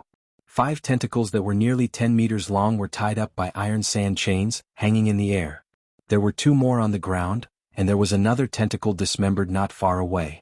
Such a scene could probably scare a timid person to death. Wu Yen didn't like the sight of flesh and blood around him. He waved Nyatan Shana and the red lotus flames rained down on the ground like water. The flames landed on the ground and with a muffled explosion, the flesh was incinerated into nothingness. Even the blood on the ground was charred black. The gory scene looked like the aftermath of a fire that burned through the area. The red lotus flame slowly calmed down. Even the flame on the red lotus flame was extinguished, revealing the silver blade. It returned to the gate of Babylon with the iron sand sword and iron sand chains. When the crimson spatial ripples calmed down, the scene also calmed down. Only the charred ground and the fallen trees were left as a reminder of the battle. On the other side, looking at the figure standing in the middle of the scorched earth, the members of the elite exploration team collectively looked at each other, as if they had not yet recovered from the series of changes. Only a faint murmur with a strong sense of uncertainty rang out in the middle of the crowd. A rank 8 magical beast died just like that? For these elite exploration team members who haven't even reached the peak of the 7th rank, a rank 8 magical beast is an existence they need to look up to. After all, after the 7th rank is the 8th rank. As long as one is at the 7th rank, there is no one who doesn't want to reach the 8th rank. But now, such an existence that they had to look up to had died right in front of them. It was no wonder that their tone was filled with uncertainty. Era. Shokuho Misaki's eyes turned into crescents. She looked at Kinuhata Sai and said, "Looks like Yenshan really cares about someone." In order to avenge her, she didn't even keep the rank 8 magical beast's body to exchange for points. Kinuhata Sai was stunned. She looked around for a while before pointing at her nose. When she saw Shokuho Misaki nod, she made a weird noise. Kinuhata Sai's small face slowly turned red as she called out in surprise. It's not like that. Oh. Shokuho Misaki turned around with a smile. Then what is it? Yes. Kinuhata Sai paced around in a panic and stammered, "Ken, it must be because that octopus is super disgusting. That's why that guy didn't leave its body behind." "Yes, that's it, I'm super sure." Shokuho Misaki covered her mouth and giggled. "It's rare to see such a cute side of you. What's with that tsundere?" "You're the tsundere," Kinuhata Sai shouted. Her voice attracted the attention of Chuju and the others. What's wrong? It's nothing. Shokuho Misaki was shocked when she saw Kinohara Sayai's shy expression. To be honest, she's never seen Kinohara Sayai like this before. But then again, she's pretty cute. Shokuho Misaki's eyes flashed with a sly glint as she giggled. She looked at Kinohara Sayai like she was looking at a toy. Kinohara Sayai, who was in a rare state of shyness, felt her hair stand on end. The teasing of Kinohara Sayai was still ongoing. Only girls with their own abilities could play around in the depths of the behemoth forest. Wu Yen returned to Feifei and the others and showed them the magic crystals he got from the dark water octopus. Do you guys need it? Everyone shook their heads. What a joke. Even though a tier 8 magic crystal is precious, the person who owns it is someone they can't afford to offend. Who would want to steal from a tiger? Bing Ling looked at Wu Yen with a complicated expression. He lowered his head and seemed to be thinking about something. After a while, he asked with a trembling voice. Have you reached tier 8? Other than Feifei, who already knew about Bing Ling's question, everyone turned to look at Wu Yen. Sylph included. When he was at the peak of tier 7, Wu Yen was able to defeat Jaffer, one of the top 3 rankers of Silveria World Institute, and he took him down from his pedestal. In terms of intensity, the fight between Wu Yen and Jaffer wasn't as intense as the fight between Jaffer and Wu Yen. However, the black water octopus isn't any weaker than Jaffer. It was a magical beast that wasn't inferior to Jaffer in terms of strength. Even though its immature intelligence had lowered its combat prowess, Jaffer's combat prowess had been reduced to nothingness in less than 10 minutes. Who could have done that? Others might not be sure, but Sylph is certain she can't do it. During the Great Academy tournament, with the strength that Wu Yen displayed, he couldn't have done it. But now he did it. Even with the help of the gold armament, he couldn't have done it so easily. Thus, there is only one explanation: the person in front of him has leveled up. Wu Yen shrugged when he sensed everyone's questioning gaze. He didn't try to hide it. He nodded and gave the same excuse he gave earlier. After the battle with Jaffer, I gained some enlightenment and managed to break through. You really did break through. Bing Ling's expression showed a hint of bitterness and envy. He's envious because Wu Yen managed to break through to the 8th tier. He's bitter because he feels like he's getting further and further away from Wu Yen. Bing Ling was originally unwilling to accept his loss to Wu Yen during the Academy tournament. He wanted to challenge Wu Yen again in the future. He didn't even let go of this thought when he heard about Wu Yan's battle with Jaffer. Now Bing Ling has given up on this thought. The gap between them is huge. It's already good enough that Bing Ling wanted to challenge Wu Yen. However, when the gap is so huge that it's impossible to predict, it's either he's overconfident or he's overestimating himself. Bing Ling isn't one to overestimate himself. However, he's also not confident that he can surpass the barrier between the 7th and 8th tier. Naturally, the thought of challenging Wu Yen died down. You sure hid your strength well. Why, she smiled bitterly. I really don't know how you guys got together. Every single one of you is monstrous. If you're not strong, then your abilities are ever changing. I really don't get it. If you can't figure it out, then don't think about it. Wu Yen smiled. Maybe one day you'll somehow break through as well? Hearing this, Bishi shrugged. Well, if only that day would come. By the way, Yen? Feifei looked at Wu Yen. Wasn't your Enai Dian Shana a rare armament? When did it become a gold armament? Well? Wu Yen rolled his eyes and explained to Feifei. Actually, Enai Dian Shana has always been a gold armament. It's just that I didn't have the ability to unleash its full potential. That's why it's always been a rare armament. As you all know, Enai Dian Shana has a special ability. It's an armament that can control fire. It's a special armament with a lot of limitations. Everyone nodded in understanding. Wu Yen shook his head and chuckled. As expected, I'm pretty good at bullshitting. People will believe whatever I make up. Looks like there aren't many Shokuho Misaki in the Spalier world.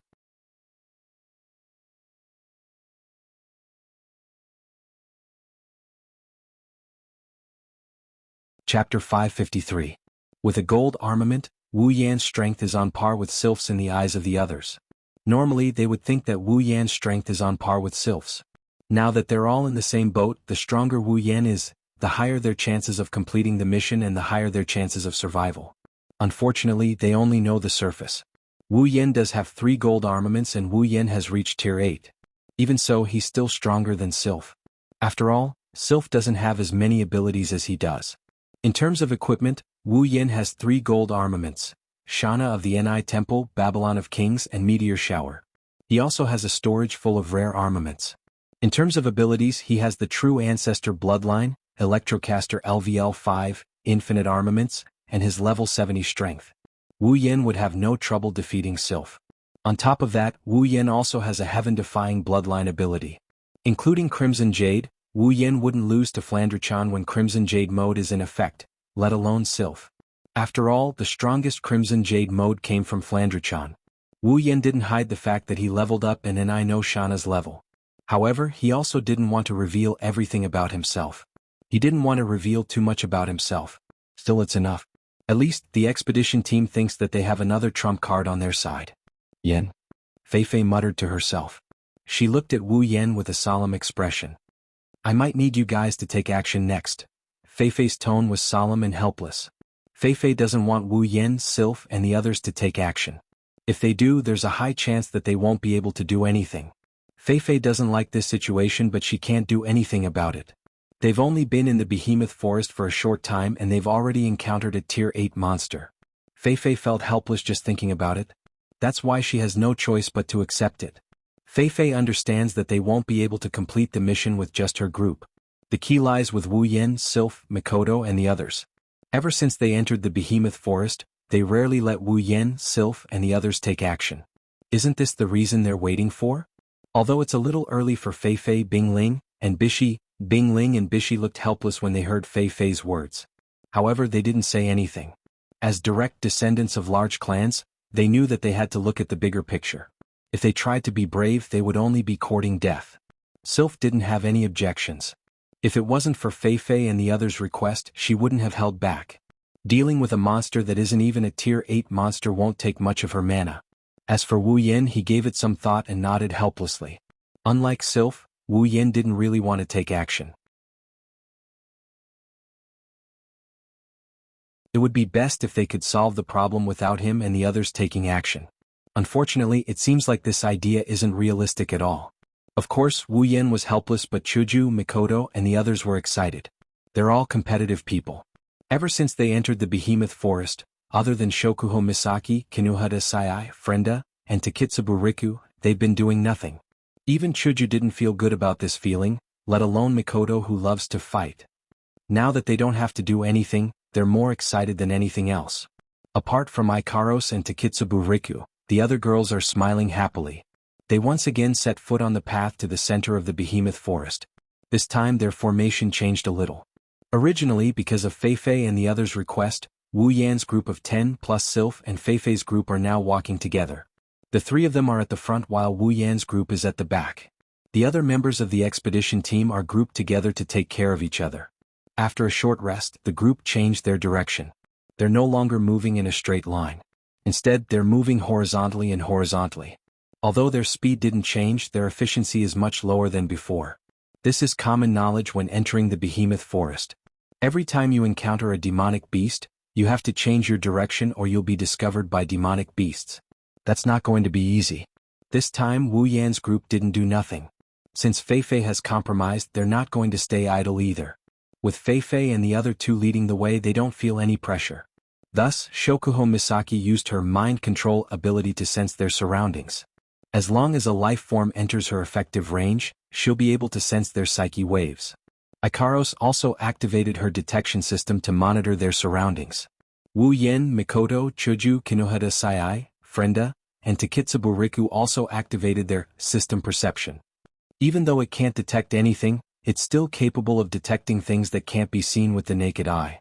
But with this, the expedition team will become nothing more than a bunch of bystanders. Whenever something happens around them, Shokuho Misaki and Ikaros would be the first to notice it and notify everyone to be on alert. When demonic beasts appear, Chuju, Mikoto, and the others who were already eager to give it a try would swarm up and display their strength. They'll take care of the demonic beasts in the blink of an eye.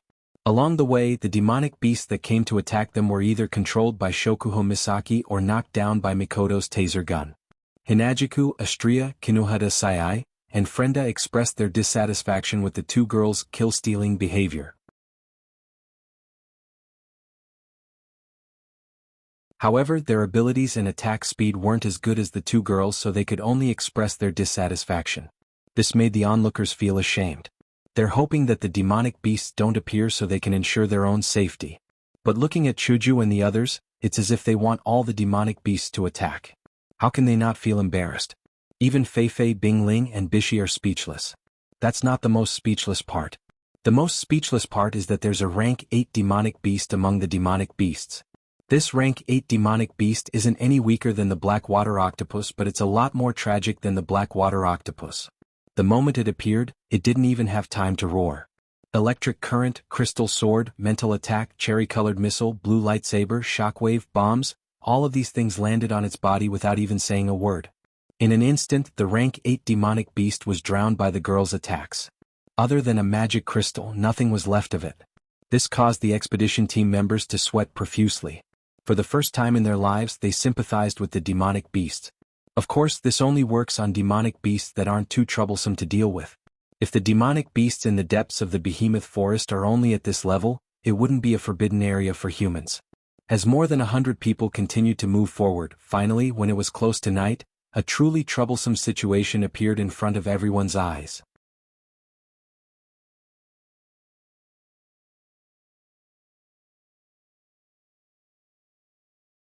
Chapter 554.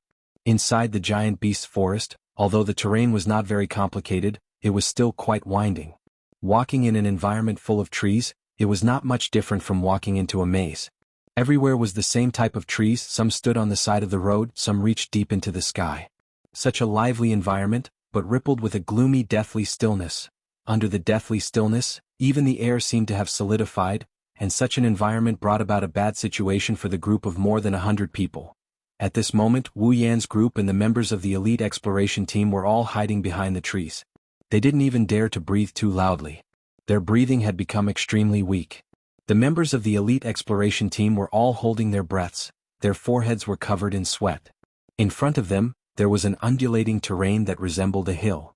Trees that were slightly smaller than the surrounding trees stood on top of it. It looked like another growth space. Even the species of the trees were much worse. There were even some small streams that flowed down from the top and into the surroundings, showing the difference between this terrain and the surrounding area. Such a terrain was very rare in the behemoth forest, because it was very suitable for people to live in. There was a water source and there were some fruits on the trees. Even if one didn't bring any resources with them, one could still live here for 10 days to half a month or even longer. Logically speaking, when such a terrain appeared in front of them, they should be happy. With this terrain, they would have a place to stay for the night. But now, when they saw such a good terrain, it was as if they had entered a tiger's den. Their expressions were extremely serious and they all hid. There wasn't a trace of joy on their faces. Because in this terrain there was a group of natives. A group of natives that made everyone's expression change. Monkeys, to be more precise, apes. There weren't many of them, only less than 20 of them. Their bodies weren't as big as the other magical beasts in the behemoth forest. They were only a bit bigger than normal apes. Their fur was gray and their hands were a few centimeters longer than their bodies. They looked very funny. They stayed between the branches and leaves, laughing and playing with each other. Their flexible bodies were jumping up and down. They were no different from normal apes if one ignored the aura emitted from their bodies. Long-arm ape. Level 69, that's right, these less than 20 long-arm apes were all level 69, peak of the 7th rank. This was the reason why the elite exploration team's expression was so serious and nervous. After entering the depths of the behemoth forest, it's not that they haven't encountered peak of the 7th rank magical beasts, they've even encountered 8th rank magical beasts. Normally, the weakest magical beasts in the depths of the behemoth forest are peak of the 7th rank. This isn't something to be surprised about. But when these peak of the 7th rank gather in a group, it's a different story. Just this scene alone made the elite exploration team's hearts tighten.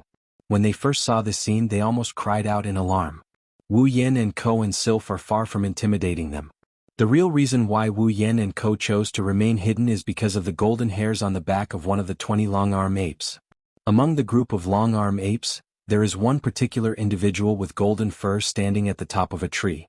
Long-arm ape, level 70, long-arm ape, level 72, long-arm ape, level 74, long-arm ape, level 75, long-arm ape, level 77, long-arm ape, level 79, 6 gray-haired long-arm apes with golden fur on their backs are at the top of a few trees. Under the protection of the long-arm apes, they're fiddling with the branches in boredom. They're lying on top of the trees and munching on fruits. From time to time they'll squeak at the long-arm apes as if they're scolding them. They're like the elders of the long-arm apes, they're guarding the long-arm apes. 6 rank 8 long-arm apes and 12 peak rank 7 long-arm apes have formed a small group. It's obvious that they're a group and this terrain is their habitat. Everyone had no choice but to treat such a scene seriously. Shokuho Misaki is lying beside Wu Yen, they're hiding behind a tree. Her starry eyes are observing the long-arm apes. After a while she spoke. It seems like the long-arm apes don't have strong senses. We've been hiding here for quite some time and we haven't been discovered. It's no wonder the rank 8 long-arm apes are guarding the long-arm apes like this, they're trying to prevent an ambush. Hearing Shokuho Misaki's words, everyone heaved a sigh of relief. They all trusted Shokuho Misaki's analysis. Along the way they've seen her sharp mind with their own eyes. Thus no one doubted her. Speaking of which, apes were not as good as other beasts in this respect. Jackals, wolves, tigers and leopards had a keen sense of smell. Beasts such as bears could more or less smell some scents. Only apes, whether it was smell or vision, were not very outstanding. Therefore, in terms of perception, it was normal that they were not so outstanding. Of course, in contrast, they also had flexible skills. One was strong and the other was weak. 6 rank 8 long-arm apes and 12 peak rank 7 long-arm apes.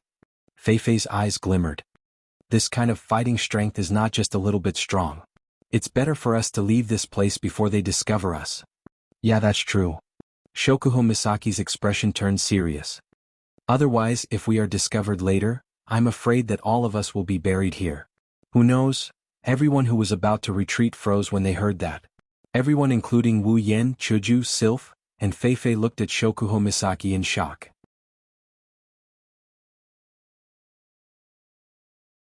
We'll all die here? Mikoto scrunched up her nose. That's impossible. Even though the monkeys aren't weak, with 6 8th tier and 12 peak 7th tier, our side isn't that bad either. Including you and Hinajiku, we only have 5 peak 7th tier, but the 7th tier is more than 100. As for the 8th tier, we have quite a few on our side as well. How can it be that we're all going to die here? Huh? Shokuho Misaki shook her head, she looked around and sighed. If it's just these demonic beasts, it's not like we can't handle them. But haven't you noticed? Shokuho Misaki pointed at the area where the long-arm apes lived. Look, those apes are very familiar with the terrain. They have a clear division of labor and they have plenty of food and water. They must have been living there for quite some time. What does this mean? Shokuho Misaki turned around and looked at the long-arm apes and long-arm backs apes who were still playing around. She said slowly, that means that's their territory. If I'm not mistaken, there is only one type of demonic beast that has the ability to own a territory in the depths of the behemoth forest. Everyone's expression changed when they heard that. The only type of demonic beast that has the ability to own a territory in the depths of the behemoth forest is a rank 9 long-arm ape. In other words, within that group of seemingly ordinary monkeys, there was definitely a 9th level magical beast that was in charge of leading them to occupy this piece of land. At the same time, it also meant that they had entered the territory of a 9th level magical beast. There might be a rank 9 long-arm ape around them. When this thought arose in the minds of the elite expedition team, they all gulped in unison. Wu Yan's expression turned grim. He made a decision. We can't stay here any longer. Let's retreat. No one objected to Wu Yan's decision. Everyone nodded in agreement. Wu, suddenly, a cry came from above everyone's head. Hearing this sound, everyone's body trembled, and their faces were filled with shock. You're tuning in to the Han Lee's Wuxia Chronicles YouTube channel. We're so grateful for your support and don't forget to subscribe to join us on this incredible journey through captivating stories. Your generosity through donations truly makes a world of difference, as it's the primary source of revenue that allows me to expand and enhance this channel for you. Thank you from the bottom of my heart for being a part of this adventure.